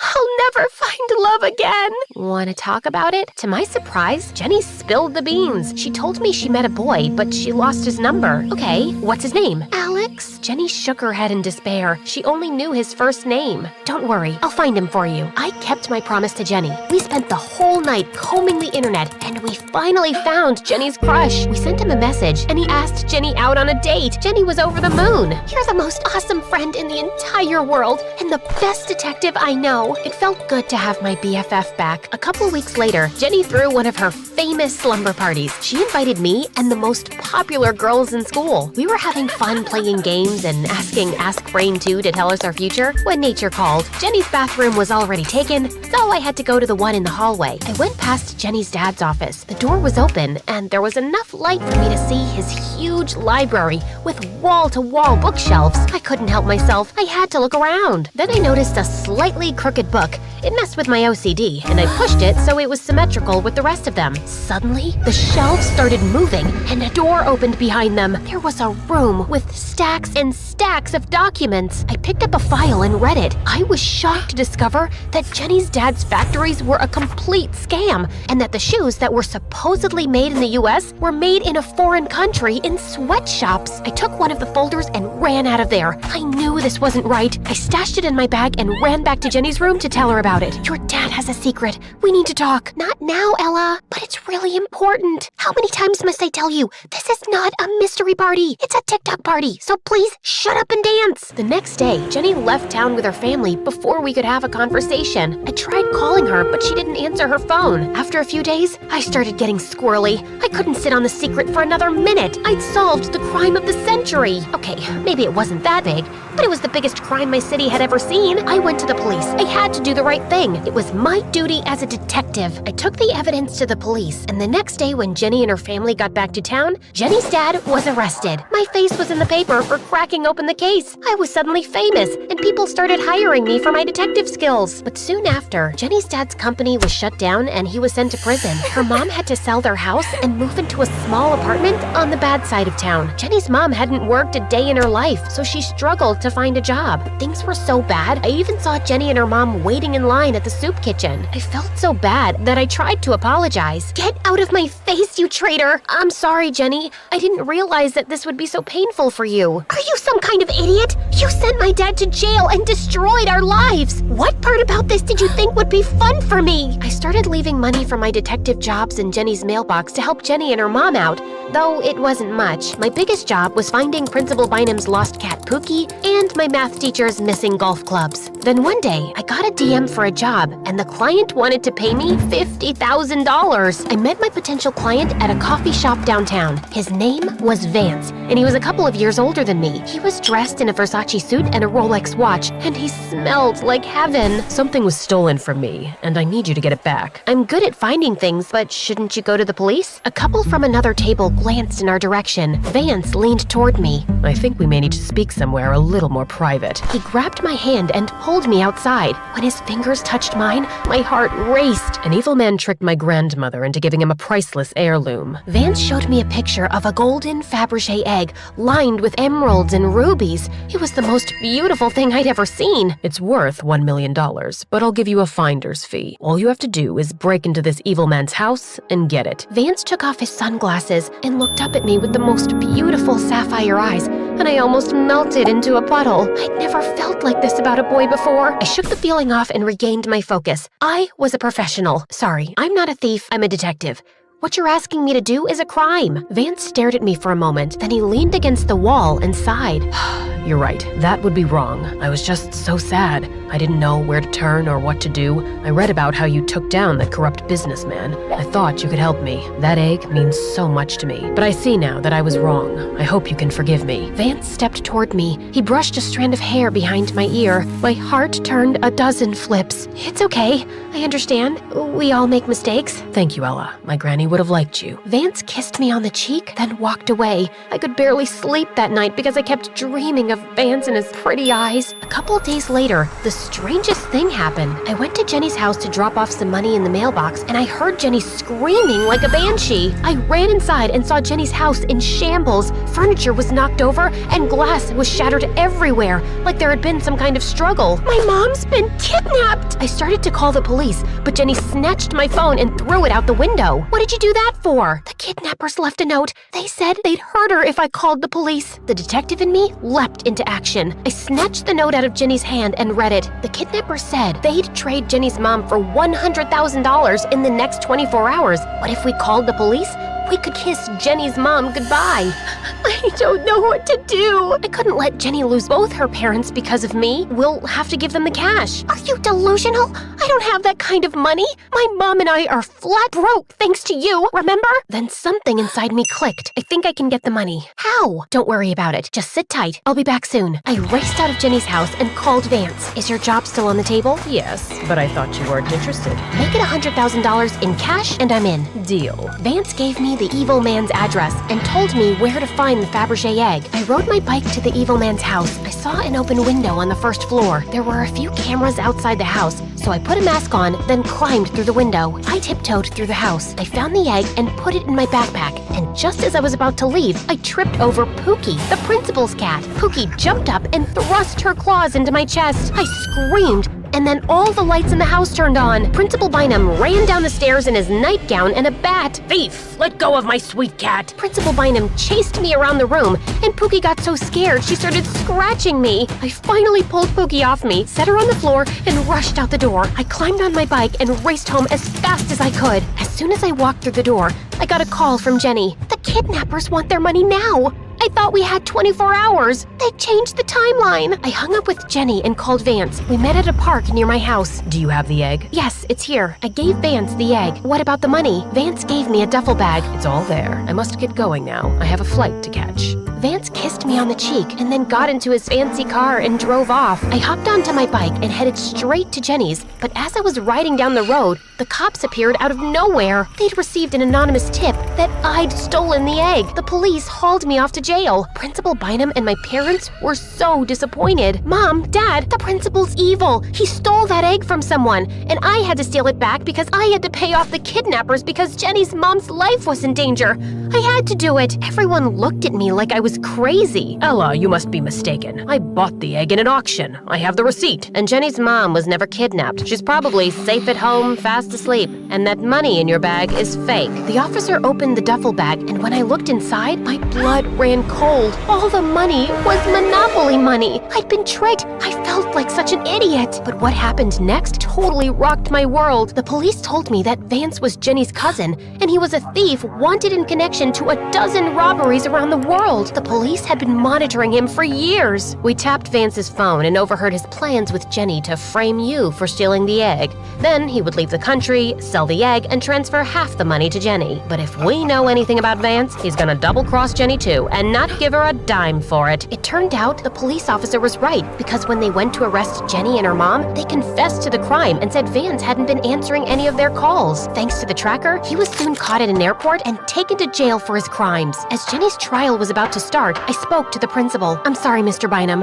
What I did was wrong, but please don't be so hard on Jenny and her family. It's my fault she did what she did. I set out to find the truth, but I hurt her more than I could ever know. Because of me, her dad is in jail, and she's lost the life she knew. On the day the judge was set to sentence Jenny, Principal Bynum asked him for leniency. Instead of going to juvenile hall, she had to do community service, picking up trash on the road for 6 months. And one day, I joined her. I heard what you said to Principal Bynum. Why would you want to help me after I framed you? You're my friend, and I regret what I did to you, even if what I did was right. I'm sorry for what I did, and I think we're way past even now. Maybe we could start with a clean slate? Really? I miss my best friend. Me too.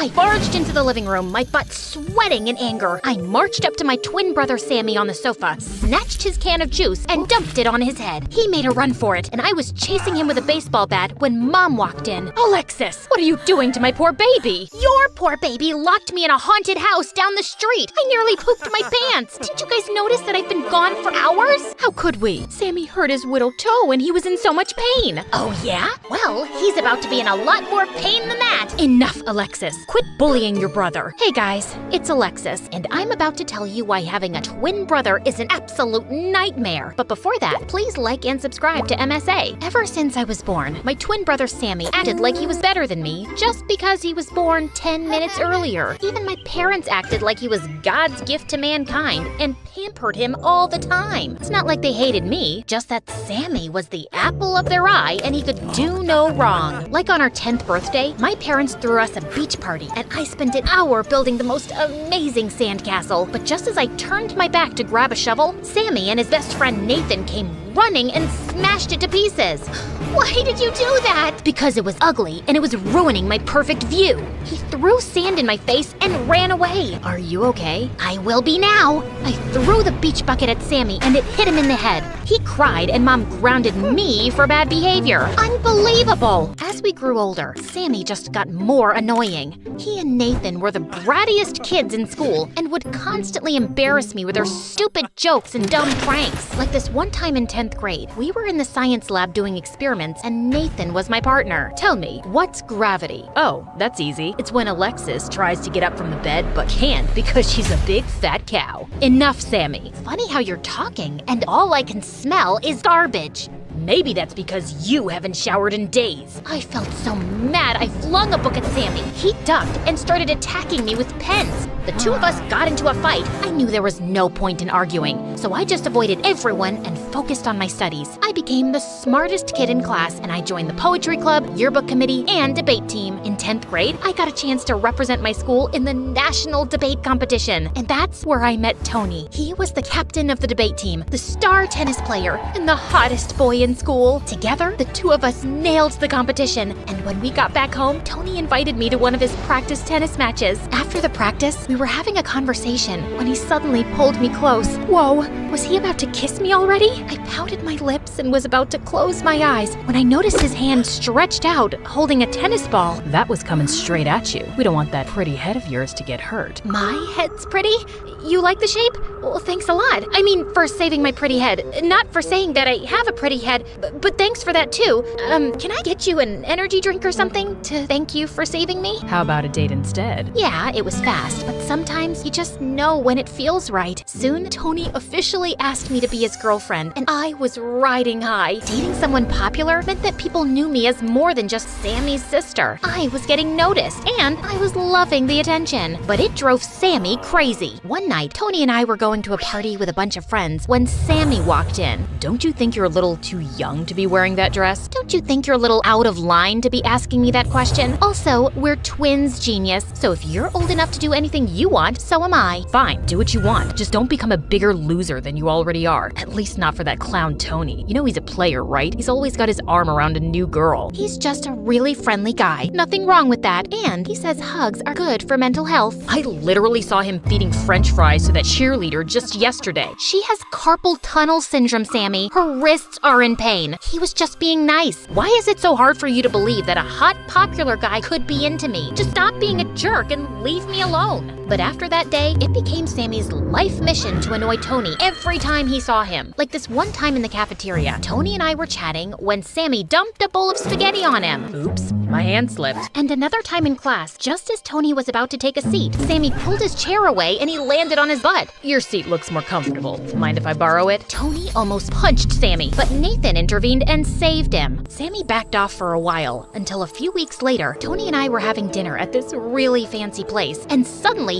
he jumped out of his seat screaming. What happened? Please don't tell me there's a rat. I will freak out. The only rat here is you, Alexis. What's this? Tony shoved the phone in my face, and I saw a bunch of pictures with Nathan kissing a girl who looked exactly like me. I was so confused until he played a video where I was confessing my love for Nathan, and I immediately recognized the voice. It was Sammy's. Oh, that's not me. I mean, it looks like me, but what? You've been cheating on me with Nathan? No wonder your brother was annoying me these past few weeks. He wanted me out of the picture so you could be with his best friend. Hear me out. That girl in the photos is Sammy with a wig. We're twins, so we look alike. That's all. Please, you have to trust me. Stop making up stories. You're a liar and your brother is crazy. Both of you can go eat dust for all I care, but stay away from me. Tony was out the door before I could stop him. I rushed back home furiously and confronted Sammy, who started laughing like a crazy person. I can't believe he fell for that trick.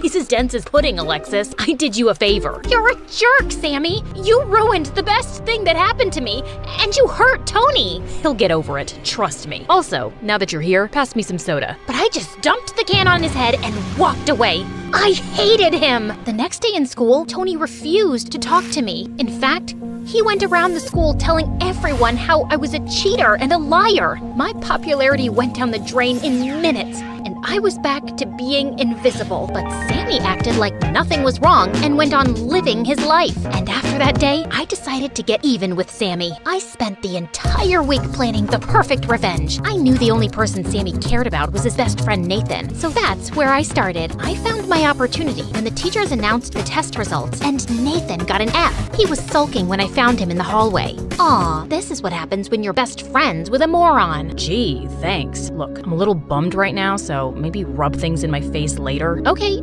I'm actually here to offer you a really sweet deal. I need you to date me.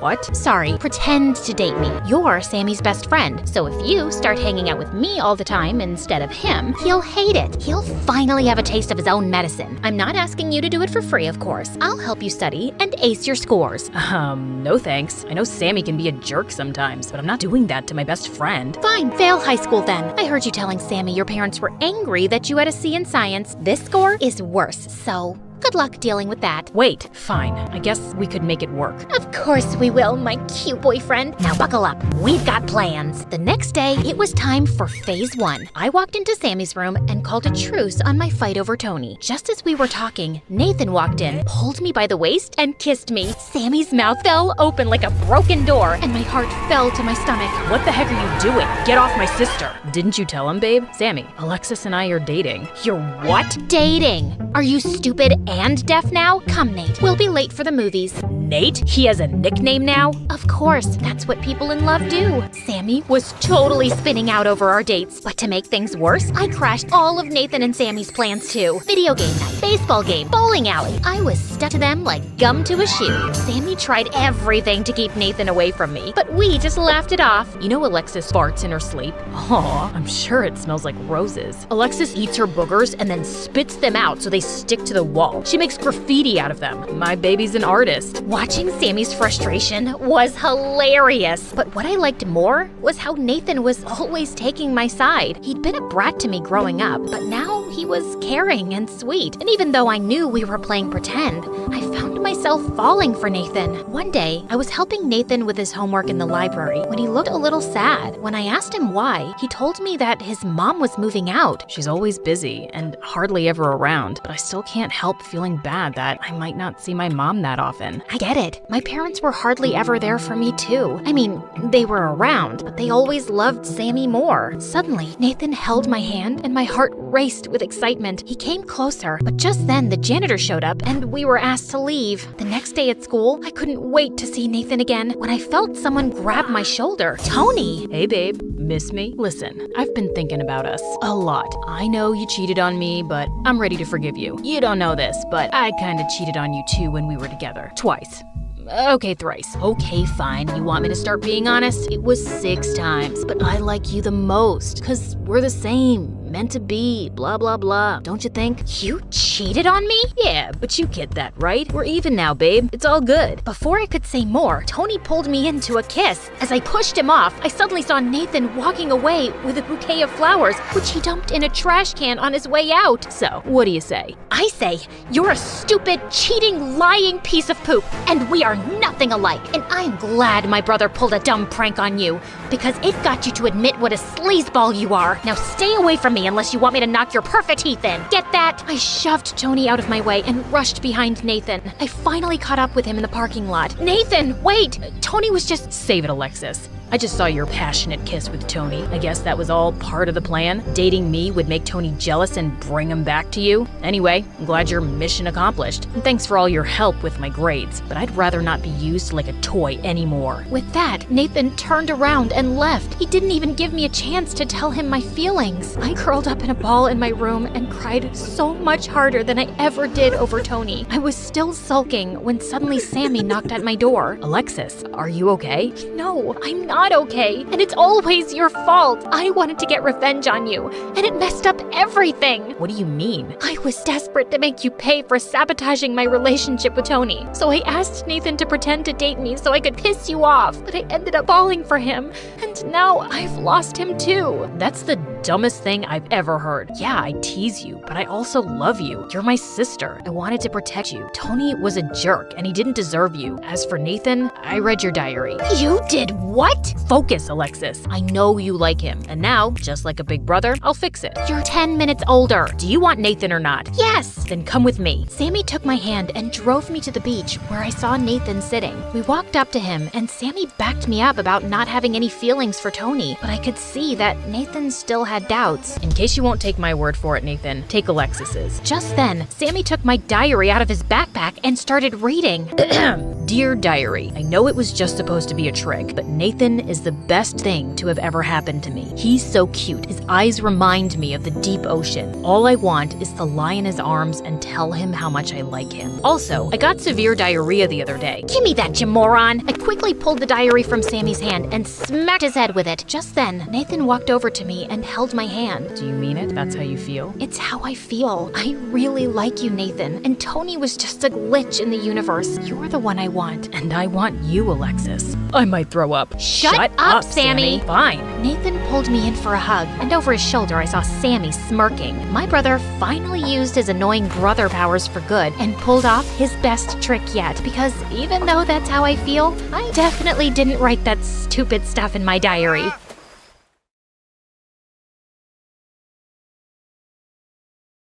Hi, I'm Kathy from Florida. My mom comes from a family of geniuses. Both her parents are scientists, just like her. So when I was born, she expected me to be some kind of genius too. Only I wasn't. Kathy, how do you make 7 even? Easy. Take the S out like this. Ugh, no. Let's give this another shot. Mom, I'm bored. Can I go outside and play for a bit? Such a pretty day. No matter how hard Mom tried, I could never give a hoot about books. So Mom got me private tutors. Margot, are you with me? Tell me what I just said. You said, Margot, are you with me? No, I mean, what was I teaching? How am I supposed to know that? You're the teacher. The tutor got angry and swore to never come back, and Mom was just left disappointed, as always. She didn't talk to me for days until one afternoon, her old friend from school, Lydia, paid us a visit with her daughter Sophie, who was awfully quiet. They'd recently moved to town and shifted to our neighborhood. I was so excited to see another kid in the area, since our neighborhood was full of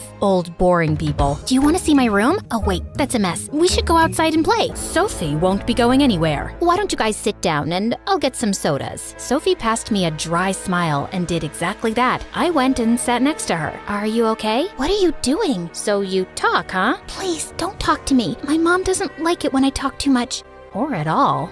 I tried talking to Sophie, but she continued to stare at the floor and I gave up. After they left, Mom told me that Sophie was supposed to go to my school and I had to look after her. Why? She's so weird, and her mom kept staring at me like I'd farted in her face. Sophie's new here and she needs your help. That's the least you can do for me after that stunt you pulled with the tutor. Oh, fine.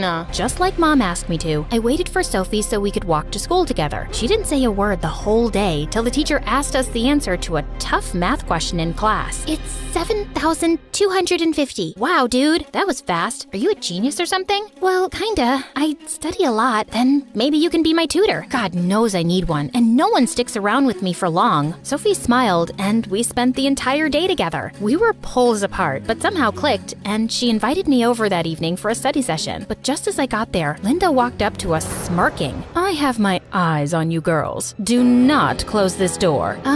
Sure, Mrs. Linda, Sophie's mom. You know what happens when you close the room? Monsters creep up from behind the shadows and eat you up. Have fun studying. Linda laughed, and I just couldn't stop thinking about how weird she sounded. Also, the entire time I was there, she kept walking by the door, sneaking glances. I wanted to ask Sophie if her mom disliked me or something, but I didn't want to offend her, so I kept quiet. Mom got called for an emergency meeting out of town and asked Linda to help. Oh, of course she can stay here. No problem. Work comes first. Tell me that didn't sound sarcastic. Anyway, I was happy to spend some time with Sophie, but as soon as Mom left, Linda grinned and walked in, locking the door from inside. I continued banging for ages till she opened up. What? I just went to get you my sweater. It's freezing. You just shut the door in my face and walked away. I did not. You're an ungrateful, wild kid, Kathy. Didn't your mom teach you how to speak with elders? Oh, wait. She's too busy working. Before I could respond, Sophie came and practically dragged dragged me away. Your mom's crazy. Who talks like that? I'm really sorry. Ever since Dad left us, she's been a little weird around people. Just ignore her. Anyway,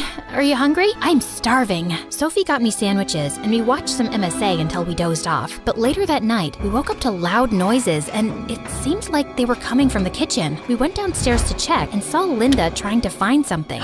What are you doing? Oh no. Did I wake you guys up? I was so hungry and I thought I'd make lasagna. Go back to bed. Who eats lasagna at 3 a.m.? I do. Sophie and I left, but we couldn't get any sleep and were super exhausted the next day. I didn't know what her deal was, but Linda just kept getting weirder over the years. But Sophie and I continued to remain the best of friends. While I was still figuring out what I wanted to do in life, she had already set her mind on becoming a writer. Look at this poem I wrote. I could never explain how much you meant to me, for sharing my joys and pain. This is beautiful. You think? It's not complete yet. I think poetry is my calling, Kathy. I don't want to waste my life studying. I think it's amazing. I just wish I knew what I wanted to do too. I'm sure you'll figure it out. Well, I tried to, but finding a passion was more difficult than I thought. I tried auditioning for the drama club, but I had trouble memorizing the lines. Art was boring and cheerleading was too much effort. I'd almost given up hope till one day a football hit me right in the head. Ouch! Watch out, jerks! Pass the ball, shorty. You holding up the game. Oh, really? Come and get it. Just as one of the guys walked forward, I dodged him and ran straight to touchdown. Everyone stared at me wide-eyed as the coach suggested I try out for the running team. I wasn't sure I'd do well, but I ended up overtaking everyone on the team, including the boys. By high school, I was good enough to compete in tournaments. After our team had won one of the biggest track events, we wanted to celebrate by going out for a concert,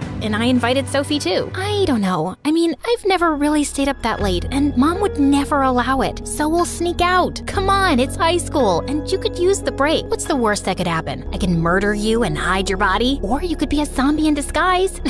Wouldn't that be something? Sophie and I left with the team, and we're having a blast at the concert till I left to go get some drinks, and when I came back, Sophie wasn't around. I started searching for her frantically and tried calling her, but I couldn't get through. I informed security, and within minutes, we had a whole search team looking everywhere for her. We finally found her near one of the stalls, and she had fainted. We immediately took her to the hospital. I informed Mom and Linda on the way, and was sweating bricks when they showed up. Do you have any idea what you've done? You're such a bad influence on her. She has a scholarship exam in 2 days. If they don't let her sit for that, all her hard work will go down the drain. I can't believe this. Your daughter's in the hospital and all you care about is some dumb exam? Seriously, what's wrong with you? You should be sorry for sneaking out my daughter, and instead, you're giving me an attitude? This is exactly why I told Sophie to stay away from you. If there's anyone she needs to stay away from, it's you. She probably fainted from all the stress you give her. Enough, Linda. I apologize for Kathy. And you, young lady, let's talk at home. But Mom! Just then the doctors walked in and informed us that Sophie had a slight concussion and a minor fracture and would be absolutely fine. I wanted to check on her too, but Mom dragged me back home. A week later when Sophie came home, I rushed to talk to her. I am so glad you're okay. How are you feeling? I've been better. I'm sorry for leaving you alone like that, Sophie. It's okay. I don't want to think about it. I need to rest now. Let's talk later. With that, Sophie just went to bed and pulled up a blanket. Because of her injury, she couldn't take the scholarship test for college, and even though she didn't blame me for what happened, I wanted to make up for it. I thought about it a lot, and then one day while I was walking by the school notice board, I saw a flyer for a writing competition. The winner would get a chance to apply for a prestigious writing course and win a cash prize. I quickly tore it off and went straight to Sophie's place, but Linda opened the door and refused to let me in. I had to get creative, so I climbed up a tree that led to Sophie's window, and what I saw blew my mind. You have to stop hanging out with that Kathy. I hate her, and I hate her more every day. Stop it, Mom. You don't even know her. I know she'll let you down, just like her mom did. What do you mean? Nothing. They're all the same. You need to be better and smarter, get a better job, college, and more money than Kathy. That will be my revenge. Saying that, Linda turned around and left. She was worse than I thought. What was she saying about my mom? I had so many questions in my head when suddenly the branch I was on snapped. Luckily, I caught the windowsill just in time. What the heck are you doing, Kathy? Hanging out? Pull me up, will you? Close call. Here, take this. What am I supposed to do with this? You have to apply. It's been your dream since forever, Sophie. No, I don't have to do anything. Besides, Mom, you can't let your mom define your life for you. You have to be strong and give your dreams a shot. Why do you even care? Because you're my best friend, and I want you to be happy, even if that means going against your mom, who is terrifying, by the way. Oh, tell me about it. We shared a laugh and Sophie promised to think about it. I was glad to have my best friend back, but I still couldn't stop thinking about what Linda said. So the next morning, I asked Mom, and she told me that in high school, Sophie's mom was a bit weird. She always had her head in books and hardly smiled. So we thought maybe she needed to loosen up a bit, and we played a funny prank on her. What did you do? We might have taken a picture of her digging in her nose and pasted it all over the school. How is that funny, Mom? That's horrible. I know that now. We did remove all the pictures, but I think it affected her and kids kept laughing at her for years. I apologized more than once, but I guess she's never really forgiven me. I wanted to talk to Sophie about it too, so the next day, I waited outside her house to walk to school together, but she didn't show up. And when I came back from school, Mom told me Linda and Sophie had moved. Immediately, I called Sophie, but as luck would have it, Linda answered, "Stay away from Sophie. She's done with you messing up her life." But Linda disconnected, and when I tried calling again, the number wasn't reachable. I searched for Sophie for weeks, but finally gave up when I got no leads. It was as if she'd vanished into thin air. Soon, the school announced the annual track events, and I got busy. The best student would get a sports scholarship to a college of their choice, and even though I wanted to be the best, Sophie always remained in the back of my mind. I missed her, but I set all my feelings aside and gave it 100%. I didn't land the top spot, but I did get into a good college, and Mom was super proud of me. I continued participating in athletics in college, and with time, I even developed a taste for poetry. Maybe Sophie rubbed off on me a little. A year later, I was attending a poetry show with some friends when suddenly I heard a familiar voice on stage. "I could never explain how much you meant to me, for sharing my joys and pain, for being my friend, patient and forgiving, never judging, scolding, or forsaking. It gives me peace that at the end of the day, you're only a phone call away." The audience erupted in applause, and I could feel warm tears down my face. When the show ended, I immediately went backstage to meet her, but it was too crowded. "Kathy, is that you? Oh my God, I'm so happy to see you. And that poem? I completed it. It's actually dedicated to you. God, I missed you so much." "Me too. And I'm so glad you're following your dreams and finally convinced your mom." "Well, not exactly. Sophie told me after they left town, her mom got diagnosed with bipolar disorder and had to get admitted to a mental facility. Since they had no other family, Sophie had to drop out of college and pick up a job to pay the bills." "I'm so sorry to hear that. Why didn't you call me? You know I would have helped." "I tried calling you. I guess you changed your number. And then I got busy with Mom's treatment, and there was never a good time. If it means anything, I'm here now, and I'm sorry for what Mom and her friends did to your mom all those years ago. It was a long time back. I knew Mom wasn't like other moms, but she tried her best to be there for me in her own twisted way. But after she got diagnosed, I realized how short life is to hold on to grudges and ignore what makes you happy. So now that Mom's better, I've finally decided to pursue my dream. I'm so proud of you, Sophie. So what do you say? We start again? This time, let's leave the moms aside. I'd love that.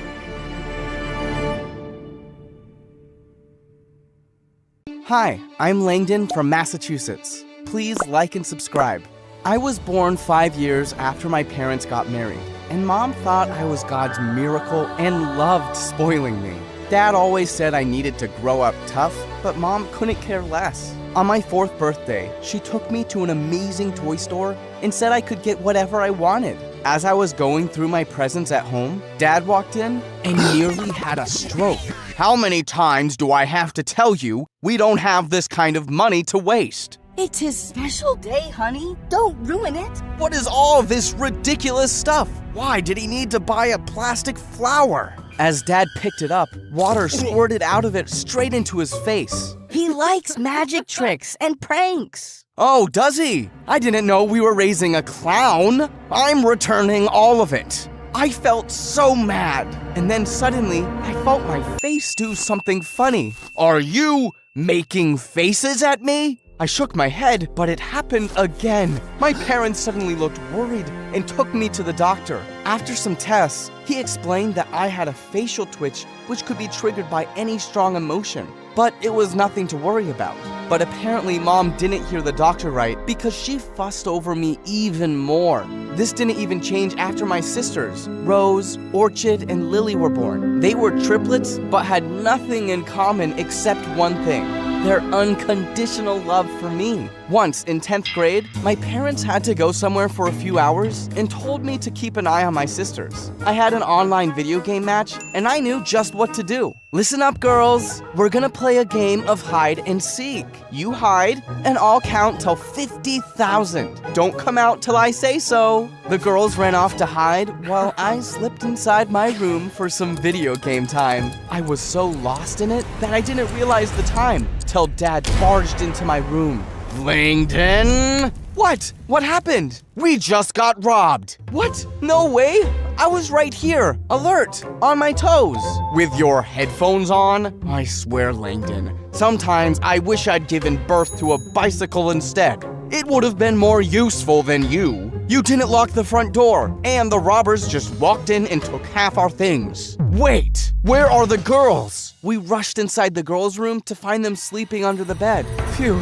They're safe. That's because I told them to hide. How could you be so stupid? We just lost stuff worth thousands of dollars. If you really think about it, Dad, it's good, because now we can buy new things. Our old stuff was rotten, especially our TV. Dad looked ready to explode. Thankfully, Mom rescued me just in time. But after that day, he never trusted me with anything. It bothered me, but thank God Mom and the triplets worshipped me. Time passed, and in 12th grade, I joined the school football team. Without Dad knowing, of course. He was already unhappy with my grades, but football was my calling, and it was making me really popular too. I was standing by the lockers one day when the head cheerleader, Annie, walks right up to me. Hey, Langdon. Annie, hi. Hey, will you? What? It's Korean for how are you? Oh, funny. I just came over to invite you to the Christmas party at my place tomorrow. I'd love it if the hottest new jock could come. Really? Me? Wow, sounds mind-blowingly awesome. I mean, yeah, I'm cool. Count me in. Awesome. Can't wait to see your handsome face. I had a blast at the party, and I couldn't stop blushing when Annie introduced me as her new catch. Soon we became an official couple, and I was the happiest guy alive. A few days later, it was Dad's 40th birthday, and I wanted to do something nice for him. His car needed some repairs, so I took it to the mechanic to have it fixed and polished. But as I was driving back, I stopped by the bakery to pick up his cake, and that's when I heard a loud bang. I ran outside, and to my horror, I saw that Dad's car had slid down the sloping street and crashed straight into a truck. Oh my God! When Dad found out, he exploded like a pressure cooker. You, Langdon, you make me want to rip my hair out. My car is beyond repair. Do you think I just have money lying around to buy a new one? Dad, I'm so sorry. I got it fixed. For you. I guess I just forgot to put the brakes. You just forgot? How easy is it for you to say this every time? I've tried to make you more responsible, but I'm just done with you. I'm sending you to an army boarding school. Dad, no, I can't leave my football. I clapped my hand over my mouth as I realized I'd let it slip out. But Dad didn't even look shocked, just really disappointed. You think I don't know you sneak around and lie to me to play football? If you trusted me, I wouldn't have to. You should really come see me play sometime. Dad, I'm really good. I don't care, son. Your mom and I are leaving for your aunt's wedding tomorrow. But next week when I'm back, I'll ship you off. That's final. Dad didn't hear another word, and the next morning, my parents left. I'm sorry, bro. Dad forced us to tell the truth. It's okay. But now I need you guys to back me up. Dad needs to see I'm responsible. So we have new roles starting today. Rose, you're in charge of the dishes. Lily, I want you to make breakfast. And Orchid, you'll manage the laundry. And you? I'll supervise. That's the biggest responsibility. The next few days, everything went really smoothly. But then, one morning, my sisters woke me up screaming. What happened? It's Mom and Dad. They're missing. My sisters showed me the news, which said the plane they were on had disappeared. Search teams were trying hard to locate it. This can't be happening. Oh my God, what will we do now? I can't breathe. She's having a panic attack. She has panic attacks? Since when? We calmed her down and put her to bed, but I couldn't stop thinking how I never knew of Rose's panic attacks. I felt terrible. I stayed up all night reading the news about my parents, but it was the same. How was I supposed to make this work? What if they didn't come back? I didn't even hug them before they left. We stayed at home the next few days, waiting around for news of our parents, but none came. And when we returned to school, everyone was looking at us with pity. Great. People are treating us like we're orphans already. Don't say that. Just then, Annie appeared out of nowhere. Aw, baby. Your sisters look terrible. How are you holding up? Better than your fake eyelashes. Lily, behave. We're fine, babe. I tried calling you. Yeah, you know I always have such a busy calendar, babe. But you are right here all the time. I'll see you around, Poochie Poo. Seriously, how do you tolerate her? She's more fake than Monopoly money. I love her, okay? So you better get used to having her around. No, I won't. And after that day, Lily kept going from bad to worse. She would turn up late at home and get angry for the weirdest reasons. Whenever I asked her what was wrong, she said she was just fine. To make matters worse, we fell short of cash, so I had to work part-time as a mechanic. Things were tough. But thank God for Annie, or I would have gone crazy. One morning in school, Annie and I were sitting in the cafeteria when Lily walked up to us. We need to talk, Langdon. Can't you see we're in the middle of a conversation? Take your middle somewhere else. I need to talk to my brother. Lily, we can talk at home. Don't create a scene here, please. Everyone is staring. Oh, so you're worried I'll spoil your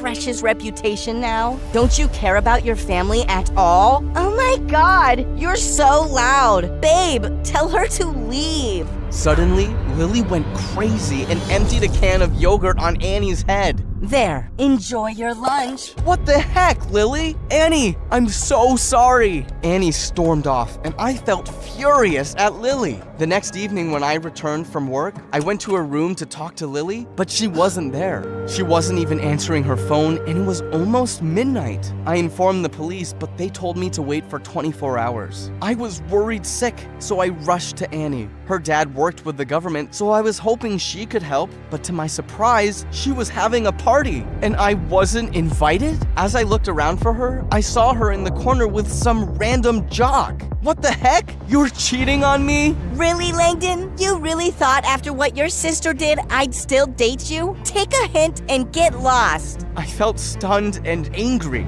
and my face started twitching. Annie just rolled her eyes. Ugh, your face is doing its weird thing again, and you look super stupid. And then she just started making out with him. I tried pulling her arm, but the guy with her pushed me away. I grabbed a glass near me to dump juice on him, but she pushed me, and the juice ended up all over her hair as she screamed. Lily was right. She was super fake. There was no way Annie was helping me now, so I left, only to find Lily in the parking lot. Do you know what time it is? I've been searching for you everywhere. Now you found me, so leave. I have a party to attend. You hate Annie. Why are you at her party? You're coming home with me. Don't tell me what to do. You've always done whatever you want. But now that I have my freedom, you can't stand it? You're not my dad. What's wrong with you? Have you forgotten I'm your older brother? Older brothers are responsible, so don't call yourself that. Now move.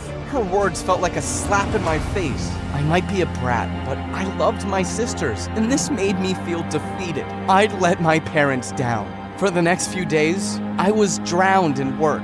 With my job and the school announcing the annual sports scholarship, I had no time to sit and sulk if I wanted to set a good example for my sisters. As for Lily, I asked Orchid to download Locatify on her phone without letting her know so I could keep an eye on her. One night, I was at the garage when I got a frantic call from Orchid. Hurry, it's Rose. She had another panic attack, and she fainted. We quickly took Rose to the hospital, but we couldn't get hold of Lily. I opened Locatify to track her, and it showed she was at school. What was this girl doing there at night? Doctors told us Rose was stable, but he wanted to keep her under observation for a few hours. You go after Lily. I got this. Just be careful and don't beat yourself up. You're doing everything you can. Thanks, Orchid. I quietly entered the school building, and it was pitch dark. Suddenly, I saw lights flicker from the school's main office, and Lily was leaving with a fat envelope.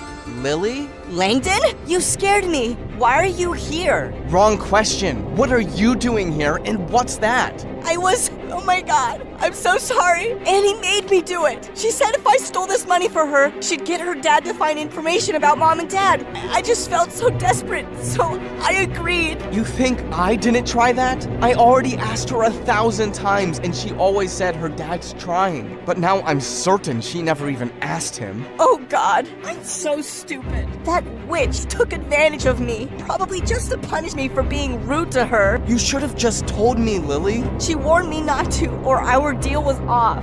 Also, I was so mad at you. I don't even know why. I'm such a mess. No, you're not. You're just a kid, Lily, and everything going on with Mom and Dad is a lot to handle. Now, we're gonna put that money back and leave before we get caught. Or wait, I have a better idea. Annie had cheated on me and manipulated my sister. I wasn't gonna let her go this easy. We tiptoed our way to her locker and slid the money in. Next, we dropped an anonymous tip to the principal saying that Annie stole money from the school's trip fund. The plan was a success as the next morning, the entire school saw what a whack job Annie was when the principal opened her locker. What? I didn't steal this. Lily did. Ask her. We found the money in your locker, Annie. There's enough proof to get you expelled. Call your dad. Now. No, please. He'll ground me for life. Please, I'll do anything. I'll clean the washrooms for a month. Just don't call my dad. He's already cut my allowance. But of course, the principal did call him, and she was expelled. Good riddance. Girls, I know I've been an idiot in the past, but I promise I'll do better. You're the best sisters anyone could ask for. What's that? What? You're getting emotional. Aww, such a cutie. You're not so bad either. My finals came around the next week, and I actually managed to pass with decent grades. And I bagged a sports scholarship to college based on my football skills. One morning, when we were leaving for school, I saw a police van pull into our driveway, and my parents stepped out. Mom? Dad? Oh my god, you're back! Oh, my babies. I thought I'd never see you again. What happened? Where were you? How are you? Mom and Dad told us how their plane had to make an emergency landing in a forest with no connectivity, and it was only after weeks that the rescue team found them. Those were the worst weeks of our lives, not knowing if we'll ever see you again. But Langdon, I'm so proud of you, son. You did a fine job. And nothing's stolen, it seems. I'm so sorry, Dad. I never knew your struggles till I was knee-deep in mine. I'll be better, and I love you. I love you too, son. And I think I'd like to see you play football sometime. Really? So that means no boarding school? Don't answer that. I'm just happy you're here. Family really is everything. Her that Gianna had been in therapy before for a personality disorder, which made her think everyone was against her. I was sad to hear that, but luckily she had a loving mom who took her away to rehab for some time. I'm really sorry about your friend Mary. Really, friend Mary. Really. And I have to admit, I was jealous when she came back into your life. I hope she'll be better soon, and maybe we can be friends again someday. But you've got nothing to worry about, Zoe. You are, and always will be, my sister.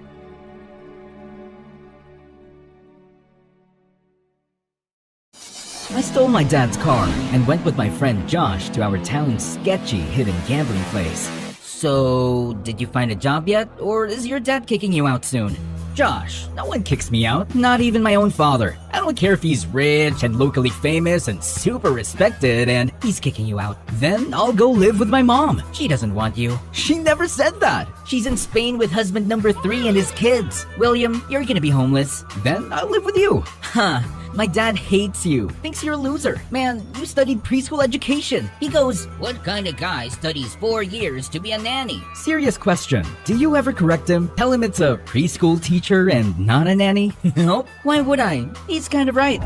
You are the worst friend I've ever had. And yet, here we are. Why? Because you're a loser and can't find a better friend. Man, I don't get it. You're the smartest person I've ever met. A freaking genius with perfect memory. So how are you still such a moron? You know why? It's my stupid sleep schedule. I haven't slept in 4 days, man. I've tried everything. Wherever I go, they hook me up to all these creepy wires for hours. And then they go, well, we found nothing. Your brain seems perfect. And yet here I am, sleepless, tired all the time. Just then, the police barged in. Turns out the place was illegal and unlicensed. cops. They arrested the owner and kicked the rest of us out. We got in the car. I started the engine, then one of the cops started yelling. This guy again? What a loser! 4th time we've shut this dump down. And you losers? Go home! Stop blowing your money like idiot losers. That's a lot of losers in one sentence, sir. William, shut up. License and registration. He looked at the papers and something twitched in his expression. He grabbed his walkie. Yeah, I need the driver out of the vehicle. What? Why? What did I do? I was genuinely confused. So I tapped his shoulder to get his attention.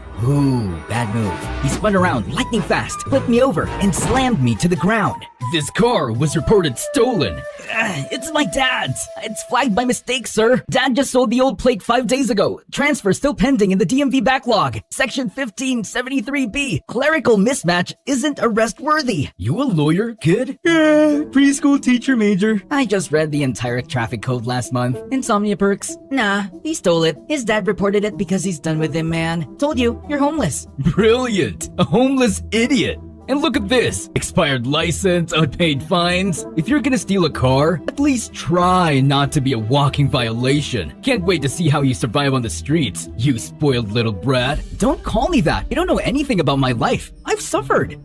He hasn't. Don't fall for it, officer. Oh wait, there was that one girl who broke his heart. Shattered it. Every piece smaller than a lentil seed. Well, you'll have plenty of time to think about her in jail. Actually, officer, if he starts crying and sniffling in the holding cell, can you record it for me? I'll give you my number. I do miss her a lot. Hi there, my name is William. People around me think I'm a genius. I'd humbly say I'm above average smart.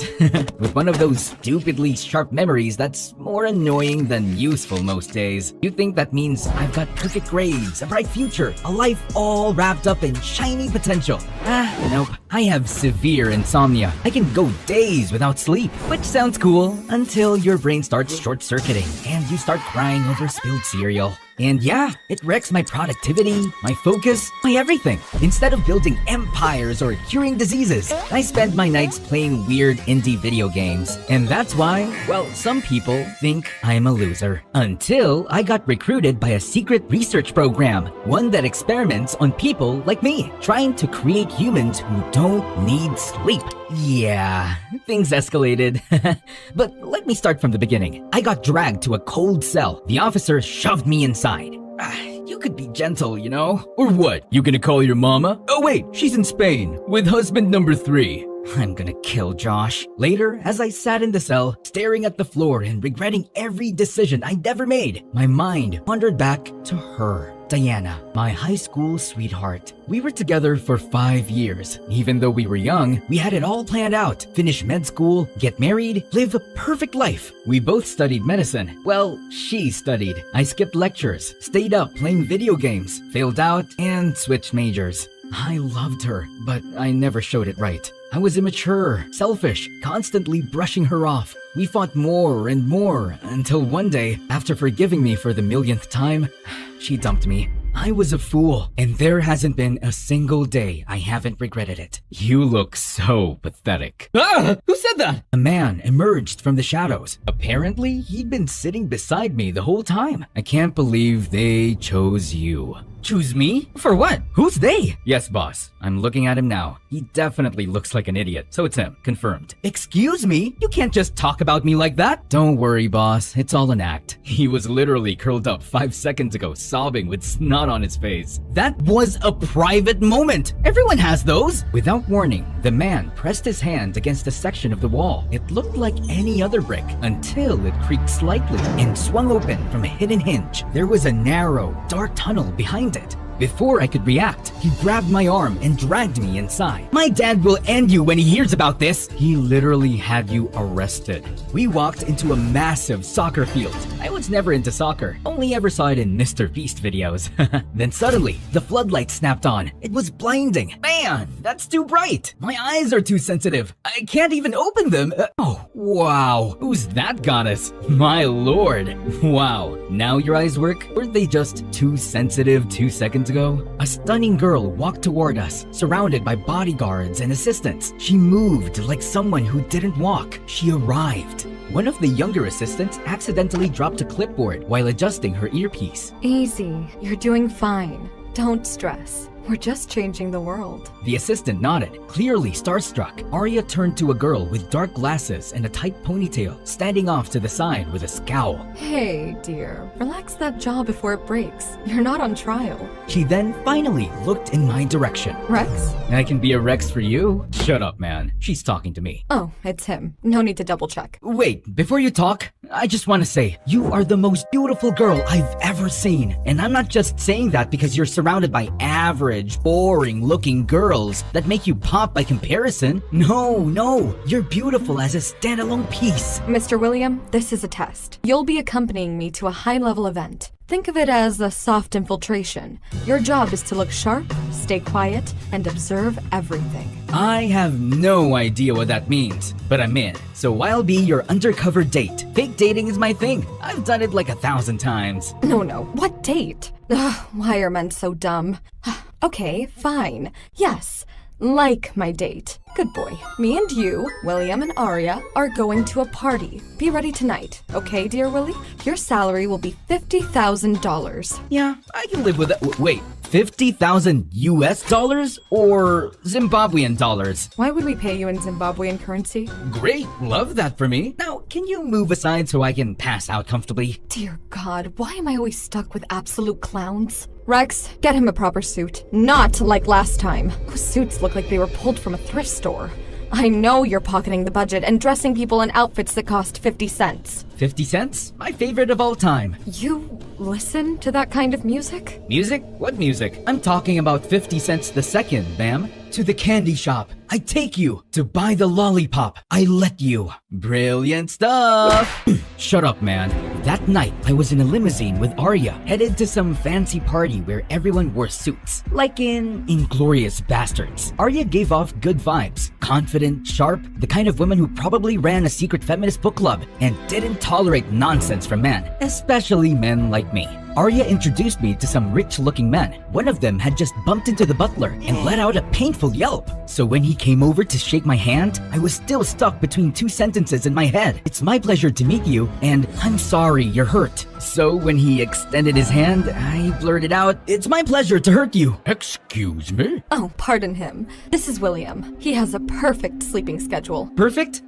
No, I barely sleep. I once stayed up 3 straight days playing a game where I raised goats on a haunted farm. Even better. That's exactly what we're looking for. You, kid, are going to be a huge contribution to our research. What research? Oh, Arya didn't tell you? I didn't think he'd understand. It's complicated. That wasn't very nice, but I didn't say anything. Maybe it really was some top secret genius level thing, but I could tell it was about people with messed up sleeping schedules. So, with that brain of yours, do you speak, like, I don't know, code, secret language, do puzzles for fun? Code?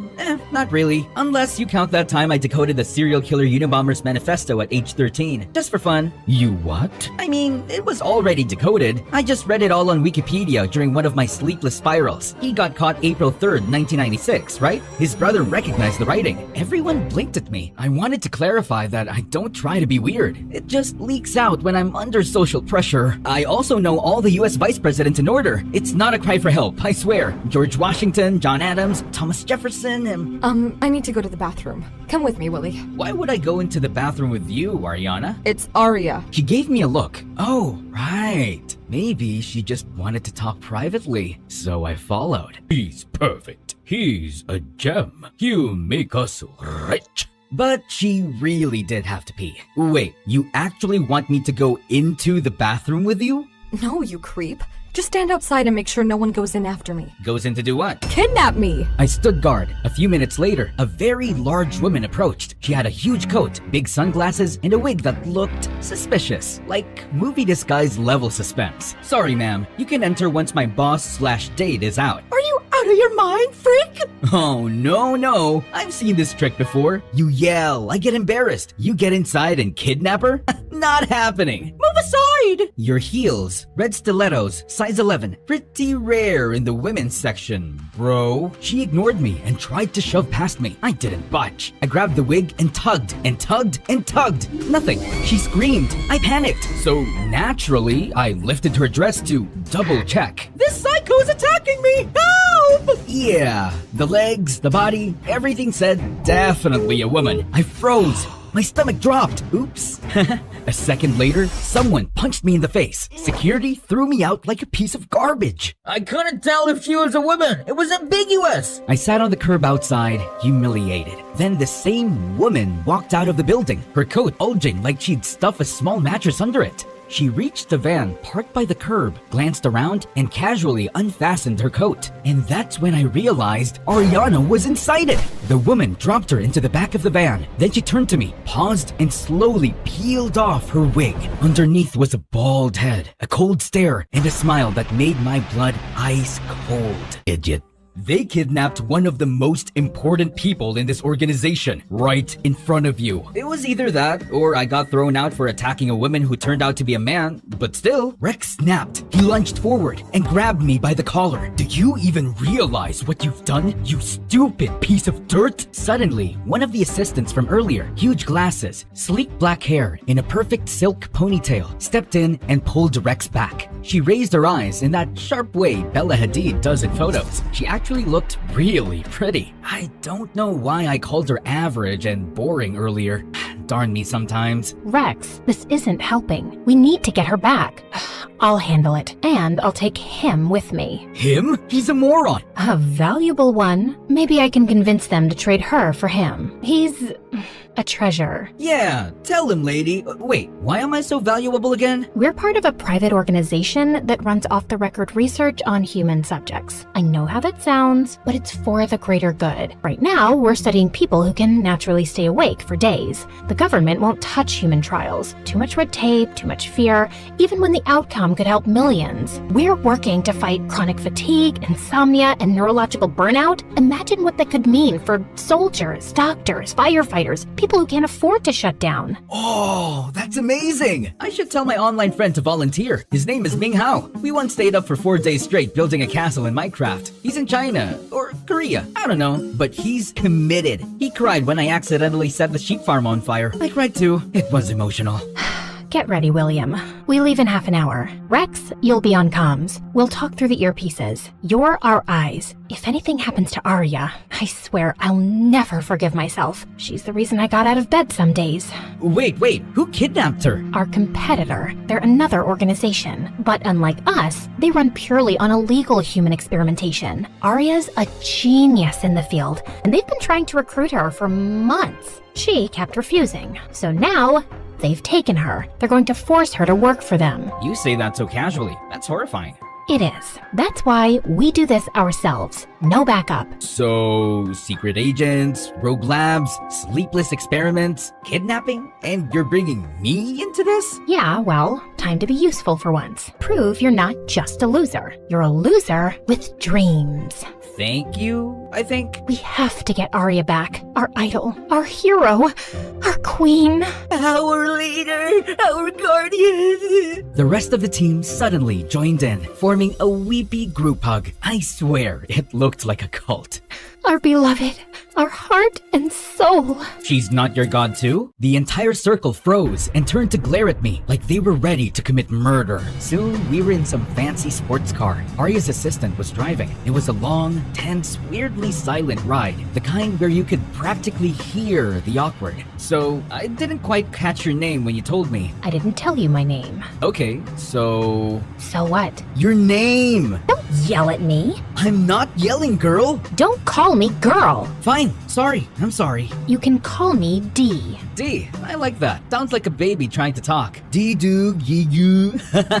Come on, don't frown. I'm messing with you. Why are you messing with me? We're on a mission. Did you mess with Arya like this? Huh? Did you? Oh, her? Heck no. She's a total snob. Yeah, that's what you guys do. The second a woman is competent, confident, and knows her job, you call her a snob. Oh, God. Arrogant, annoying, selfish, stupid. I'm not listening to your rant. Dee-doo, gee-goo, bee-boo, ba-ba, ma-moo, ooh, ooh, ooh, ha, ha, ha. Just then, someone slammed into us from behind. A loud honk, honk, honk followed. Whoa! Someone's after us! Dee's face went serious. Her jaw clenched. She slapped my thigh twice and snapped. I'm not burying you today, dummy. Then she floored it, swerving left and right to lose whoever was behind us. You think they're armed? Want to switch seats? I drive, you shoot with your rifle? Rifle? You know what? Yes, let's switch. Just drive straight. Got it? We tried to swap seats, but we hit our heads hard. Ouch! Oh, it's okay.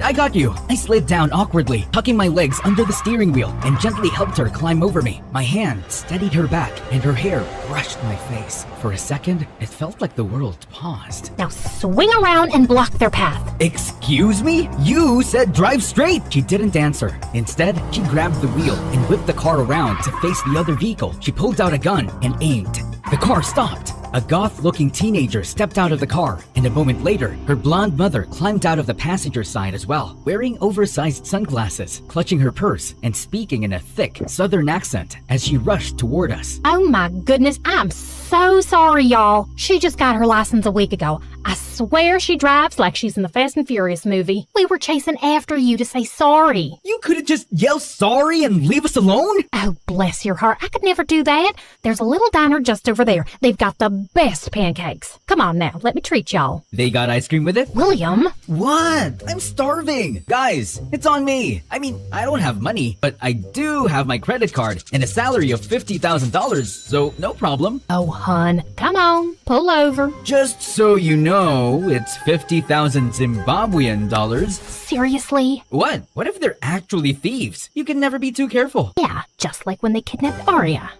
God, this is gonna be a long trip. We sat in a retro-looking diner with neon signs flickering like they were trying to die quietly. Pancakes, fries, and coffee smelled better than any five-star restaurant I've never been to. The southern lady insisted on treating us, and Dee and I were too exhausted to argue. Her goth daughter, still sulking in silence, sat across from me next to Dee, messing with her black nail polish. The mom kept scolding her like we weren't just in a car chase 5 minutes ago. Can you stop already? You're embarrassing. No wonder Dad left you for someone my age. Hey, young lady, don't talk back to your mom. Shut up. This is all your fault.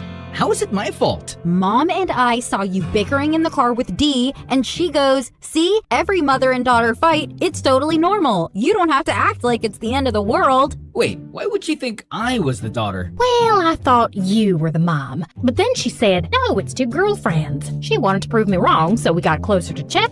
Then boom. Wait, why would you think I was the female from behind? I don't have long hair or like big dangly earrings you can spot from a mile away, or a mom cardigan. See, Mom? Cardigans are for moms. Stop buying them for me. Oh, wow. So that's what I get for buying you things. Not a thank you, just a sass and insults. When was the last time you got me a present? Literally yesterday. Telling me you're pregnant ain't a present. Why not? It makes you a grandma. Maybe then you'll finally stop throwing tantrums every 3 hours. Guys, let's breathe. First, congrats on the baby. What flavor is it? What? I mean, what gender? Sorry, I'm eating. My brain used the wrong word. Ugh, whatever. You're just some rando we almost rear-ended. Random? I memorized your license plate while you were tailgating us. Florida tag QX51P9, cracked left headlight, and the We Don't Dial 911 bumper sticker peeling at the corner. So, when are you due? Who cares? I'm miscarriaging. Ah, God forbid. Okay, listen. Both of you need to learn how to shut up and actually hear each other. You clearly love each other. You just suck at showing it. Don't be like me. Don't lose the person who truly cared. Oh, honey. I rested my head lightly on her shoulder for a second. I've been the idiot who didn't listen. I had someone once, loved me for more than I deserve, but I kept messing up. Sleeping in, making excuses, wasting time. She warned me 1,000,000 times, and then she walked away. And every day since, I've blamed myself. I tell myself she's still cheering me on somewhere. It keeps me going. That and caffeine. And Call of Duty, but mostly her. Oh, sweetie. You know, Dee, earlier, when you slapped my thigh and said, "I'm not burying you today," that hit something, because only one person ever said that to me, my ex. Dee finally looked up. Her lips were pressed tight, and she was gripping her coffee like it was keeping her steady. She blinked fast, like maybe if she did it quickly enough, the tears wouldn't come out. Wait, I leaned in and reached for her sunglasses. She didn't stop me. I slipped them off. The moment stretched. Diana? She looked at me. her eyes full, shining, saying everything she wasn't. You've gotta be kidding me. Her face softened, just slightly, and a tiny smile tugged at the corner of her mouth. What happened to your face? She picked up a piece of pancake and threw it at me. That's what you say? After all this time? Oh, wait. I'm just a boring, average-looking girl, right? I'm sorry, okay? I really am. I looked at you again later, really looked, and I swear, I was like, darn, she's beautiful. And yet, you didn't even remember me. In my defense, you changed everything, including your voice. New hair, thick glasses, colored contacts. Your eyes used to be bright blue. Now they're dark green. I think you got a nose job and a ponytail surgery, and maybe chin filler, some cheek filler, possibly some temple work, also buccal fat removal, though that might just be weight loss. I'm not sure. Wow. And he was mad we thought he was a female? Hey, he's more of a man than most guys I've met. Yeah, tell him, boss. Yes, he's a lazy, reckless, stupid loser, but he's got a good heart. William, why didn't you come after me? I tried. You shut me down, remember? I was ashamed, Diana. I'd been letting you down for years. I kept thinking if I worked on myself, fixed things, I'd be worthy again, that I'd show up with something to offer. How's that working out for you? I did study something, but yeah, the sleeping issues are wrecking me. I'm trying. I really am. I'm sorry, Diana. Please, let's just be friends. That's all I'm asking. Oh, come on, hun. Give him a chance. Diana looked at me. She tilted her head, as if considering it, her eyes softening just a little. Then she grabbed the nearest juice cup and threw it in my face, and just walked out. Diana, wait! Ladies, it was lovely meeting you. Here's my card. Let's stay in touch. And if the baby's a boy, can you name him William? No way. Cool. Drive safe. I'm sorry, hun. I'm sorry, Mama. Why does the card say he's a babysitter? Our car ride was painfully quiet. Awkward, too. I didn't dare say anything that might upset Diana, so I kept my mouth shut. At least, until I couldn't anymore. Hey. Shut up. I just want to say I'm sorry. Shut up. Shut up. Shut up. What more do you have to say? Sorry? Sorry you forgot the so-called love of your life? Her face? Her voice? Sorry you never came back for me? Sorry you didn't work harder on yourself? Even though you knew I was in pain without you? But I did the right thing. I moved on. Look at me. Moving on so well, right? I'm doing great. So don't you dare say sorry to me now. I was actually going to tell you to turn your headlights on, but yeah, that too. What is wrong with you? She started hitting me. I mean, actually hitting. Then she let go of the steering wheel just to hit me harder. Whoa, eyes on the road! She didn't care. She kept throwing punches and random objects at me until, thud, we hit something. What did you just do? Switch seats. I'll drive in case someone needs to take the blame. Good idea. It's your fault anyway. We scrambled to switch places, and just as I opened the driver's door, someone stepped into view. It was dark, but I could make out the shape. Tall, broad-shouldered, built like Thor on a bad day. Then he hit us with a flashlight, straight to the face, just like in a horror movie. The guy looked about 60, with wild hair, a patchy beard, and maybe 4 teeth total. Oh, and he was holding a hammer the size of Thor's. You hit my animal. I understand, sir. Let me check on your animal. Why? Are you a vet? No, but I am, sir. You are? Oh, yes, she is, definitely. We got out and walked toward the creature. It turned out to be a horse, and honestly, it looked completely fine. Still, the man gave me the creeps. Kept staring like he was trying to read my soul with his good eye. I stayed close to Diana and slid my hand into my inner pocket, where I kept the gun Rex gave me, just in case. I've had this horse since he was a foal. That was 10 years ago. If anything happens to him, you'll regret it for the rest of your life. He's got baby teeth. No way he's 10, unless he's aging backward. Are you calling me a liar? Well... Sir, his condition's stable. He'll need a shot, but he'll be okay. I'll write you a check to cover the costs. Who are you? Someone you'll need 100 years to become half of. Ouch, Dee Dee. Okay then, all settled. Nice to meet you, sir. Have a great night. The Thor man didn't respond. We headed back to the car. I turned the key. Nothing. It didn't start. It was working just fine. You're a jinx. You can spend the night in my cottage, not far from here. That's so generous of you, sir. But we really have to keep going. I'm coming. No, wait a second. We stepped into his cottage, and to my surprise, it was actually kind of cozy. Rustic wood everywhere, a roaring fireplace, and a giant creepy picture frame of him with a woman, presumably his wife, and a young boy. Just then, Thorman was carrying 2 bowls of soup. Eat. Oh, no thanks. I'm good. I said eat. Yes, sir. Soup is great. Love soup. I pretended to eat, but I wasn't swallowing. Diana, meanwhile, was going at it like she hadn't eaten in 3 days. Psst, what if he's poisoned? What if he's a serial killer? I'm always ready for death. Would you want to spend your last few minutes with me? Good point. But for your peace of mind, don't worry. Rex has our location. Anyway, I have protein bars. Want one? Yes, please. Then go get one yourself. Meanie. You two bicker like you've been married forever. Got any kids? Oh, no sir, we're not married. I mean, I wish we were. Well, we were together, I screwed it up, and she'll probably stay mad at me until the end of my life, which might be tonight. Don't make my mistake. Me and my wife, we were high school sweethearts, married young, found out we couldn't have kids, and we were fine with that. Didn't even want any. Then one day, 12 years in, she tells me she's pregnant. I was stunned. So I got myself checked. Turns out I couldn't have kids. And I got mad. Really mad. One night, she was sitting right there in front of that fireplace, her back to me. I walked up behind her. And shot her? What? Why would you say that? Then strangled her? Do I look like a murderer to you? You want the honest answer or the one that might spare my life? If you said yes, do you think I'd kill you? Again, the honest answer or the one that keeps me breathing? Oh my god! Stop it, William!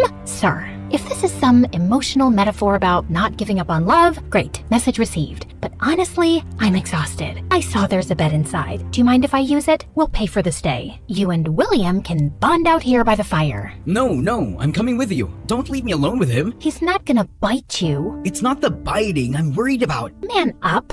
You don't sleep anyway, so you're fine. Not everything is a conspiracy. Sometimes things just work. Arya taught me that. She made me feel like I wasn't a screw-up, like I had a purpose. And just like that, she disappeared into the other room. It stung, knowing she needed someone to make her feel seen. And it wasn't me. I never gave her the appreciation she deserved. Maybe I was even jealous of Arya for giving her what I didn't. But really, I had no one to blame but myself. So you came up behind your wife and I killed her. 2 seconds of silence. I nearly passed out. Ooh, look at your face. Nah, she lived and gave birth to a baby boy. I forgave her. We stayed together, happily ever after. She's actually out doing some shopping. She'll be back any moment. Anyway, I gotta return nature's call. It's poop time. Just then, we heard Diana scream. I rushed inside and found her backed into a corner, frozen. A cobra was slithering just a few feet in front of her, hood spread, eyes locked on her like it had a grudge. I didn't think. I just moved. I grabbed the snake to throw it away, but then I felt a sharp sting in my arm. William! Ow! Okay, that was painful. The Thorman burst in alarmed. He took one look at the scene and calmly scooped up the snake. Whoa there, that's Mini Snake. She's not venomous, just dramatic. He tucked her under his arm, and I collapsed against the wall, clutching my arm. She bit me. I saved your life and got bit. That's gotta say something. And just like that, for the first time since I met her again, she smiled, and that made me happy. Why are you smiling like an idiot? Come on, we've still got a mission to finish. Just as we were getting ready to leave, Thorman's wife and kid showed up. So yeah, he wasn't a serial killer, allegedly. Just a strange man with a soft spot for reptiles. He helped us get the car started and waved goodbye like we were old friends. On the car ride, I felt lighter, even though we were getting closer to our mission, which should have made us nervous, but it didn't. So when exactly did you stop wanting to be a doctor and join this weird organization? After you left, I couldn't feel anything for a long time, so I picked something that didn't ask me to feel. Just perform, fix, solve. She paused, then added, Arya was the only one who saw potential in me when everyone else saw a quitter. She personally selected me from hundreds of applicants, spent nights helping me understand the research when I was ready to give up. They were doing real work. Quiet, off the grid, but meaningful. That's why they chose you. And yes, I recommended you. Someone who never sleeps, has a near-perfect memory, a high IQ, and the emotional awareness of a toaster. You just called me a genius and a toaster in the same sentence. Because both can overheat and explode if left alone too long. Just then, my stomach growled loudly. Diana pulled a protein bar from her pocket and handed it over. Oh, you're the best. Oh, glad you finally noticed. Right then, a familiar song came on the radio. I reached over and turned it up. It's our song! No, it's not. Why would our song be Smack That by Akon? With your perfect memory, you forgot our song? Come on, I'm messing with you. Of course I remember. It's shape of you. We were in 11th grade. You were crying because you hadn't studied for the history exam. So we made a deal. Anytime you needed help, you'd sing, I'm in love with the two shapes of you, which meant question number 2. And I'd cough once for A, twice for B, and so on. Yeah, that worked until Mr. Clever kicked us out. Ugh, that old bitter man. I always thought he had a crush on me. Wait, what? If that guy really had a crush on you, there's no way he would have failed us. Well, speak for yourself. No way! He passed you? And I failed? Now I'm mad all over again.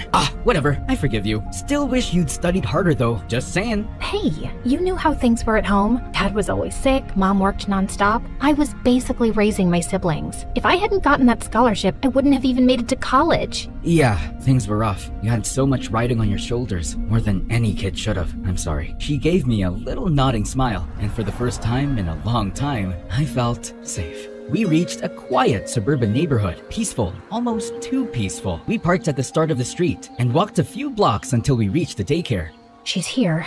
In the daycare? It's just a front. No real daycare. This is where our competitor's main facility is. All we have to do is go in and negotiate. Civilly. We rang the bell. A woman opened the door, skeletally thin, with cheekbones so sharp they could cut glass. Her face was tight and hollow, and honestly, kinda terrifying. But I held my expression in front of Diana, who stood calm and professional. She searched us and took everything. Our weapons, our earbuds, even the tiny snack I was hiding. Then she let us in. The entrance looked like a cozy indoor play area, complete with fake toys and posters of smiling cartoon animals. Real baby photos lined the walls too. Those babies better be from Pinterest. If that's their research group, I'm jumping out a window. She led us to an elevator, which carried us 4 levels underground. It was slow, uncomfortably quiet. Okay, so just putting it out there, I once peed in a ball pit. I was 6. I still think about it. You also peed in the sink when you were 22. That was one time! The bathroom bowl was clogged, and I wasn't feeling great, and my medication was out of whack, and why are you like this, man? Right then, the elevator doors opened with a ding. We stepped into a cold, open space, warehouse style, and followed her through a maze of metal doors and narrow hallways, one after the other. This is so creepy, Diana. If I had $1 for every time I've said creepy since this started, I'd be a millionaire. I know. Just hold on. It's almost over.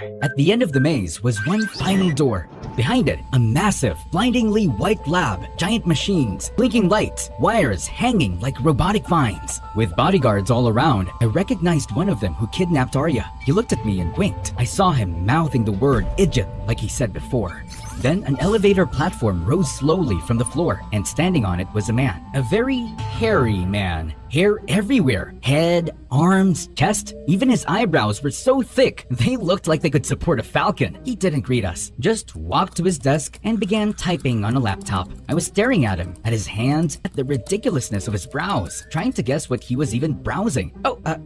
It came out wrong. Sir, please talk to us and stop eyebrowsing. Diana elbowed me in the ribs. Let's cut to the chase. Arya is ours. She's not some object. Let her go. Tell us what you want. We'll do it. I'm afraid you're too late. Why do villains always say that? Can't you say something nice like, would you like a mint before traumatizing us? He clicked a button on the remote in his hand. A panel slid down behind him, revealing a thick glass window. Behind it, Arya was unconscious on a mechanical bed, suspended midair by wires like some sci-fi puppet. Oh my god, Arya!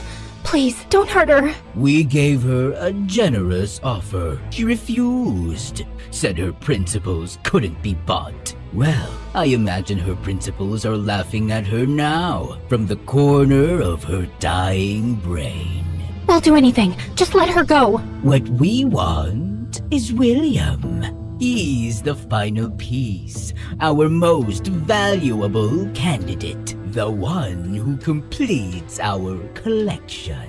Diana hesitated. Her eyes turned to me, full of panic. It's fine, I'll go. Either way, I was getting poked and prodded. Might as well get it over with. She nodded, sadly. I stepped toward the man, until my stomach turned. Wait, all this chemical air is making me nauseous. I feel like puking. No, William, no! Too late. I threw up all over the floor. And there it was, the tiny metal flask, the size of a peanut I'd swallowed earlier as Diana and I planned. She didn't miss a beat. She snatched it up, bit it open, and grabbed Eyebrow Guy, locking her arm around his neck with the open flask right under his nose. Guards nearby started to move. Don't even think about it. This flask contains a contact agent. One drop on your skin, and you're gone in seconds. Everyone, stay back! Stay back! Let Arya go, now. Understood. Assistant, release her. Diana, she's fine. I swear. She's just sedated. We didn't harm her. You'll see. A few assistants appeared, unhooked Arya, and helped her walk toward us, weak but alive. Oh my god, Arya, you're safe.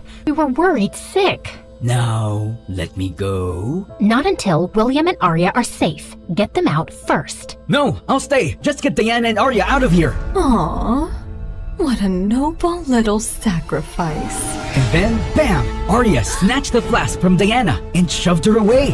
What are you doing? What do you think I'm doing? Oh my god, she's a double agent! She's with them! He's not them. He's my husband. The look on Diana's... Who don't stop, who don't question. Soldiers, spies, servants, engineered for obedience. Minds sharper than AI, bodies that don't break, and loyalty so deep, they'll do anything we say. Whatever the world needs and the law won't allow, that's the future. And we're not asking permission to build it. The difference is, we're going to win. We'll wipe your organization out, dominate the field, and make billions. You used me. Oh, Diana, sweetie, I needed you here. I knew you wouldn't join me if you knew the whole truth. So I gave you a mission, a crisis, a little emotional blackmail to save me. She glanced at me, then tossed a folder toward Diana. If you want your little lover boy to stay alive, sign these papers. Diana didn't move. She was still processing everything. Relax. They just make you the official owner of our newest facility. Unregulated, covert, and completely in your name. So, if this all blows up, if the authorities come knocking, you would take the fall, not me. And not me either, darling. Where are you taking me again when this all works out? Some island with no extradition laws, 5 jacuzzis, and unlimited shrimp. Ugh, shrimp makes you fart. Aw, I thought you didn't mind mine. Just like I don't mind yours. Your farts are my perfume. Oh, you're disgusting. I love it. I know you'd love it. They both cackled like cartoon villains. But I wasn't done. I pulled a second metal flask from my mouth, hidden under my tongue when I puked earlier. I cracked it open, grabbed Diana's hand, and ran. We sprinted toward the exit. As we ran, I punched in the passcode I'd memorized earlier, and before the door closed behind us, I dumped the serum all over the handle. Hey, idiots! I just covered the whole doorknob with that poison! Go ahead! Touch it! I dare you! Then I grabbed Diana's hand, and we bolted. Do you even know where we're going? Don't worry. I remembered every turn in that maze, and now that the doorknob's covered in that stuff, they're not getting through anytime soon. Just then, 2 guards rounded the corner. That was fast. Don't worry, Diana. This way. I led Diana down a different path, a narrow side hall. When the guards followed, I quickly shut the steel door behind us and yanked the release lever I'd spotted earlier. That should keep them busy. If not, we better run faster. 4 hours later, Diana and I sat on a bench outside the FBI building. Diana had told them everything. Turns out the FBI already had some clues about the illegal labs, but they didn't know how deep it went until Diana came clean. Everyone involved got arrested, except Diana, because she told the truth and saved lives. I glanced over at her. She looked tired, like me, but a little lighter. She wasn't hiding behind her glasses or her ponytail. She looked like Diana. They said they'll probably clear your name completely, might even offer you a job. I'm not sure I want it. You should. You're amazing at this stuff, but only if you want it, not because you need to prove anything. Thanks. I think we broke each other a little back then, and I think maybe now we could help each other rebuild. Better this time. Smarter. You're still an idiot. And you're still scary. But I like scary, especially when she brings snacks. That made her laugh. For real. All right, genius. One condition. We don't fix each other. We just support each other while we figure out how to fix ourselves. Deal. Oh, wanna hear a joke? An octopus once said to its girlfriend, "Give me your hand, give me your hand, give me your hand, give me your hand, give me your hand." She chuckled and gave me her hand to hold. And in that quiet moment, I didn't feel like a loser. I felt like someone who could start over and have a life that was worth staying awake for.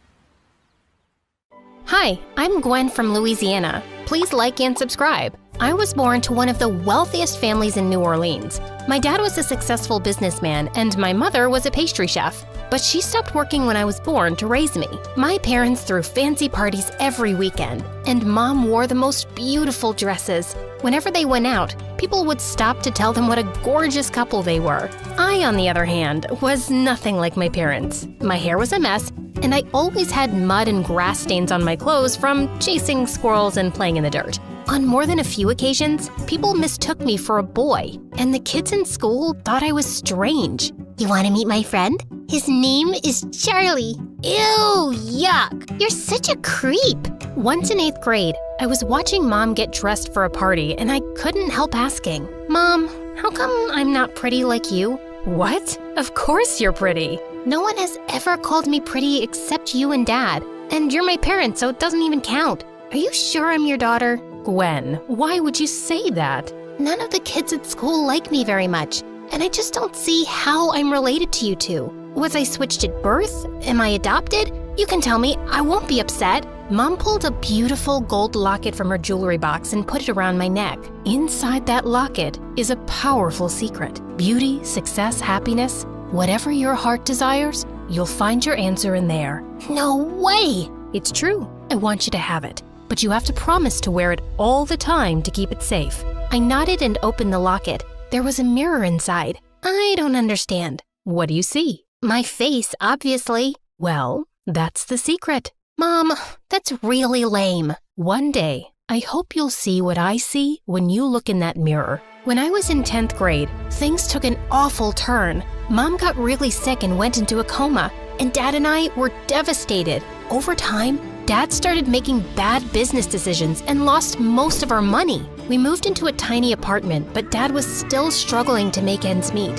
Most days, he was too sad to even get out of bed. One day, Dad forgot to make dinner, and as I looked around for some snacks, I found Mom's old recipe book in a drawer. I picked a recipe and made the most delicious meal ever. What's that smell? It's wonderful. Dad and I ate together, and he smiled for the first time in months. After that, I started cooking dinner regularly, and it made me feel closer to Mom. A few weeks later, someone pounded on our door one evening. It was our landlord demanding rent. Please, I just need more time. This is the last extension. If you fail to pay next month, I'll throw you out. I really wished I could do something to help. Suddenly, I remembered Mom's words and opened my locket. Beauty, success, happiness, whatever your heart desires, you'll find the answer in there. I thought of all the recipes I'd been making recently from Mom's book and had an idea. I printed out a menu and went door to door in our apartment building with copies and tasting samples. And to my surprise, orders started pouring in the next day. Soon, I had to make so many lunch and dinner boxes to deliver that Dad started helping me. We were able to make our rent, and over a few months, we were supplying food to other apartment buildings too. We needed more space for our operation, so we soon moved into a small house. At the start of summer vacation, I was busy packing meals one day when I saw a moving truck pull up to the house next door, and a pretty girl my age stepped out of it. I thought I'd welcome her, so the next day I went over with a pie. But just as I was about to ring the doorbell, I heard people yelling inside and then a loud smash. I quickly turned to leave, and a few steps later, I tripped over someone's leg and fell over with my face in the pie. That was hilarious, and I really thought I wouldn't be able to laugh today. Why did you trip me up? Why were you snooping around my house? I just came to say hi, like a nice neighbor. I even baked you a pecan pie. Pecan? That's my favorite. Is there some part of the pie that didn't touch your face? Maybe this corner? That looks okay. I sat down beside the girl as she ate. Her name was Emily, and she told me the people screaming inside were her parents. I can't stand when they fight, which is all the time. They're so busy hating each other, they don't even notice me anymore. What are your parents like? Do they get along? Suddenly, I felt a lump in my throat, and I just couldn't bring myself to talk about Mom. Yeah, my parents are like best friends. They're perfect together. But it's just me and my dad right now. Mom's out of town for a few months. Emily and I quickly became friends, and we spent the whole summer together, watching movies, riding our bikes, and baking cookies in the kitchen. When high school started, I was glad that I had a friend for a change. But the very first day, I saw some cheerleaders talking to Emily by the lockers, and then she came skipping to me. Guess what? The cheerleading captain said I've got a great look, and she wants me to try out. Well, that Candace is a jerk. She's always calling me a weirdo just because I don't paint my face like a clown or act like a bimbo. I don't know. She was really nice to me. It was obvious Emily wanted to join cheerleading, and I didn't want to sound petty, so I didn't say any more. And soon enough, I felt she started changing. Sure, she still hung out with me, but she'd run off the second Candace called her. She even started changing the way she dressed, and I could swear she was trying to imitate Candace's nasal voice when she spoke. One day at lunch, Candace and her gang walked over to us and invited Emily to a party. I'd like to bring Gwen too, please. Hey, why are you begging for me? I'm not dying to go. Sorry, Em. The party's kind of exclusive, but I've heard some rave reviews about your food, Gwen. Think you could cater for like 100 people this Sunday?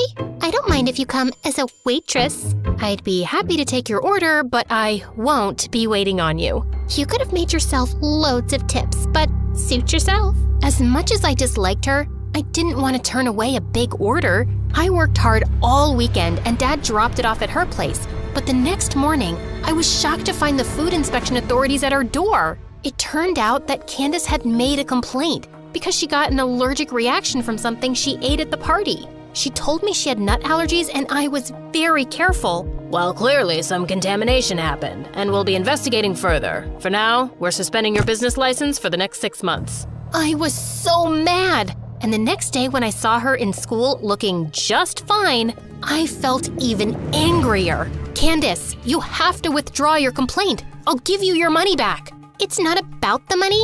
You endangered my life. My parents take me very seriously, and they're not gonna back off. Sorry, there's nothing I can do. You're such a witch. Emily, how can you be friends with someone like her? Yes, Emily. Why don't you make a decision already? Who will it be? Me or her? Emily stared at me blankly, then looked away. Candace smirked, and I stormed off. But later that afternoon, I found Emily waiting for me outside my house. Look, about what happened in school, let me explain. It's pretty clear to me, and I have no idea why you're here. I like being your friend, but I also like being a cheerleader. Why can't I have both? I can have those friends there, and we can always be friends outside school. If you can't be my friend at school, I don't want to be your friend at all.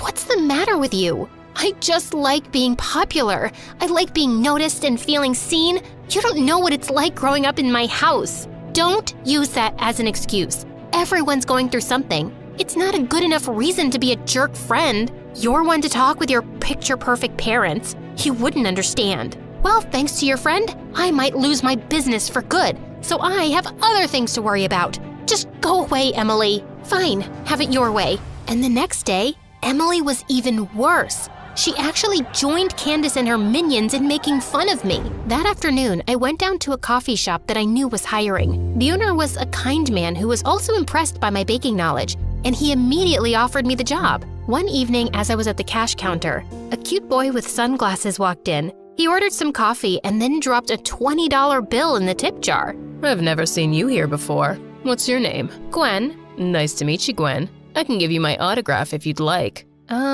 Why would I want your autograph? You don't know who I am? Hey, buddy, I've got other customers, so if you don't mind getting out of the way, please. No one has ever talked to me like that. Well, maybe if someone had, you wouldn't act like the world revolves around you. Please, step aside now. Just then the boy pulled off his sunglasses, and everyone in the coffee shop lost their minds. OMG, Damien, I love you. I'm your biggest fan. Suddenly, a crowd of people rushed towards the boy. Then 2 huge bodyguards appeared out of nowhere and ushered him out the door. That night, I looked Damien up online and discovered that he was a pretty big movie star. I felt like an idiot. The next day, my boss called me in for a special shift at the coffee shop, and I found out that Damien had booked the place for a networking event and was inviting some big celebrities. I want you to make your mom's signature pastries that you had me try one day. I was only too happy to, and the guests couldn't stop raving about them. My boss introduced me as the baker, and I caught Damien smiling at me warmly. It kind of made my toes tingle. After the party was over, Damien asked me if he could drop me home. I think we got off on the wrong foot. I'm Damien. It's a pleasure to meet you. Damien and I talked and laughed the whole way home. This was really fun. I feel like you really see me. Of course I see you. I'm looking at you right now. Wait, I hope you're not telling me you're a ghost.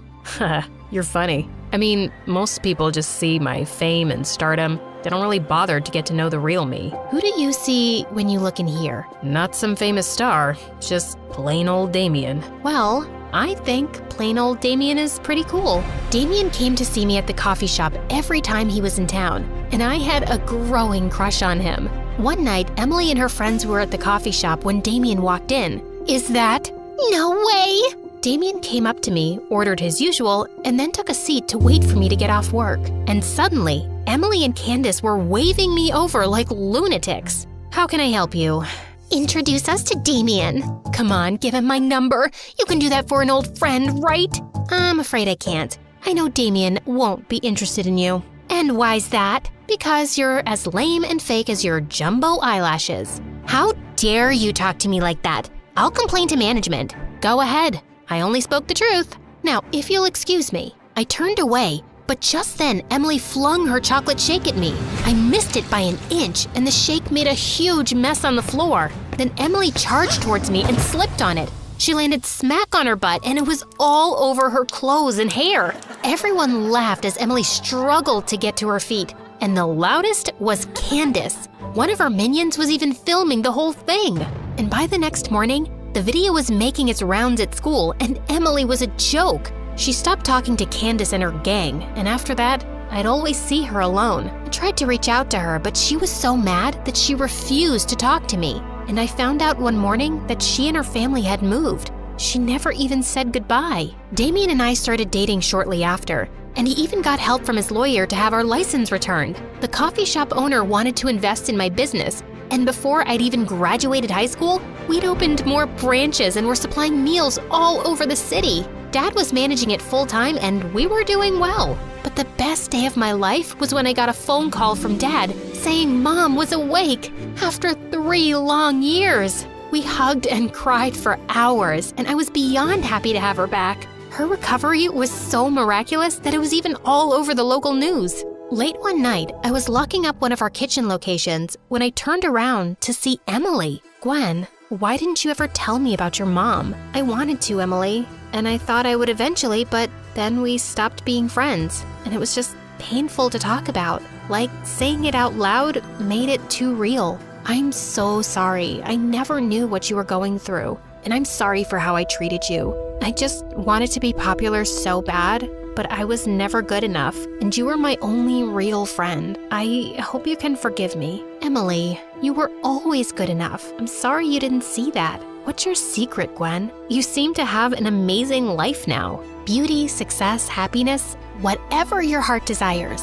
Inside this locket, you'll find the secret on how to achieve it. You want to know what it is? Yeah, absolutely. The secret is you. You just need to believe in yourself.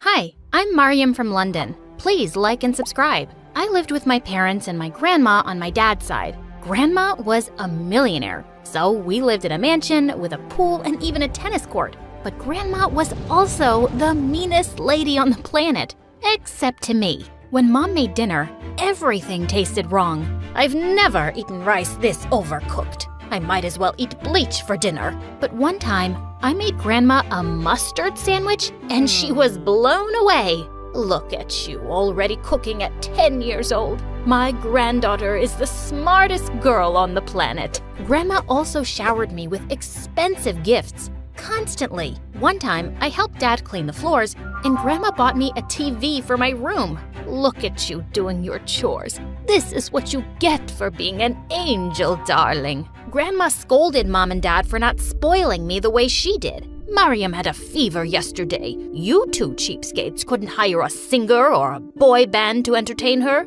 Even though she was a jerk to everyone around her, I loved being Grandma's little gem. Whenever my parents got mad at me, I had my grandma to hide behind. What is this D on your biology test, Mariam? Grandma, Mom's yelling at me.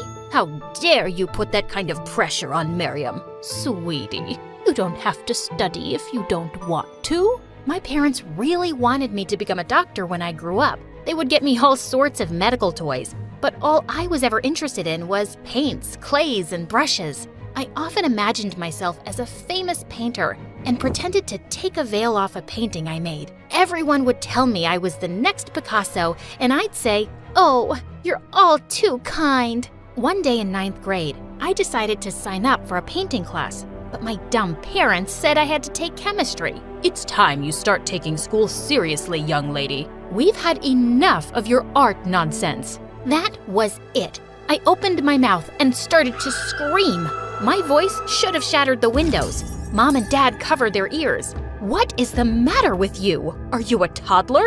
I think I lost my hearing. Grandma, they're being so mean to me. I don't want to take biology. I want to paint. You two should be ashamed of yourselves. Mariam is obviously an art prodigy and should be painting as much as she wants. We'll compromise then. You will take biology class, but we'll hire a tutor to give you private art lessons. Really?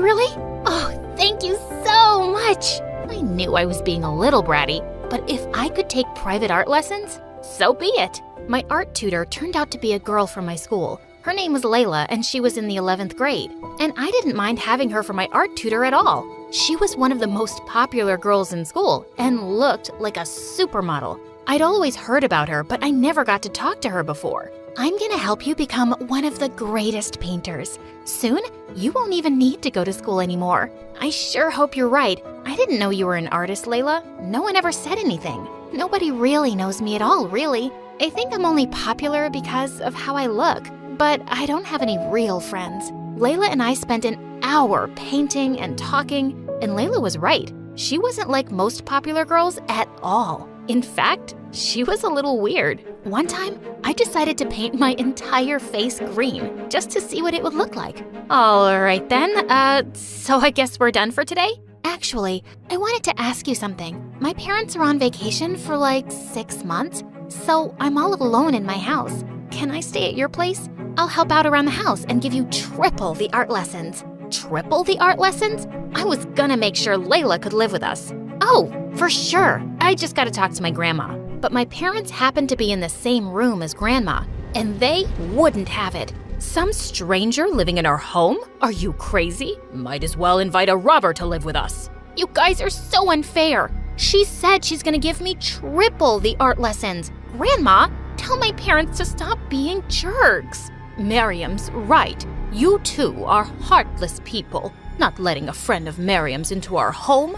Not letting her follow her dreams. You should be ashamed of yourselves. I knew then Layla was gonna stay with us for as long as I wanted her to. But as time passed, I didn't just do art with Layla. I also talked to her for hours. Mariam, how come your grandma's such a bully? She's a bully to everyone, but not to me. Don't you worry one day she'll bully you too? No, Grandma loves me.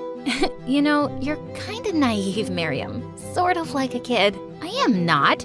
No, it's a good thing. I wish I was more like that. Layla said the most confusing things, but I loved every moment I spent with her. Even at school, being with Layla was an adventure. She would do the weirdest things. Mariam, come with us to the boys' bathroom. We're gonna tape anonymous love letters on the wall. Are you crazy? Why? 'Cause it'll drive them crazy. When no one was looking, Layla leaned over to me and whispered, "Consider this your most important art lesson. How to win over the boy you love. But I don't like any boys. Or maybe boys don't like you. You're too... I don't know what the word is. What's that supposed to mean? I don't know. Boys just maybe aren't into you. Like I said, you're kinda young for your age. Layla taped her anonymous love letter to the wall and left me inside the boys' bathroom. I was mad after Layla said that. I even refused to talk to her after school. Come on, Miriam, don't be so sensitive. I didn't mean anything by it. You insulted me. Maybe you are just another mean, popular girl. I'm sorry, you're right. Sometimes I say stupid things. Sometimes I think there's something wrong with me. What do you mean? Layla didn't answer. Instead, she took me to this gorgeous hiking trail to paint. I forgot all about our conversation. Layla, when will I be the world's best painter and be able to quit school? It doesn't work like that, silly. I was kidding when I said that. Maybe you'll never be a great painter. You don't think I'll ever be a great painter? I don't know, really. But did you know that you're the best student I ever had? Maybe you won't be a famous painter, but you'll be a famous something. Why was Layla always speaking in these weird riddles? And even though she was a mystery, I felt closer to Layla than I'd ever felt to anyone. Then, 10 months later, Grandma started picking on Layla one day. It was totally out of the blue at dinner time. Dear, I assume your parents are successful painters?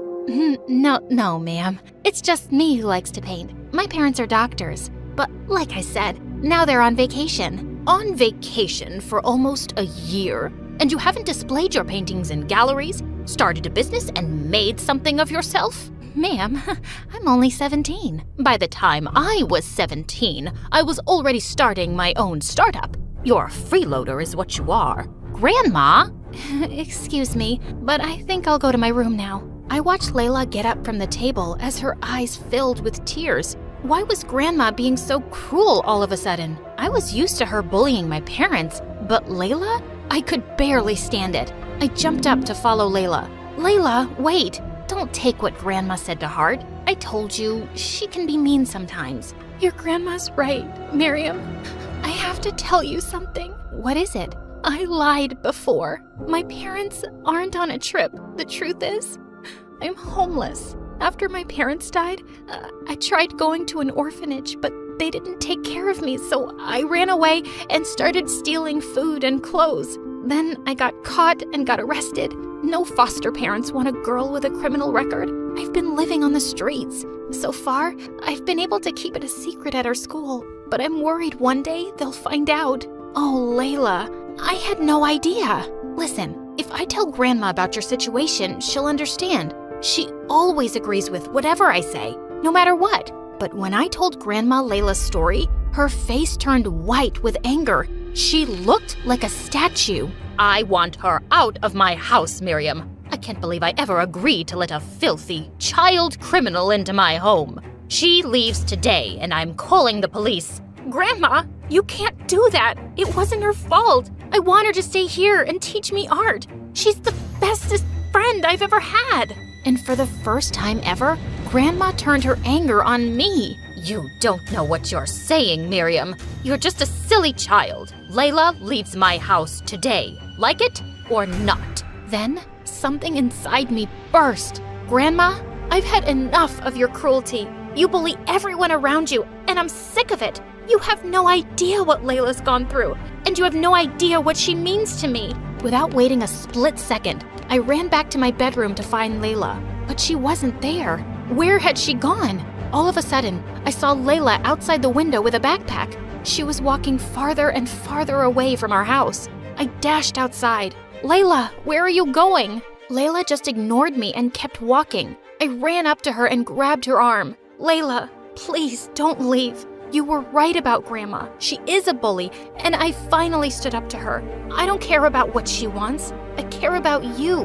Miriam, I think you better forget about me. It's for the best. What do you mean? I could never forget about you. You're not my family, Miriam. I don't have any family. Nobody loves me. I'm just your art teacher. That's all I ever was. Before I could say another word, Layla left. I tried chasing her. I never knew someone could run so fast. But after miles of sprinting, I collapsed on the ground and I burst into tears. I didn't get home until midnight. Grandma and my parents stood in the living room next to our giant, fancy fireplace. Grandma's eyes looked like they were on fire.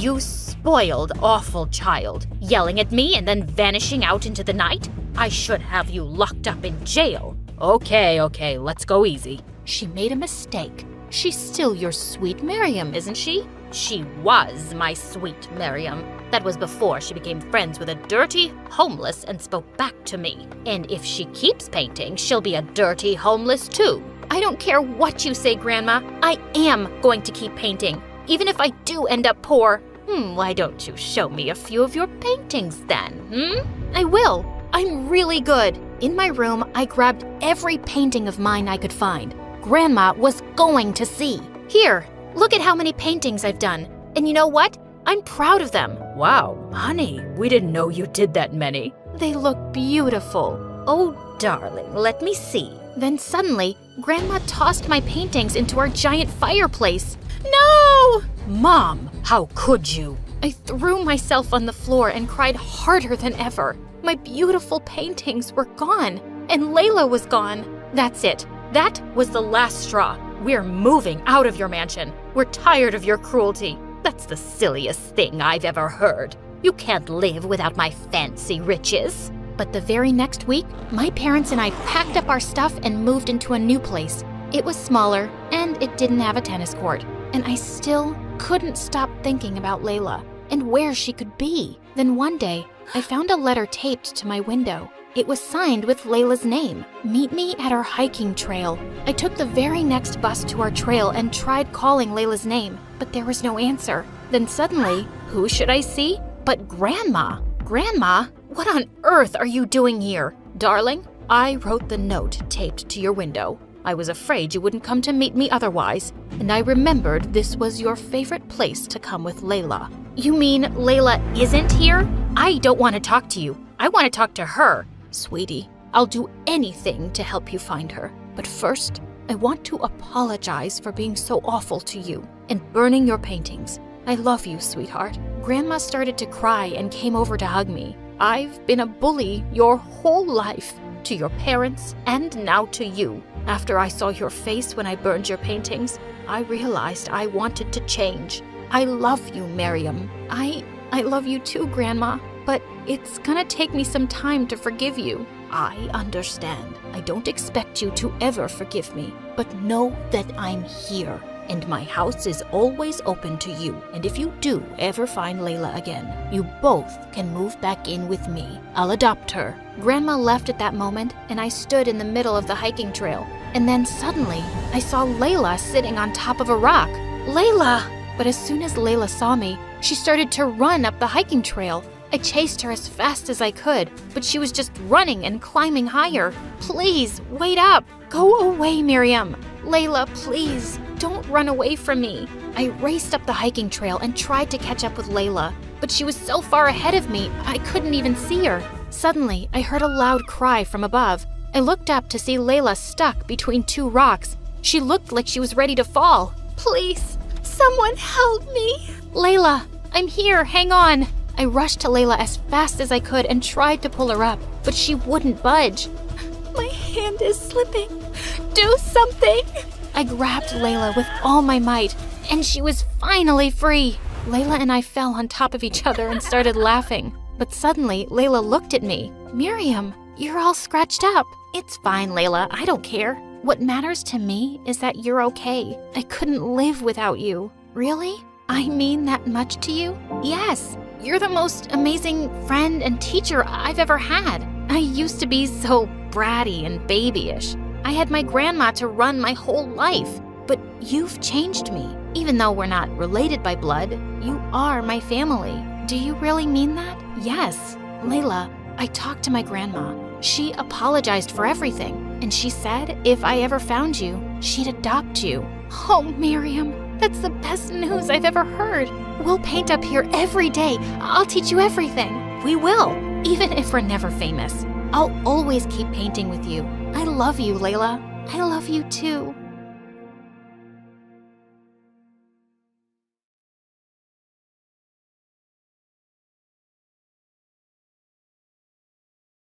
Hi, I'm Samantha from San Francisco. Please don't forget to like and subscribe. I was born with cherry lips and big black eyes. My parents said I looked like a child out of a fairy tale. But whenever Mom and Dad talked to me, I never smiled or changed my facial expression. My parents tried everything to make me smile. Mrs. Rabbit wants to play with you.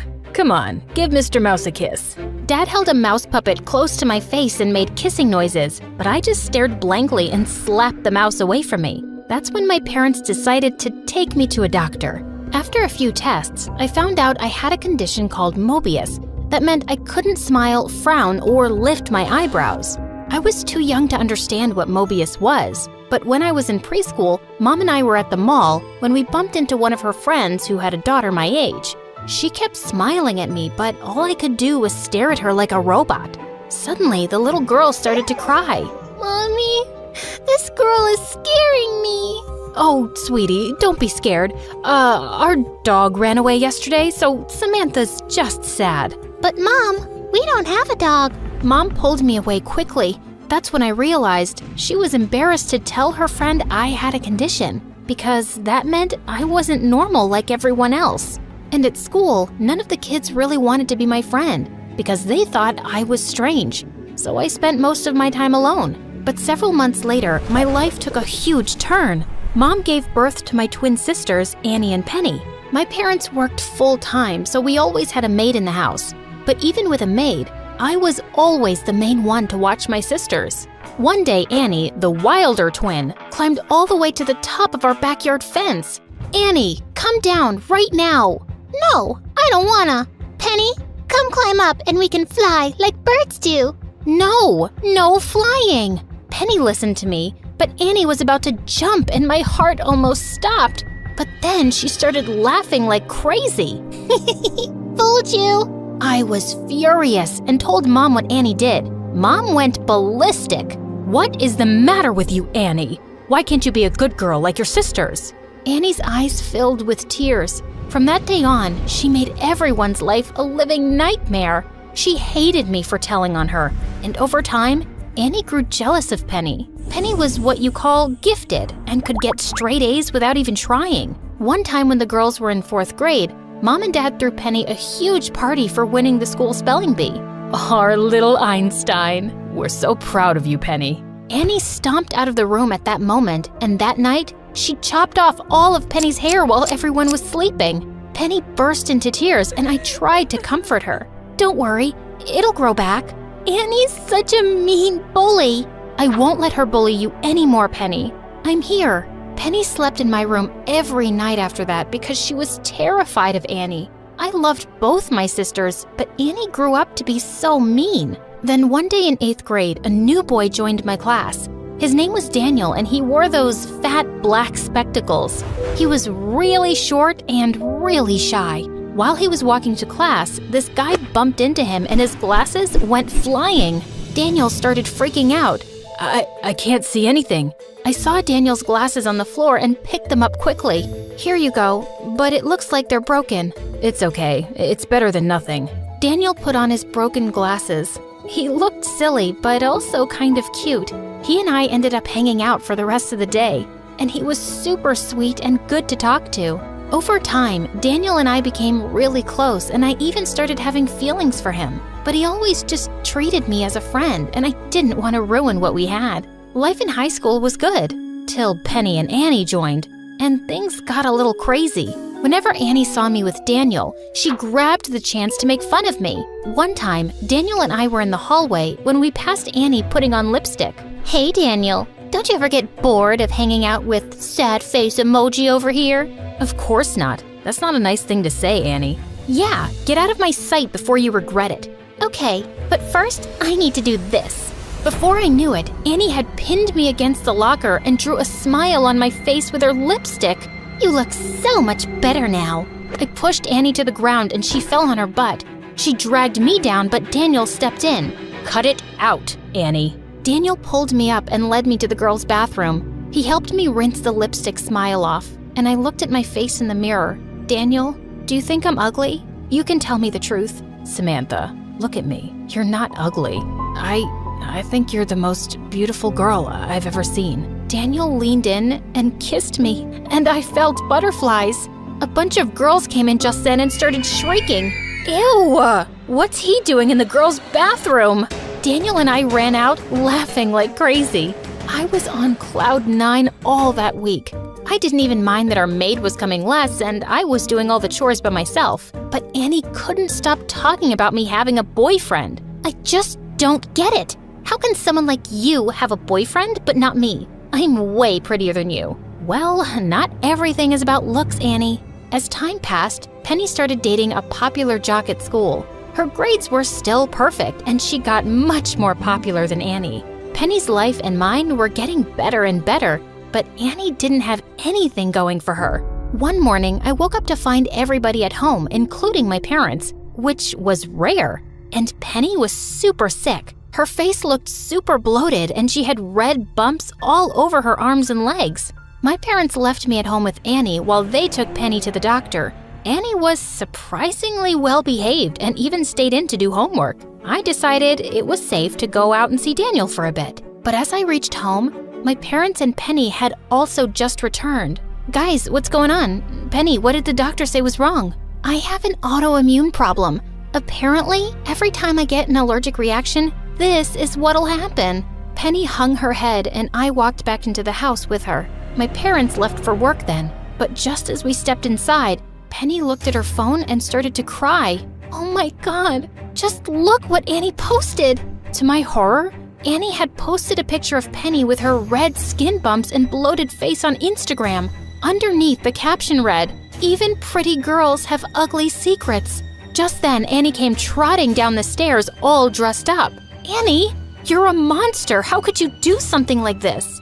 I couldn't help myself. It was just too funny. Penny looked totally Instagram worthy. Before I could answer, Penny's boyfriend came down the stairs too. Here, babe, you forgot your jacket. Babe, what are you doing here? Annie invited me over while you and your sister were out. Listen, I can't date you anymore. Not after seeing your skin. He and Annie walked out the door before any of us could say anything. How could Annie do something so sick? I stayed with Penny the whole day and told my parents everything that had happened. They grounded Annie for 2 weeks. And then the strangest thing happened. Penny became more popular in school, and kids at school started ignoring Annie. Everyone thought Annie was heartless for stealing Penny's boyfriend. She became a total outcast. Penny got a new boyfriend, and Daniel became more and more handsome. By the end of 12th grade, he even got contact lenses. The day before my graduation, my parents pulled me aside. Sammy, we were thinking, maybe you can apply for an online college.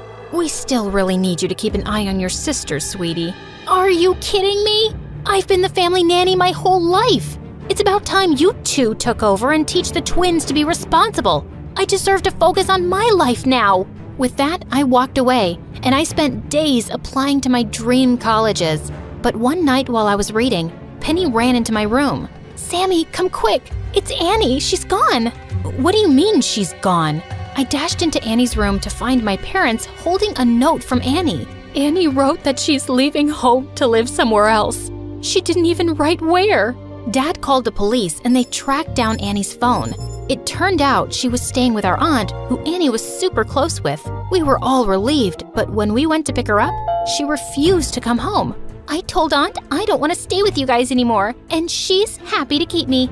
I'm not going home with you guys. You can't make me. Mom and Dad spent hours begging her to come home, but they couldn't persuade her. So we left without her. But my parents were sure she'd cool off and return in a couple of weeks. Except she didn't. She stayed with Aunt for a month. Then 1 month turned into 3 months, and then 6. And Annie refused to speak to any of us. And I left for college soon with Daniel. I kept in touch with Penny, who told me after some time that Annie had moved out of her aunt's place and was now living with some friend. 4 years later, Daniel and I graduated university with honors, and we started a small software company that met success almost immediately. And soon after, Daniel proposed to me. And of course, I said yes. Life was going great. And then one day, I got the most unexpected call. Samantha, it's Annie. Can you meet me today? I need your help. No, hi, hello, how have you been? Please, I'm in crisis. I'm texting you the address. Meet me there. Annie hung up before I could even answer. I felt mad at her, but I just couldn't ignore my little sister. I went to the address and found her sitting on a bench outside a small building. Annie had chopped off her lovely hair and she looked thin. Annie, what's going on with you? I started a makeup business and now I'm in debt. I was wondering if you could lend me the money to pay it off. I'll lose it otherwise. You shut out your whole family for years and now you call me out of the blue because you want money? This is not how I wanted to reach out to you, okay? I wanted to make something of myself first and make you guys proud of me. I was just never as perfect as you or Penny, and that just made me jealous and stupid, and I'm sorry for everything. I've been trying to be better. I really believe my business can work. But now I'm in a mess as usual, and I could only think of you. You've always taken care of me. I was surprised at how sincere and different Annie sounded, and it was good to see her trying at something. I wrote her a check and was about to leave, when suddenly I turned back and handed her a wedding invite. I'm getting married in a few months. I'd like for you to come, and I'm sure everyone else would be happy to see you too. A couple of months before the wedding, Daniel took me out to a special dinner. Samantha, I've been saving up some money and doing research for years. Mobius, your condition can't be cured, but it can be slightly corrected through surgery, and I just found this amazing surgeon. I just want you to know that you're perfect as you are, but if you want the surgery, I have the money for it. My eyes filled with happy tears. I agreed to get the surgery, and Daniel was by my side the whole time. The doctor couldn't completely fix my issues, but I felt like a whole different person, being able to have real facial expressions. On the day of my wedding, my parents and Penny were with me in the dressing room when suddenly the door opened and Annie walked in. Everyone looked shocked to see her, but I was so happy she came. Guys, I know we've all had our issues, but can today be the day we all start to make up? My parents hugged Annie and we all cried, and even Penny joined in. Then my parents turned to me. Samantha, we're so happy for you and so grateful to you. We know we always put too much responsibility on you and it wasn't fair. We want you to know that we really appreciate you, love. And hearing those words from them meant everything. My sisters walked me down the aisle and I could hear people smiling and whispering that I looked amazing. Daniel beamed at me as he took my hand. You have the loveliest smile, Sammy.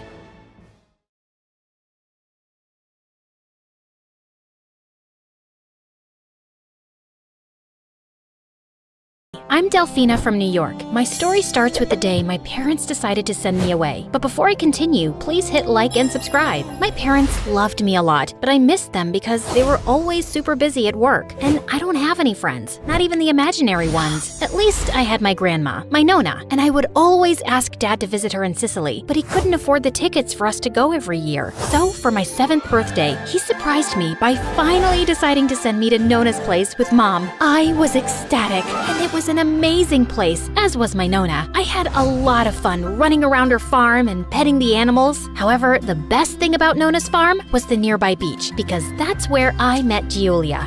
Wow, that sandcastle looks great! Can I join you?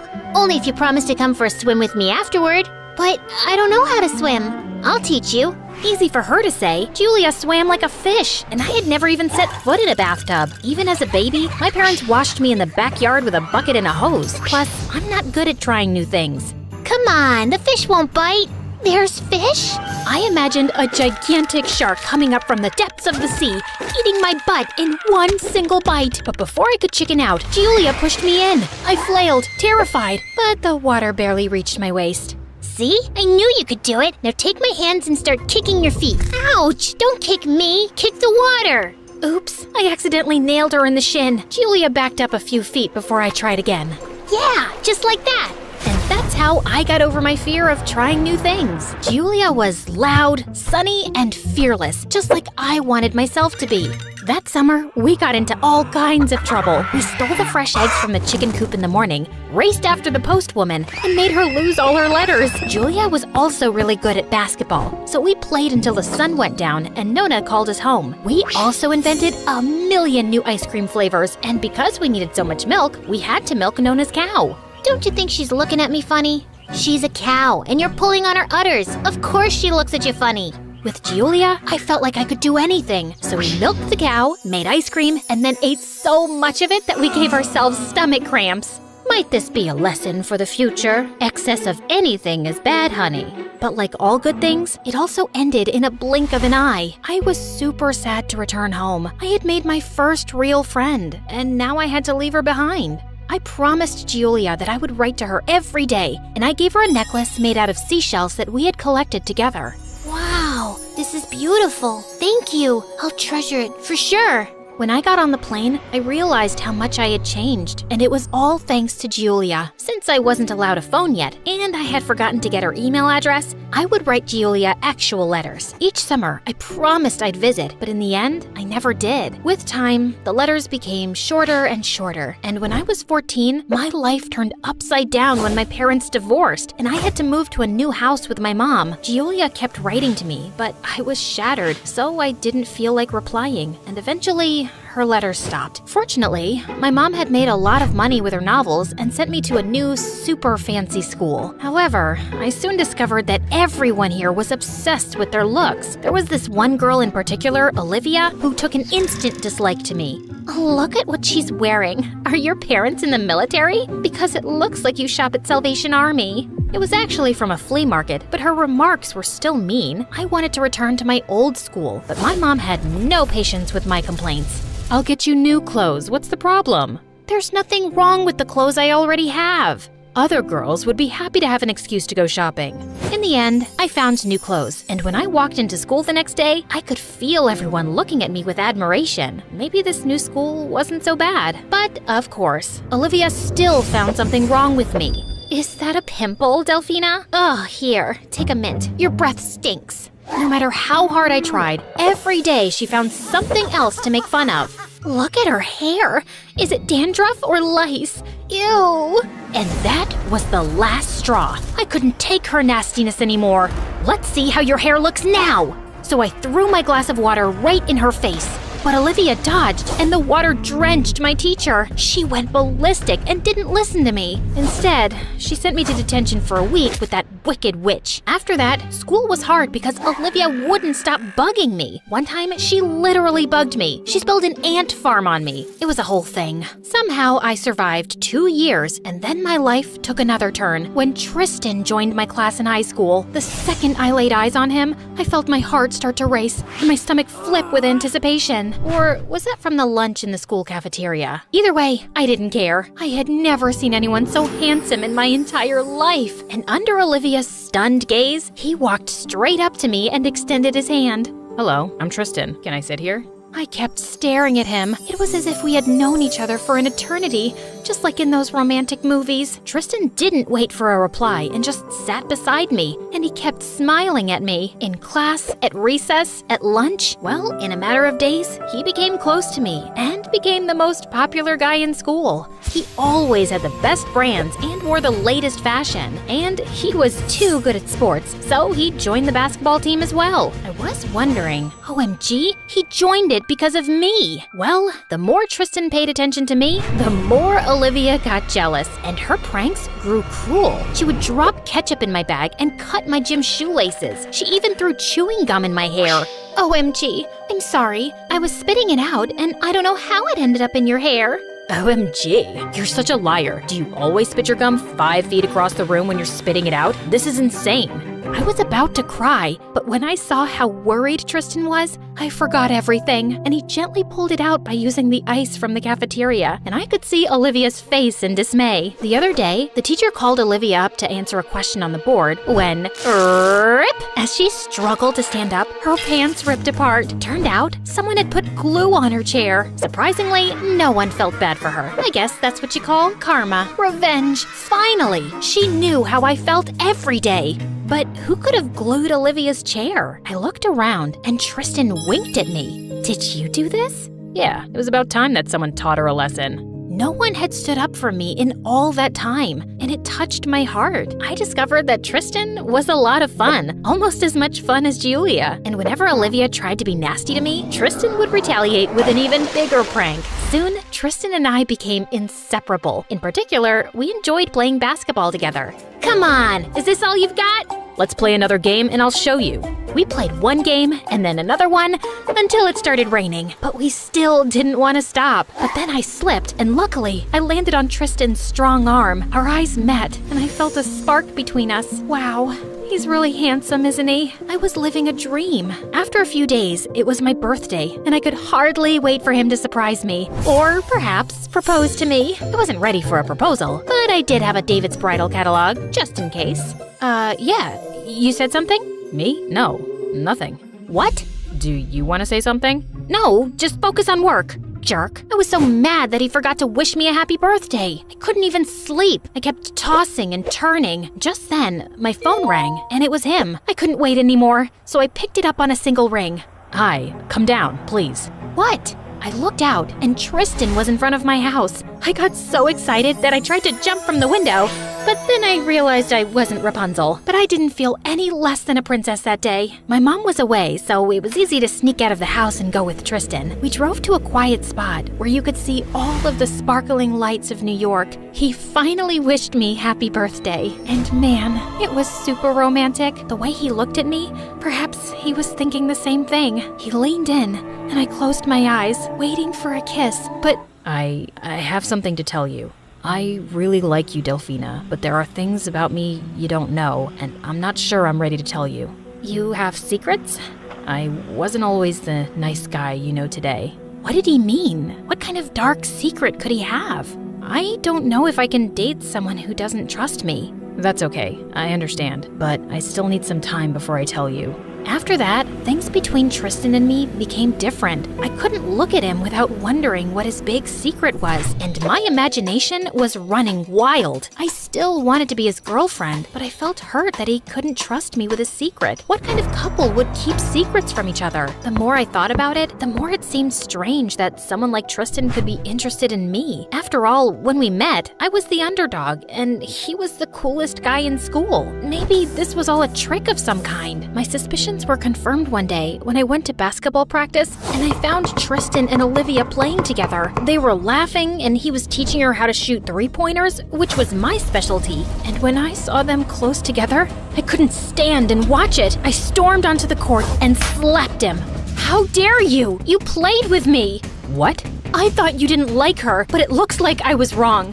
Everything you told me is a lie. Suddenly, Tristan looked super guilty, and I knew I was right. I ran away. Wait, she told me this was your idea, that you wanted to make peace with her and forget the past. I didn't believe him. When I got home, I was crying on my bed. I cried so much that I was suddenly sitting in the middle of a small pool, and I slid onto the floor. And there I noticed an old shoebox under my bed. I pulled it out, dusted it off, opened it, and Giulia's letters. I had almost forgotten about them. I started reading them, and it reminded me how happy I had been that summer. Giulia would have never betrayed me as Tristan had. And since I'm rich now, I bought a ticket to Italy to see my Nona again, and maybe Giulia. What happened to you, dear? How about school? It's only for a few days. Can I stay, please?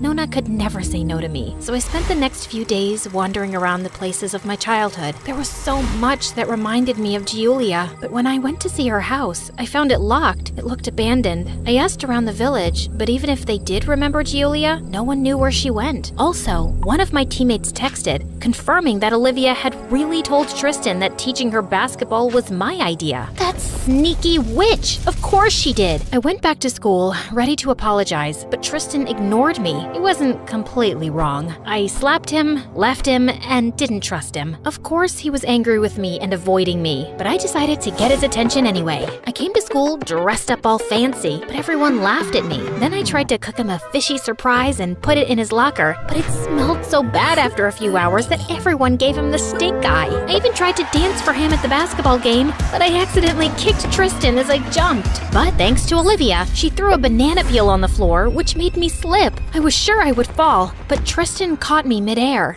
Are you okay? Yes. I'm sorry I didn't believe you. I know you'd never team up with Olivia. You know I don't like her. So, can you tell me your secret now? Tristan looked at me, and he took a big breath. His face got all serious. Come with me. Where did he want to take me? But we went to the lockers, and thankfully, the fishy smell was gone. The corridor was deserted because everyone was still at the game. He opened his locker and took out a necklace. It was made of seashells, and I immediately recognized it. I made that necklace, but I gave it to Giulia. How is he Giulia's brother? He must have some connection with her. He was looking at me with a broad, hopeful grin, and suddenly, I remembered where I had seen that smile before. You're... Julia, but it's Tristan now. Now that I knew the truth, I was shocked that I hadn't seen it before. That's why Tristan felt so familiar. We had met before. So, this is your big secret? I was hoping you'd recognize me, but you never did. You never gave me any clue. I'm the one who taught you to play basketball. I walked closer to look at Tristan and compared him to Julia. Well, this version of him felt right. I couldn't imagine a grown-up version of Julia that wasn't a boy. Is this why you never got in touch? Yeah, I was afraid you would reject me, but I missed you too much, so I decided to risk it. Is the fearless Tristan afraid? Tristan took my hands. You really don't care that I was born a girl? Julia was my first real friend, but you were my first love, and you are perfect just the way you are. Now kiss me. And so he did, and it was the best kiss in the world.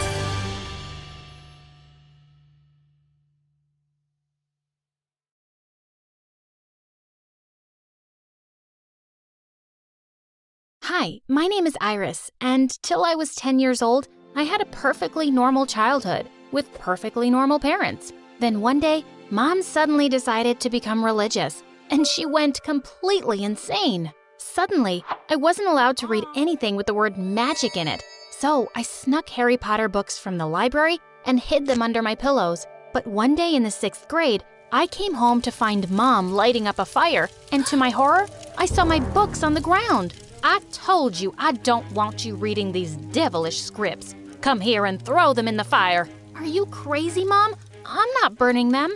Then I'll just have to save your soul. And with that, she shoved them all into the fire. I had to use all my saved up allowance to buy new ones for the library. But in the 7th grade, Mom went completely nuts. Dad had taken us for a party at his boss's house, and sometime later, I noticed that Mom wasn't in the room. I went looking for her and found her in the study, slashing a painting with a paper cutter. Mom, what are you doing? This painting is evil. I can feel the devil's presence in it. It turned out that the evil painting was worth a fortune. Not only did Dad get fired, he also got sued. He said he couldn't stand Mom any longer and left for good. I was furious at Mom, but I couldn't be for too long because the next day, she announced that she was pregnant. Dad was unreachable, so I was all she had now. And 8 months later, it was me calling 911 when she went into labor.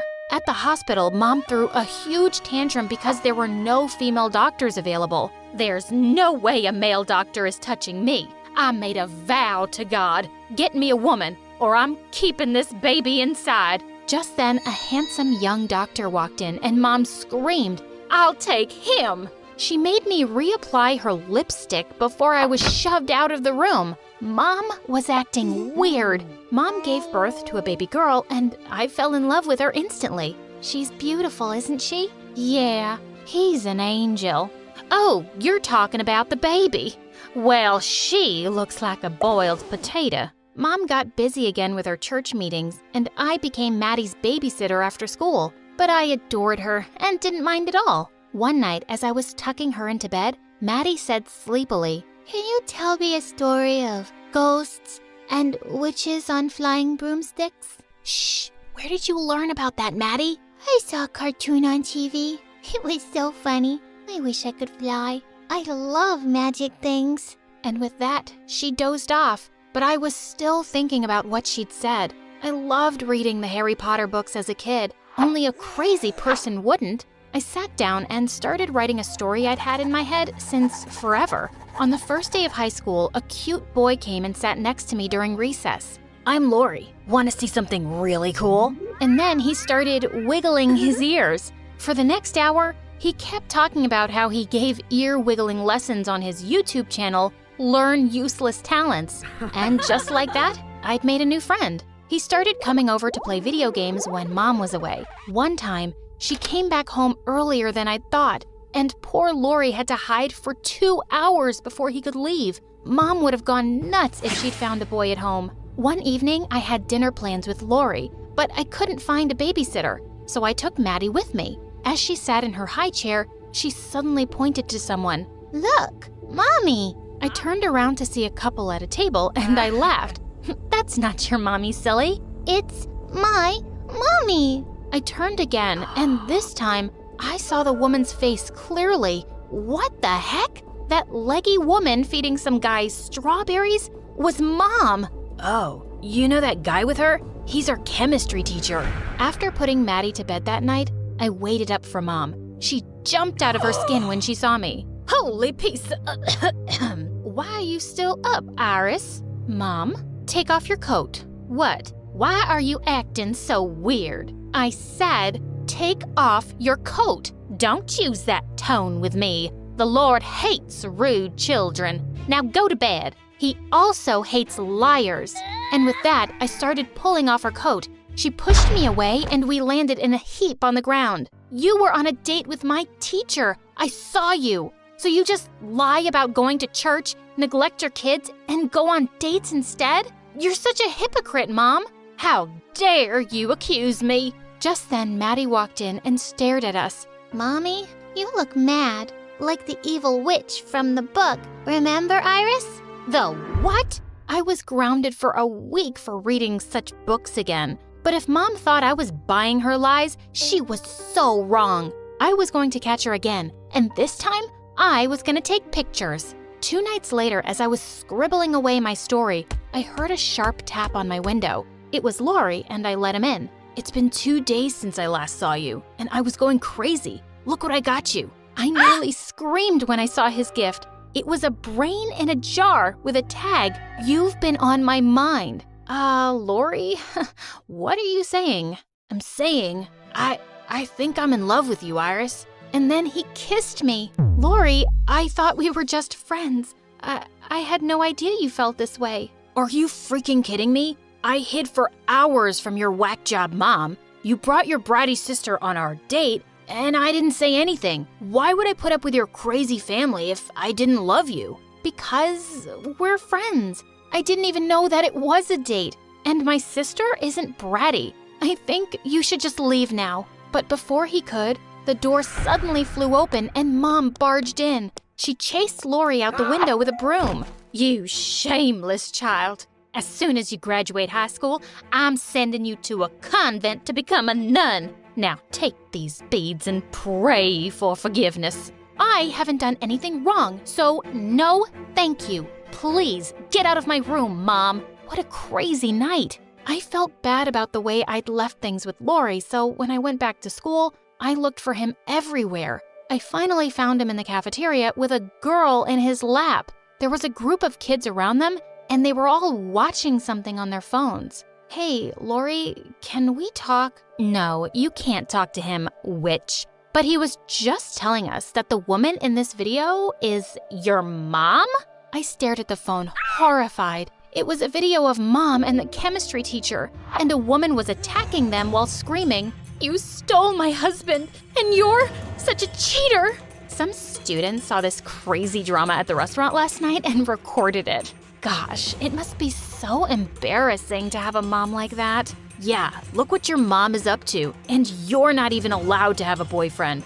I'm so happy I came to my senses. And now, I'm with my future wife. As the two started kissing loudly, I threw a glass of juice at their faces. You're only with this girl because I rejected you, loser. And I'm glad you're out of my life because you're a terrible friend. And with that, I stormed off. As if things weren't bad enough, the chemistry teacher burst into tears during class and went down on his knees. Iris, can I please come live with you and your mom? My wife kicked me out and I'm homeless. I'll do all your homework, I promise. Mom was ruining my life. When I went home that day to confront her, I found her in the study. You want to explain what happened at your date last night, Mom? She turned around, looking half crazy. I'm your mother. I don't have to explain anything to you. But do you want to explain why you've been writing this nonsense under my roof? To my horror, I saw a pile of shredded paper on the table behind her. Mom, did you just shred my novel? I've been working on it for 2 years. I don't have another copy. I'm sending you to a Catholic boarding school. I wash my hands of you. Right back at you, Mom. God, you're crazy. I'll be happy to go far away from you. But there was no way I was going to some boarding school. I had to run away from there, and I was going to take Maddie with me. One evening when Mom wasn't home, I sneaked into her room and started searching the drawers for any money I could find. Suddenly, I came across a paper under her clothes, and when I read it, I was shook. It was Maddie's birth certificate, and the father's name was not my father's name. Oh my God, my dad wasn't Maddie's dad. I delayed my plans to run away and decided to look for Maddie's father. I searched for him online, and it turned out that he was some millionaire businessman. I made an appointment with his secretary, pretending to be a journalist who wanted to write an article on him. Maddie's dad welcomed me into his office, but his smile vanished when I dropped the truth bomb on him. I showed him Mom's picture and Maddie's birth certificate, and it looked like he was having a stroke. This woman, your mom, she used to work for me as a secretary a long time ago, but she just disappeared. I had no idea she was married or that I had a kid. He asked if he could meet Maddie, and I invited him to our house. When he came the next evening, his eyes teared up when he saw her. Maddie, this nice guy's your dad. Go say hello, sweetie. As she sat down next to him and gave her some gifts he'd brought, Mom walked in, and when she saw him, she turned paper white. What are you doing here? I found him, Mom. Maddie deserves to know her dad, and he deserved to know about her. But you don't care about anyone, do you? Maddie's dad got up. You've kept her from me all this time, but now I want my daughter to come live with me. I wasn't a very rich man when we met, but I'm a millionaire now, and I can give her an amazing life. A millionaire? Oh, darling, I'm single, and I'll be... Just Maddie, please. Mom agreed to let Maddie go with her dad, but for a monthly allowance. It was breaking my heart inside that Maddie would leave, but I was really happy for her. I bent down next to her. You'll go live with your dad now, but I'll come see you every week. No, you come with me. Maddie's dad was more than happy to have me too, and I was overjoyed. As we were leaving, I turned back to Mom. You haven't been a really good mom to either of us, but I want you to know I forgive you. Oh, and a question before I leave. Is Dad my real dad? She looked straight into my eyes, and with a cold tone, she whispered, "No." I attacked her. You psycho, crazy woman! Maddie's dad pulled me away, and to him I said, "Just take me away." Now Maddie and I are living our best life. I've also started writing my zombie novel again, and I'm sure it's gonna be a bestseller one day.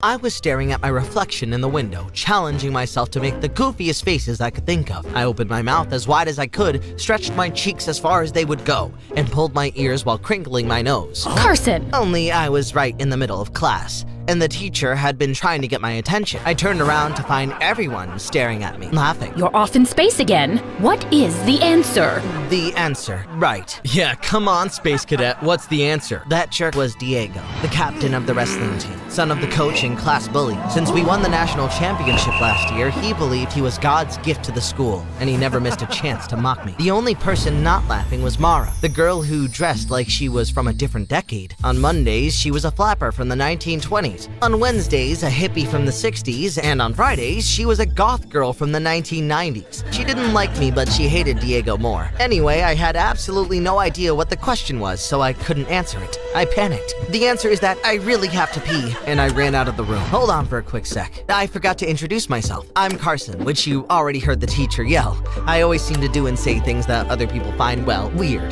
But I guess you already know that too. I try not to, but honestly, I can't help it. See, even that was weird. Oh, and can you do me a huge favor and hit like and subscribe? So I'm the only boy in an all-girl household, and they all have an opinion about me. He's just a unique boy, that's all. He's a total weirdo. I think my aunt must have dropped him when he was a baby or something. Oh, he's just, a bit strange. I think my sister gives him too much sugar. That was my younger cousin Brenda and my aunt Peggy. They moved in with us after my uncle left for a vacation and decided to never come back. It didn't matter what I was doing. They always whispered and judged me, whether whether it was brushing my teeth. Why is he holding the toothbrush upside down? What's wrong with him? His mother never taught him right. Eating dinner. Why does he take such small bites of food? His mother never taught him right. Or just playing video games. Why does he grin like that when he plays? His mother. According to my aunt, it was my mother's fault that I was weird. Anyway, back to where we left off. I ducked into the bathroom for a moment of quiet before I had to face the humiliation of going back to class again. Let me guess, you spaced out again, got called on by the teacher, and you said you had to pee? I looked over to see Finn, the one person in the entire world who understood me. We've been next door neighbors since we were kids, and he has always treated me like a little brother, even though we were the same age. And what makes you think that?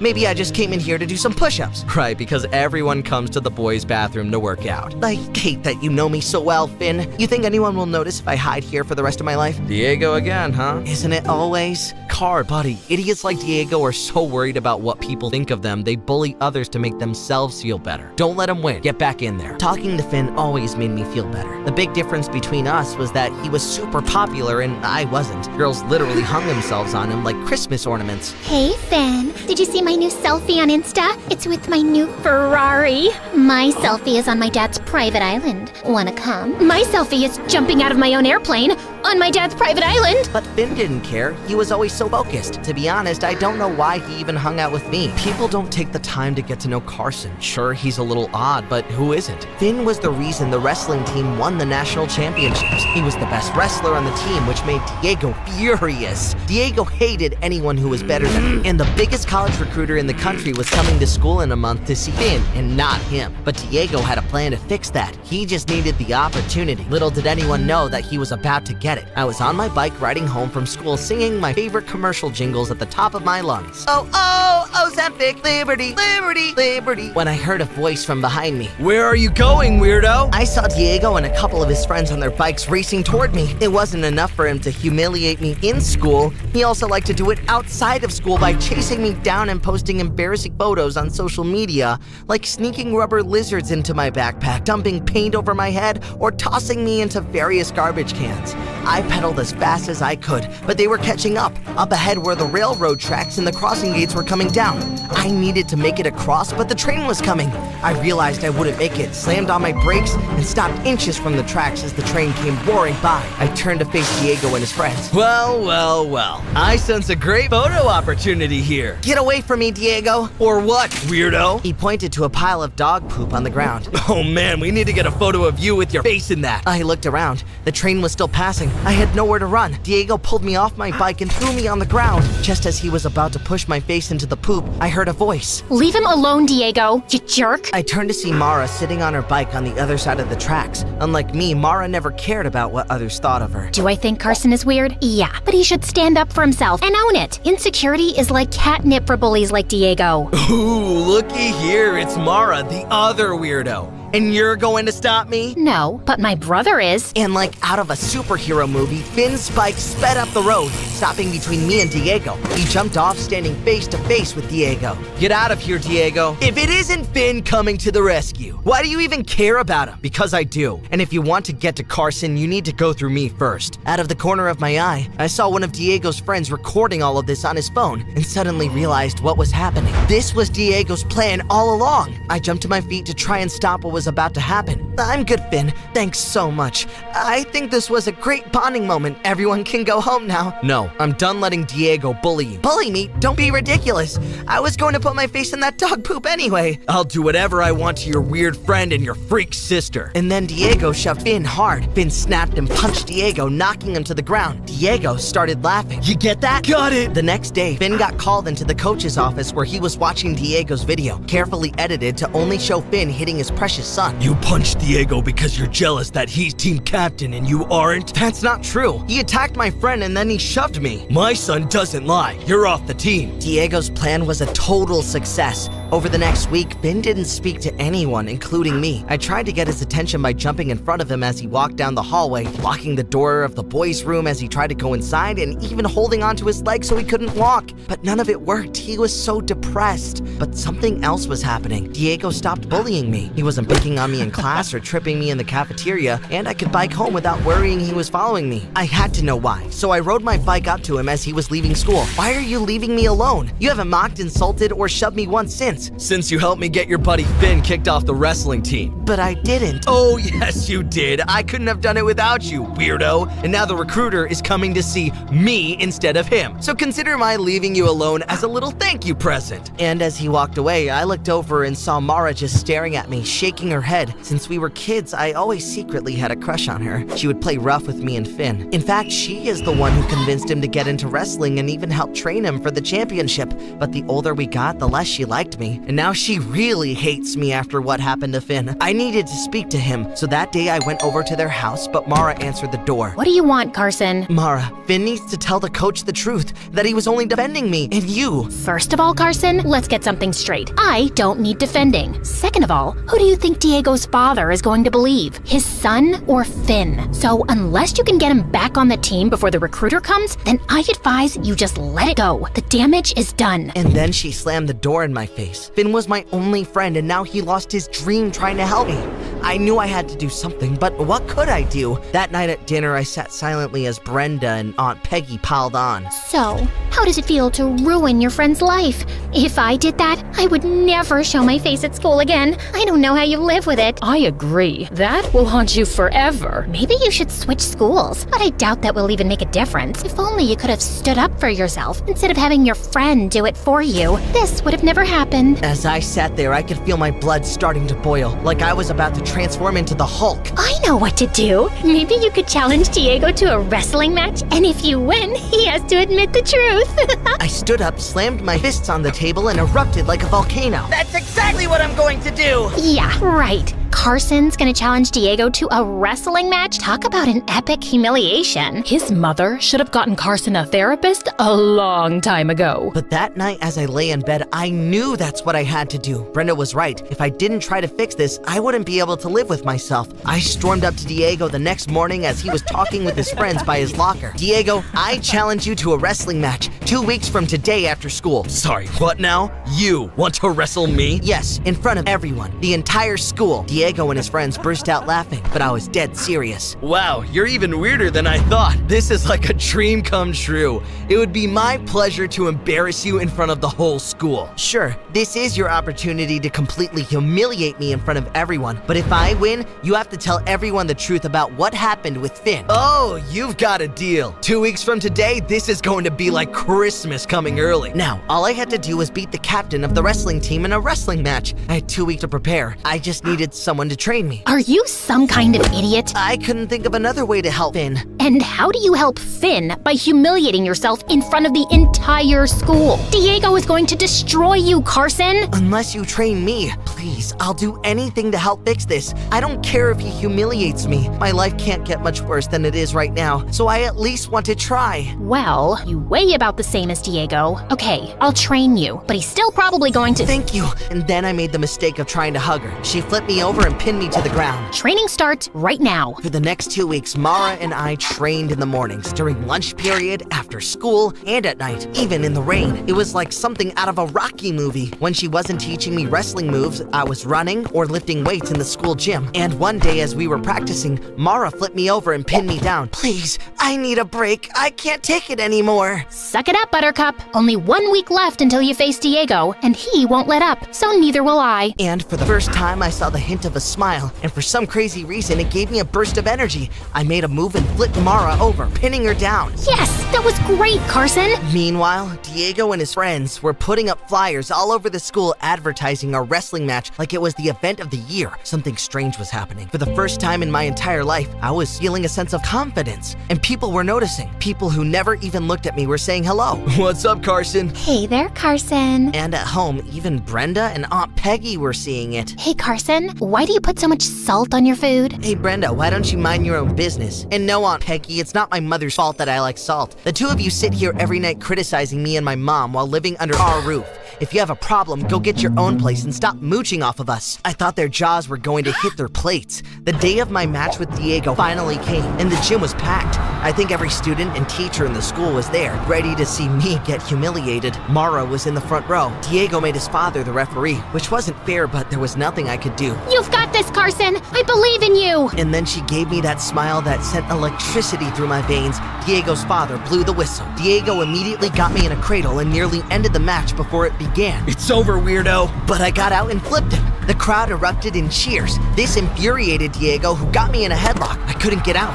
I could see Diego's father smiling. The crowd started chanting my name. Carson! Carson! Carson! I struggled as hard as I could, but Diego had me. Come on, Carson! You can do this! And then I looked over to see Finn walk in and sit down. I felt a sudden burst of power, picked Diego up, and threw him back in. Yes, Carson! Diego couldn't believe what was happening. I was holding my own and the crowd was cheering for me. I had him pinned. I was going to win. And then I heard Diego's father say something in his ear. Don't you dare let him win. And then Diego headbutted me in the face. The crowd screamed, "That's illegal!" That's my boy. I grabbed my bloody nose. Diego flipped me over and pinned me down, winning the match. Diego's father raised Diego's arm up in victory, but the crowd was booing. Mara and Finn ran over to me. Mara held a tissue to my nose to stop the bleeding. You did amazing out there. He had to cheat to win. I can't believe you did this for me, Car. You truly are such an incredible friend. But I lost, and you won't get back on the team. It's okay, buddy. Diego is stunned at the crowd's reaction. He never faced this before. Cheater! Cheater! Cheater! The crowd went crazy, and then something incredible happened. The school principal had been watching the whole thing. He walked up to Diego and his father. Our team was the national champion this year, and I will not tolerate a coach who encourages cheating. You're fired. You can't fire my dad. Well, I just did, and you're off the team permanently. And then the principal raised one of my arms in the air and Finn the other. The real winner of the match. And the crowd went crazy.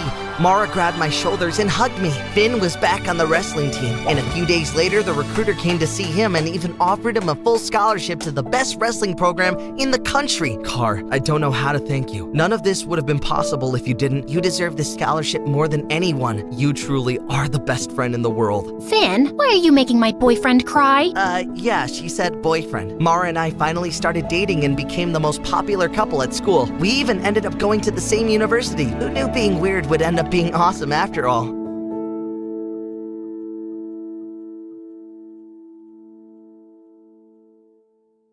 Hey, I'm Sakura, and I was born to the coolest parents ever. Before I go on, please hit like and subscribe. My parents were immigrants from Japan who built a successful business in America and gave my brother Dean and me the best life ever. Growing up, I was a straight-A student, and my dad always said I'd be a great doctor someday.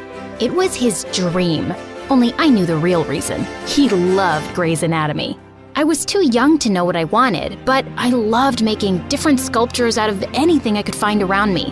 When Mom noticed how good I was, she took me to the best workshops. Once when I was 6, we went to Spain for a vacation.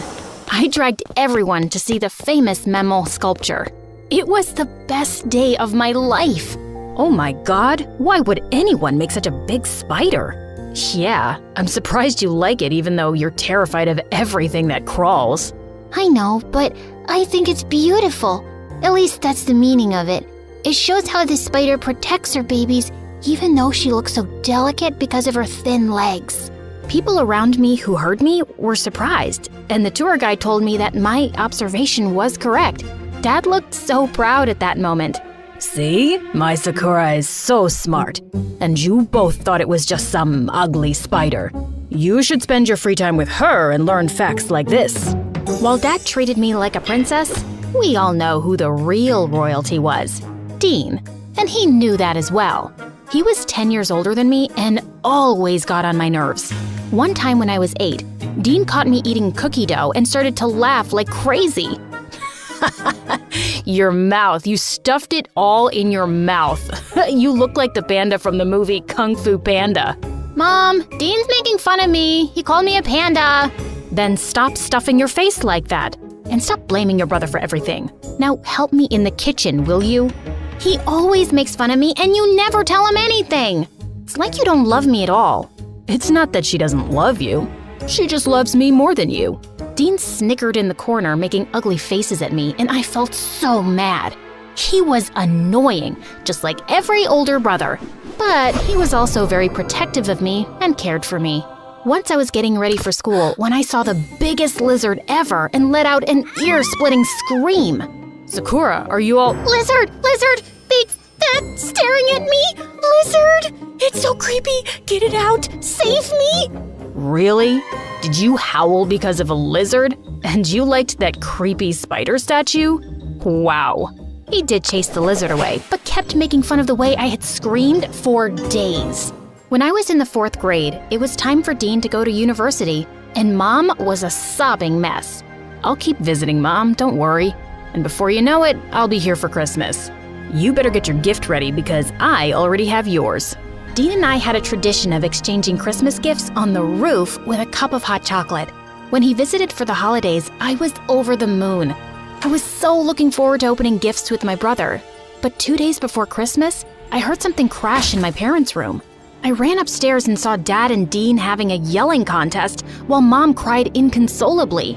You have ruined my name, this family's name.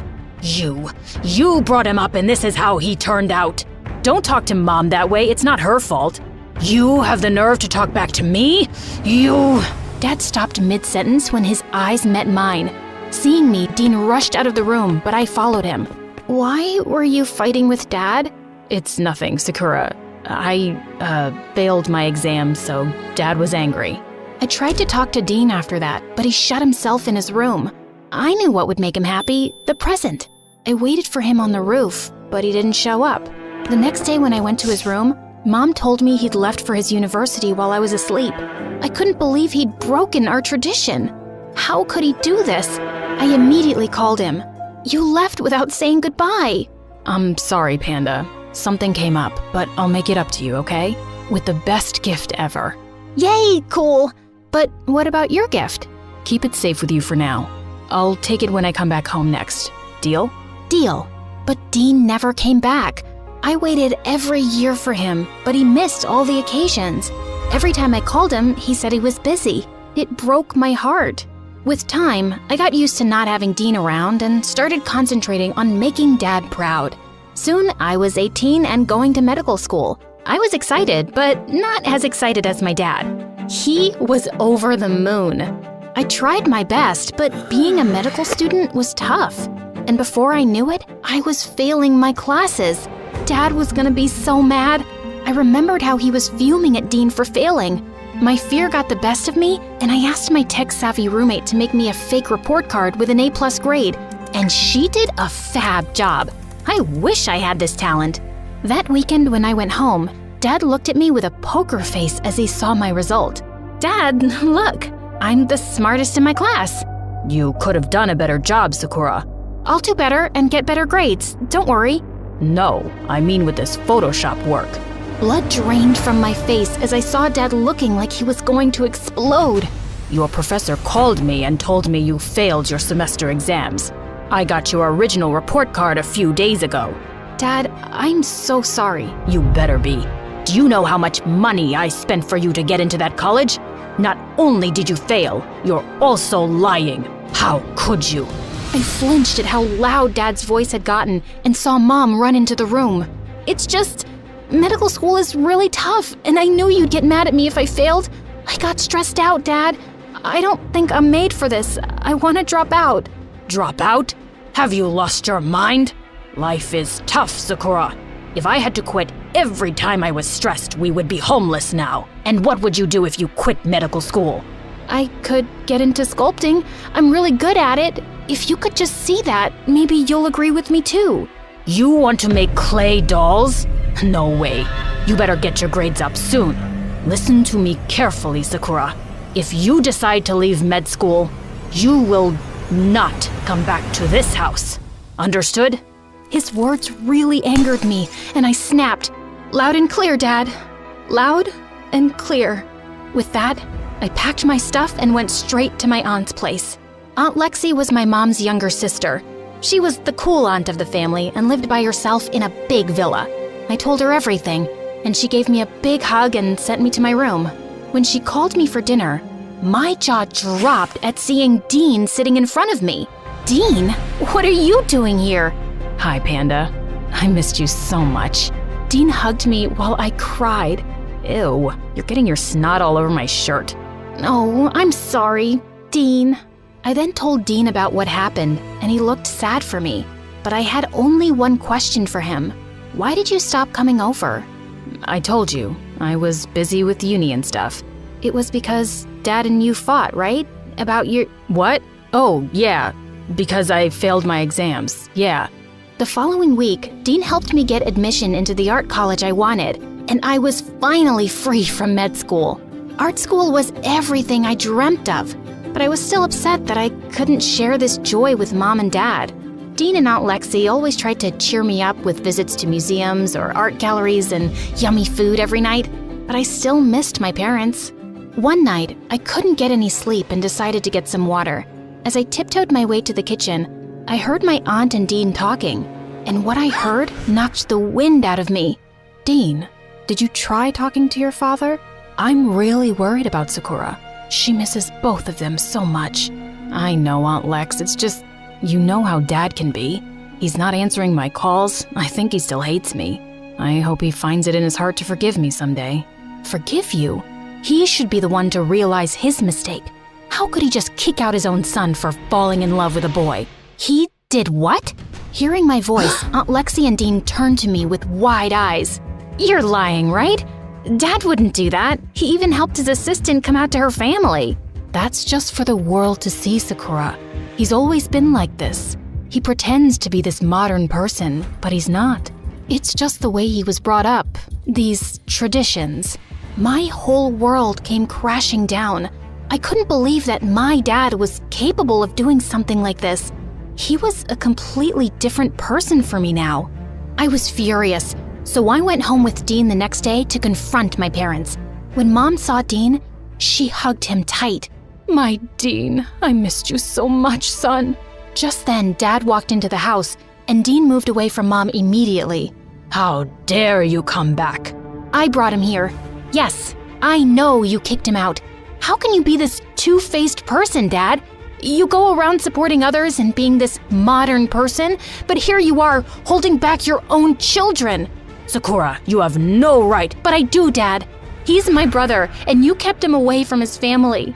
How did you have the heart to do this to your own son? He was ready to ruin the name of this family. He is not my son. How can you say that? Why, it's the truth. Ask him or your mother.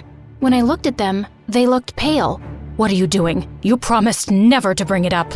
He left me with no choice. He is breaking apart this family. I loved him and brought him into this house from that orphanage. And this is how he repays me. What in the father-freaking world? I looked at Dean and instantly knew that Dad was telling the truth. You're adopted? Why did you never tell me? I found out the day you were born, and you'll always be my little sister. I couldn't hurt you. And Dad, I never meant to hurt you either. But I won't apologize for being who I am and falling in love. I can't believe you still have the nerve to stand in my house and talk to me that way. Get out. His words made my head spin, and it was then that I heard Mom yell, for the first time. You are such a cruel person. Congratulations. You yourself broke this family apart. I'm going with my children. You can have all the traditions and your wealth and business, but we are going to live a better life, where we can breathe. Saying that, Mom took mine and Dean's hands and stormed out of the house. I'd never seen her this angry. We stayed with Aunt Lexi for a while until we could figure out what to do. One day, Dean introduced us to his boyfriend, and we loved him. He was kind and yelled at Dean for teasing me and calling me a panda again. I liked this guy. One afternoon, the doorbell rang as we sat down to have lunch. Aunt Lexi entered the room with Dad right behind her. He looked like a mess. Can I talk to you all, please? We have nothing to say to you, and I doubt we would want to listen to you. Mom. Dad then began sobbing, and it broke my heart. Dean went and held him. Dad turned and hugged Dean tight. Son, I'm so sorry. I was rude to you and I shouldn't have done that. I thought what I was doing was right, but it wasn't. You're my son, the future of my house and business. But before all that, you are my son. And then you came along and my world was complete. I hope you'll forgive me. Please forgive me. I ran toward my dad and hugged him as well. Of course, Dad. We're so glad that you found your way back to us. Everyone in the room was a sobbing mess. Dad agreed to meet Dean's boyfriend one day, and to everyone's surprise, they bonded really well over sports and the fact that they dislike ice cream and loved Grey's Anatomy. Weird. Our family was nowhere close to perfect, but it was much stronger, and that's all I could ask for now.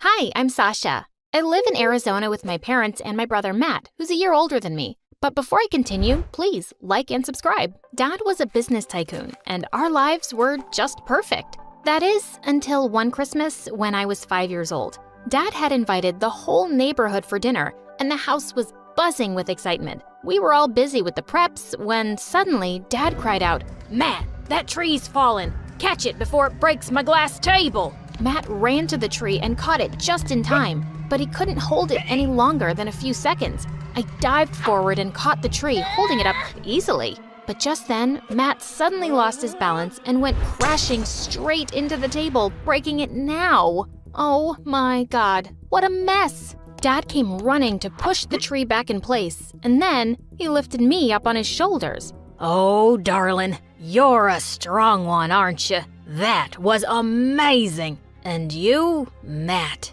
you're such a shaky old lady. Can't you watch your own freaking feet? You must be ashamed to be weaker than a little girl. Some older brother you are." Matt turned red, burst into tears, and left the room. And from that day on, Dad kept singing praises about how strong and tough I was. And Matt just hated me. He built a huge Lego wall between our beds so he wouldn't even see me. Once, I broke the wall by accident, and he immediately shot me using his plastic toy gun. Its bullets hurt my butt so bad, I couldn't sit on it for 2 weeks. One day at school, I noticed Matt wasn't in the cafeteria for lunch, and I went looking for him when suddenly I spotted a crowd surrounding him outside the boys' restroom. "Are you gonna take all day, Maddie? It's so simple. Just use your tongue and lick the doors clean. I want to see my reflection in it when I come back. Come on." Matt looked close to tears, and I felt so mad. "What do you think you're doing to my brother? Get away from him. Or you'll do what, little girl? I'll hit you so hard it'll make your ancestors dizzy." As the boys laughed, I punched one of them and sent him flying. He got up to his feet and ran away like a scared mouse, and the rest followed.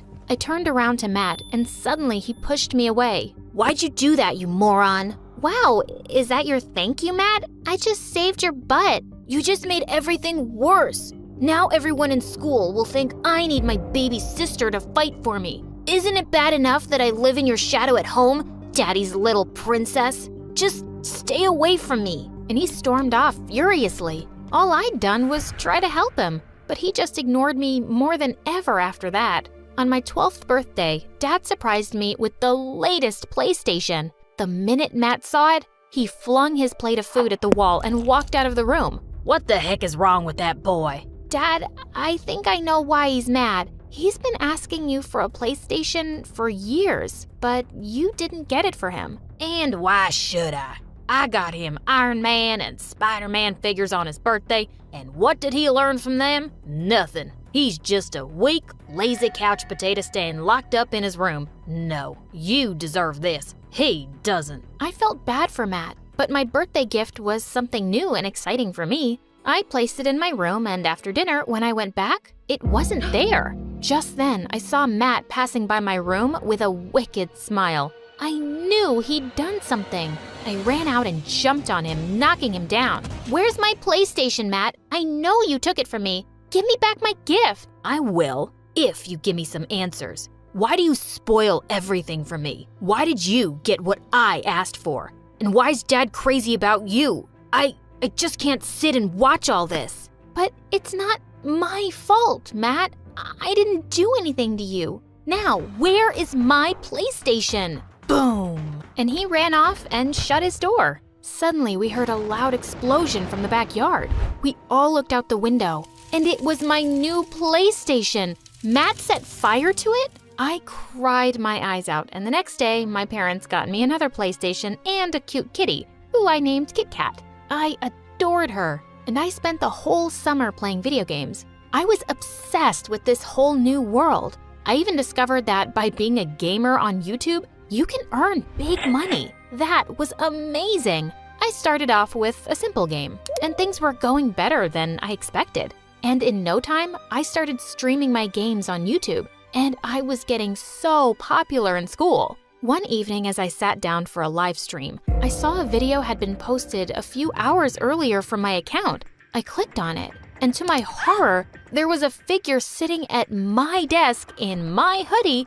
with the face covered, speaking in a weird, shrill voice. I just came online to confess that I'm a fraud. I made my brother play all these games for me because I'm just a dumb girl who could never be a good gamer. You all are pretty stupid for believing me. Now my brother has left me and I'm done. So go follow somebody else, you morons. There were tons of hate comments under the video, and so many people had unfollowed me. Oh my God, I was gonna kill Matt. Matt, what's your freaking problem? Your stupid prank could ruin my career as a gamer. My followers are hating me now. Well, yeah, it's time for you to know what hate really feels like. And it's just a reminder, girls can't be gamers. Oh, really, Matt? Well, you are so mistaken. I'm gonna get into a big esports team and earn more than you can imagine real soon. So watch out, loser. I ran to my room and recorded a video explaining everything and posted it,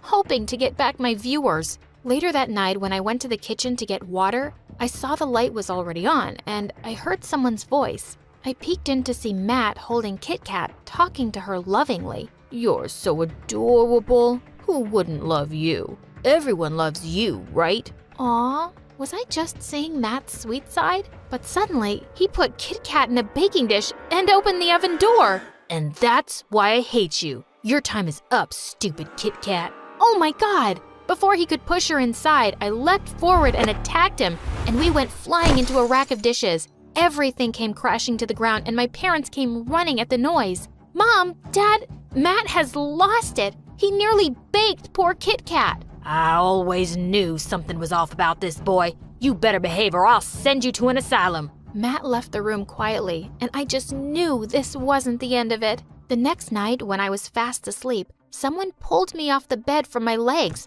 I opened my eyes in horror to see Matt standing near me with a knife in his hand. OMG, I thought he wanted to kill me. I shouted and hid under my bed, but then, all of a sudden, he started screeching a plate with it. Ow! It hurts my teeth. Stop it, Matt. Are you crazy?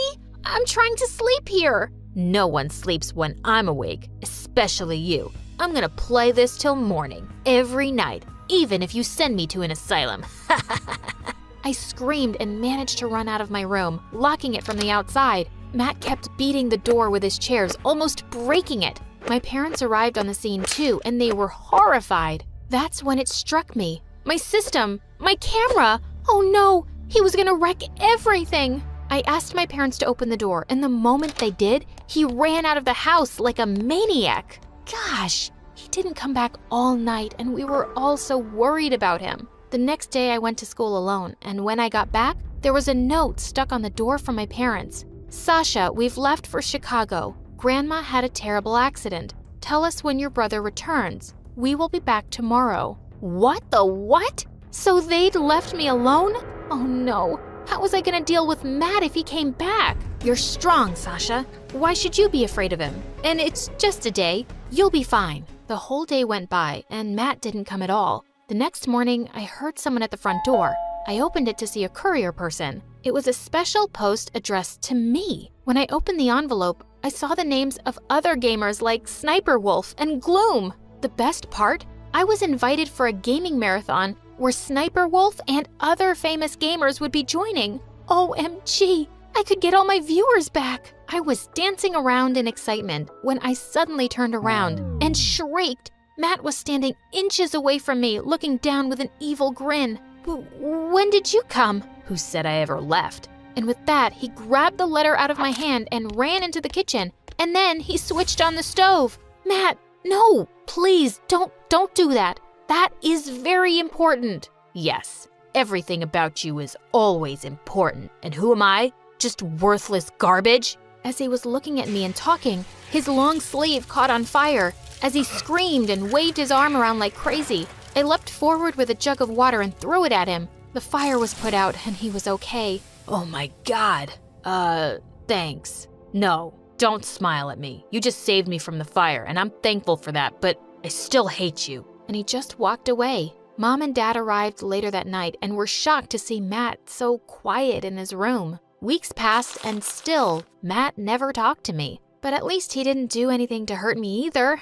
A few days later, our school was celebrating World Children's Day, and the chief guest was talking about how we were all lucky to have the love of families, unlike many children. Just then, Matt got up and shouted at the top of his voice, "Lucky? I wish I was an orphan. Families don't give love or happiness. All my life, they've given me only disappointment and tears. Families suck, and you suck for giving this stupid speech." The teachers immediately dragged him out of the auditorium, but I couldn't help thinking about his words. Matt wished he was an orphan? I suddenly felt like the most terrible sister. We'd all ignored Matt's cries for help and attention too long. Later that evening, I went to my parents to talk to them about Matt's outburst. Mom started to cry, but Dad, he got really mad. "That stupid boy said we made him miserable? What does he want, huh? He has everything. He lives under my roof and eats 10 times a day. He's just a spoiled, whiny, weak little—"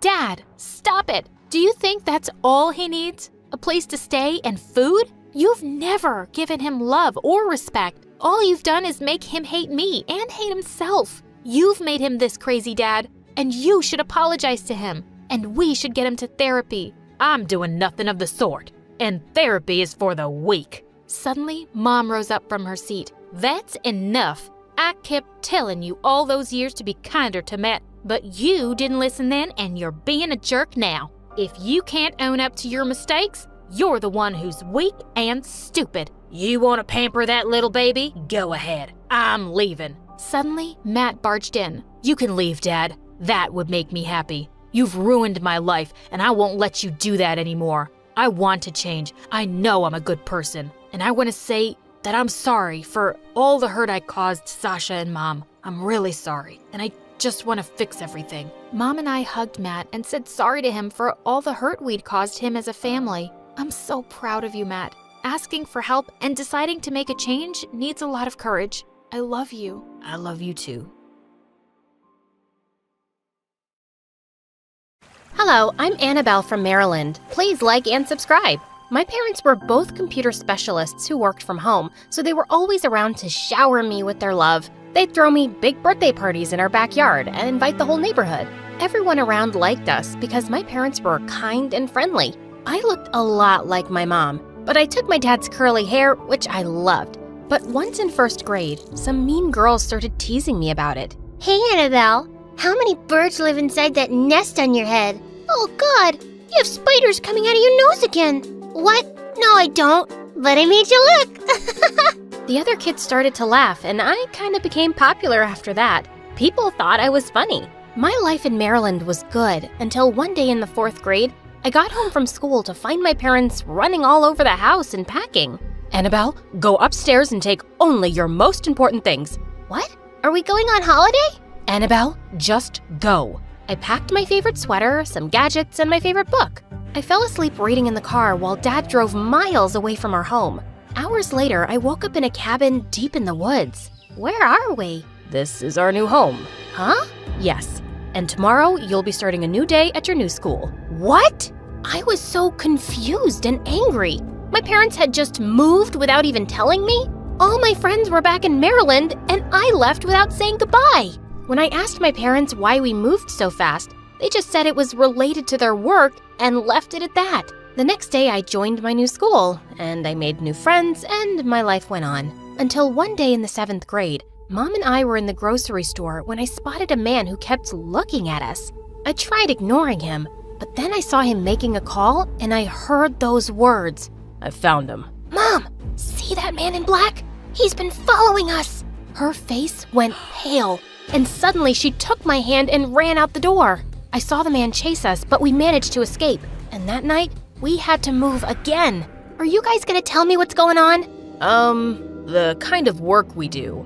It makes us special. What do you mean? We're like undercover detectives. But detectives are always out searching for things, and you two are always at home on your computers. Then we're computer detectives. I knew he was lying, which made me more frustrated. And my parents even told me not to become close friends with anyone now. I didn't see the point anyway, since we'd probably just move again. One day in 10th grade, I was putting stuff away in my locker when this pretty girl leaned against the wall and kept staring at me. Can I help you with something? Hi, I'm Leela, your neighbor. We just moved in next to you. I think you're mistaken. I don't have any neighbors. Yes, you do. We moved into the old abandoned cabin. Oh, that place? I thought it was haunted. The ghost of the haunted cabin would like to be your friend. I laughed and we started hanging out after that day. I could guess from her worn-out shoes and bag that she wasn't well off, but she always knew who was wearing which brand and seemed to be really into fashion. Her dream was to be a big designer in Paris one day. One day at recess, I caught her looking at the necklace I was wearing, and I asked her if she'd like to try it on. How does it look? Better on you than me. It really suits you. Keep it. Really? Oh, thank you so much. A few days later, we were walking home when I felt someone was following us. I turned around to see a really cute guy walking a few steps behind. Do you think that guy is stalking us? Oh, him? He's my brother, Kyle. Wow, he's cute. Not you too. Please, promise me that you'll never fall for my brother like the other girls. He's such a douchebag. I promised I'd ignore his existence, which was hard because he was drop-dead gorgeous. Just as Leela and I got to my house, my parents appeared at the front door. Who is this? She's my friend from school, and we're also neighbors. Mom and Dad looked at each other, then pulled me inside, slamming the door in Leela's face. We have to move again. What? No way! I'm not moving anymore until you guys tell me what's going on. And this time, I want the truth. Don't treat me like a kid. My parents finally told me everything. We are in witness protection. I testified against some mobsters when you were younger, and that's why we've been on the run ever since. What? So we're in danger? Not if we stay clear from people. We just can't trust anyone right now. My mind started spinning and I couldn't even eat dinner. The thought of being in danger made me sick. Later that night, I was half asleep when I heard some noise downstairs. I quietly crept to my parents' room, but it was empty, and I found the front door wide open. Mom? Dad? My heart was beating like crazy when suddenly Leela's brother walked in. What do you want? What did you do to my parents? What? My dad's van got stuck in the mud and your parents are outside helping him. They sent me to get a crowbar? Oh, it's by the fireplace. I followed him outside and saw Mom, Dad, Leela, and her parents pushing the van. Once it was done, everyone came to our house for coffee. My parents didn't look so scared anymore, so I guessed we were staying. Just then, Leela sprung up and asked me if we could go to my room. And when we entered, she threw herself on my bed. Oh, your bed is so comfortable.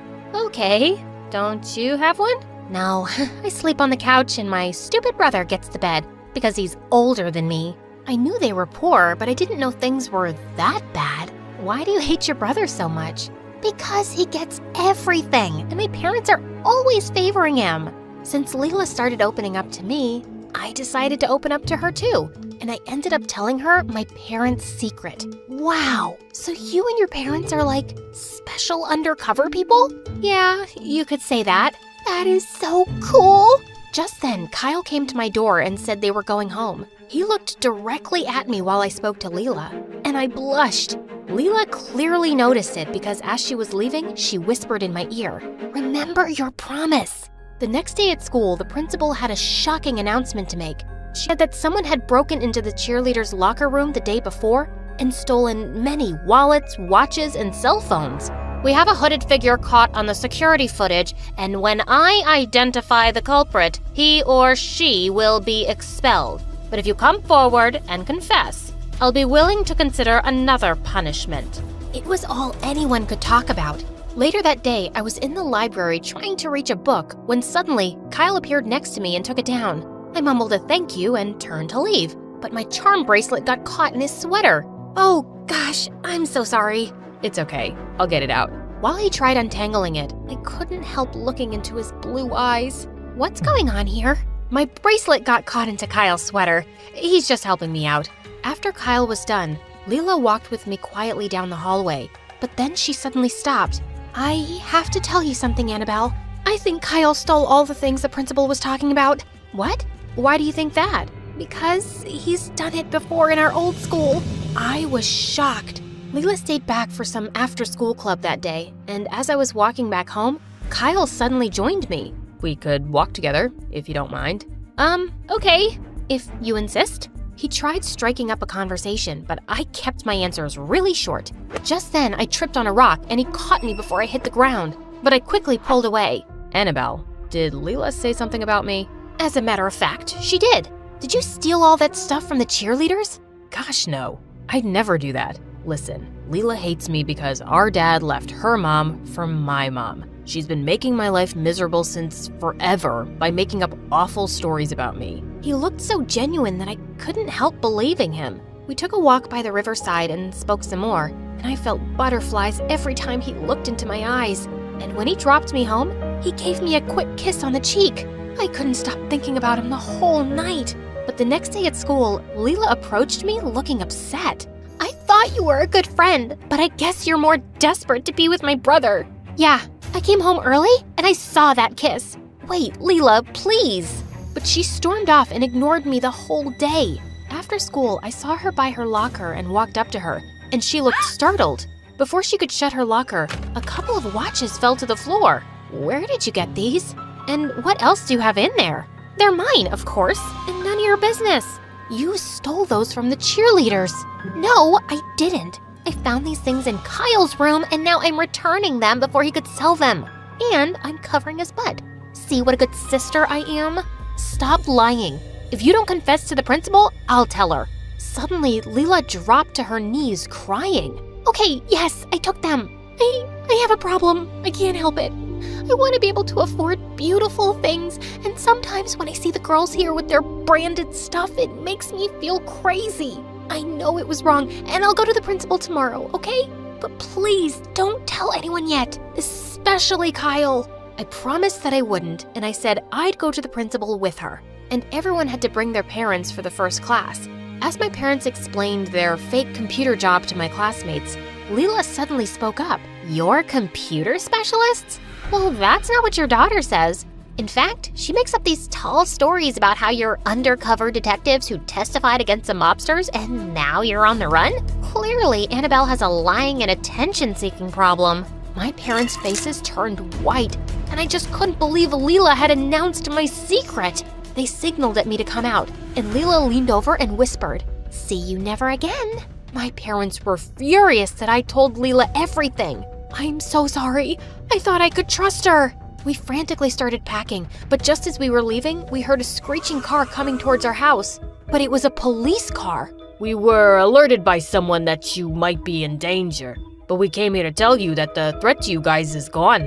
The mobsters who have been after you were arrested earlier this week, and just today they were sentenced to life in prison. You're safe now. My parents and I were overjoyed. We didn't have to run anymore. But I certainly had some business to take care of in school. I went back and marched straight to the principal, and moments later, she ordered Leela to open her locker.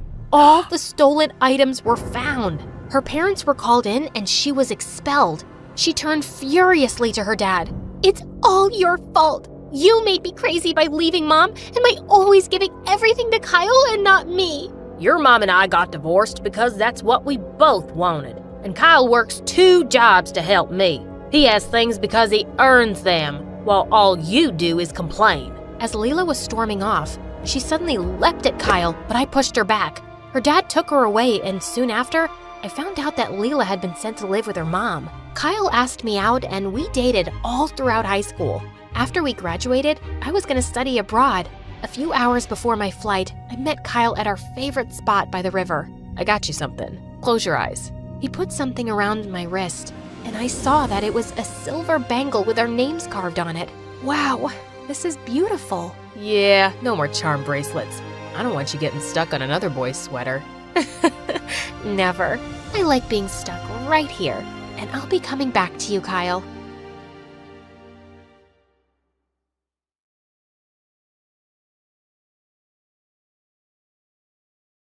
Hi, my name's Lucy, And I really don't like to be the center of attention. Until I decided to make myself the center of the whole world's attention, and now my life is totally destroyed. As far back as I can remember, I've loved taking photos. The hidden stories they tell, the raw honesty in a single frame. And, most importantly, it keeps me behind the lens and never in front of it. Achoo! Now, I know what you're thinking. Fancy rich girl gets a fancy camera and can coast through life while spending her time taking photos of fancy things. But that's not really the case. Sure, my dad is one of the wealthiest people in town, but you'd never know it from the way he treats me. He's never bought me any branded clothes, never spoiled me at a 5-star restaurant. He's never even given me a birthday present, come to think of it. He'd rather use his money on his fat cat clients so they can keep making each other richer and richer. In fact, he didn't even buy me this camera. That was a gift from my best friend Taylor's mom, Miss Margulis. Wow! Thanks, Miss Margulis! Are you kidding? Thank you for coloring our lives with such wonderful photography. And please, call me Regina. Miss Margulis? Regina, was like the mother I never had. My mom left us when I was 4. I don't remember much, but I know for sure that that's when my dad's heart started freezing over, until the man I once knew had become a full-grown yeti with a glacier for a chest. When are you gonna stop with this photography nonsense? How are you gonna ever make any money with that stupid stuff? Needless to say, I spent all my time at Taylor and Regina's. It didn't bother me that they could only afford an air mattress to sleep on, or that we ate microwavable meals every night. It was the one place that felt like home. And then, when I was in the 10th grade, everything changed. Regina got sick, couldn't work anymore, and could barely keep up with household expenses, let alone afford the surgery that would make her healthy again. I tried asking my dad for help, but that went as well as you'd expect it to go. What am I, a walking ATM? You need money, you earn it. Just like I had to. I began to feel guilty that I'd been practically living there without contributing so much as a single dime. I even offered to sell my camera. Absolutely not. You don't owe us anything, Lucy. You've already given me plenty by spending all these years with us. I didn't know what to do.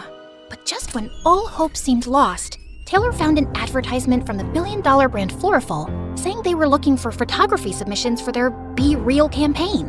The chosen winner would win a huge cash prize. I knew it was a long shot, but being real is kinda my thing. If you ever want to see the realness of how messy life is behind the glitz and glamour, my dad is a masterclass in how not to live your life. I walked around for hours combing the town, capturing life in its rawest form. Candid smiles of couples in love, faded graffiti on old brick walls, anything that told a real story. Then I submitted them to Floriful, and after 3 agonizing days of waiting, my heart exploded with excitement. I won! Or at least, I must have won. Those were my photos, front and center on Floriful's website homepage. But why hadn't I been notified? As I clicked on the article and looked closer, what I saw nearly crushed me to pieces. Someone else had taken credit for my work. I'm so humbled to know that my vision, my passion, my soul touched Floriful so deeply, they just had to pick me and didn't just settle for something amateurish. As I looked deeper, I found out that Fiona was the niece of Floriful's CEO. What a scam! I couldn't bear to tell Regina the news. I went to school the next day, hopelessly depressed. That's when I saw Eli walking in my direction. Now, normally, we would do our typical routine. Me, cowering beneath the shadows of his beautiful hair and massive brain. Him walking by like I was a particularly uninteresting ficus. But this time was different. This time, he was walking straight towards me. Hey, you're Lucy, right? Well, I can be a Lucy if you want me to be. But your name's Lucy, right? Like Lucy with a C? Yeah, Lucy with a C. How smart. Some people think it's with an S. One guy thought it was a Q, but he was an exchange student, so I guess that doesn't count. Okay, Lucy. My name's Eli. I'm the editor for the school paper, and I saw some of your photos. They're brilliant. We're looking for a photographer for our next big story. Only problem is, we don't exactly have a story yet. Well, there was a fish that went missing from a classroom, but that's not exactly Pulitzer material. And then, under the weight of the pressure and sadness and indignation of losing what was rightfully mine, my shyness evaporated. I burst out and told him everything. I told him about Taylor and Miss Regina, and the Be Real competition and Fiona. And I watched as I saw a side of Eli that I had never seen in all those years of pretending not to gaze at him from afar. He was mad, like fuming mad. How could they do that to you? After all the great work you put in? That's outrageous! I couldn't believe it. The smartest kid in school, and third most handsome by gossip's consensus, was angry on my behalf. Eli vowed to go forward with the story in the school paper. But first, we had to find Fiona. As an investigative journalist, I know a lot more than I probably should. Like what? Like Fiona's address, for example. We got into Eli's car and sped to Fiona's house. I felt more alive and more assertive than I have in years. Don't be nervous. When she answers, just... Thanks. But when it comes to defending my work, I don't need a pep talk. Who was this person I was becoming? Or was I finally rediscovering my old self? Was the Be Real campaign uncovering a real me I'd forgotten years ago? I rang the doorbell, and Fiona herself answered. But to my surprise, she looked different, more tired than she did online, and maybe almost nice.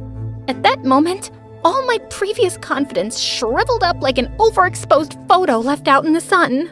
Hey, can I help you? Fiona. It is Fiona, right? Of course it's Fiona. After all, this is Fiona's house.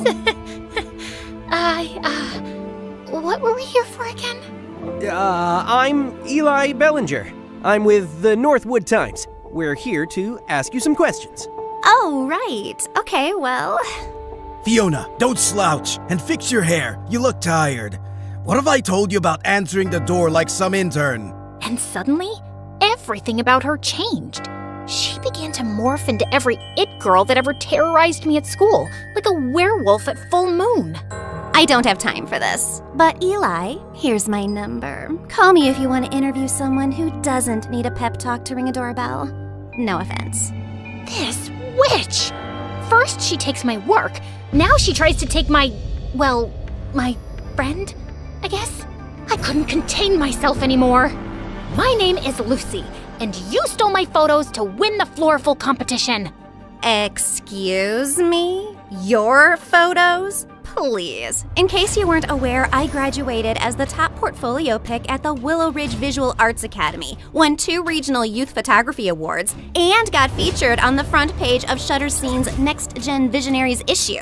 But sure, let's pretend I needed to steal your pictures. Now, why don't you make it like the Floriful campaign says and get real? Call me Eli. I didn't know what was worse, having my hard work plundered or being brutally embarrassed in front of Eli. The drive home started off silent, but just as I was wondering what could possibly be going through Eli's mind, he said the perfect thing. We should get pizza. He took me to my favorite pizza joint, the same spot I would go to with Regina and Taylor every Tuesday. And as we started having our first real conversation, I realized we actually had a lot in common. All these years, I had been avoiding him out of fear, when in reality, he was one of the easiest people to talk to. He also had problems with his father, who got scammed by a rich con man when Eli was little.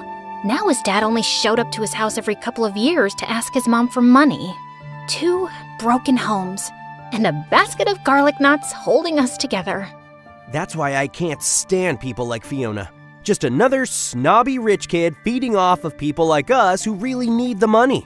You know what I mean? Yep. Unlike her, just 2 humble peasants. Gotta go harvest some potatoes after algebra. Makes me mad just thinking of her. Yeah, she's like a squirrel with a credit card. What? I don't know. It made sense in my head.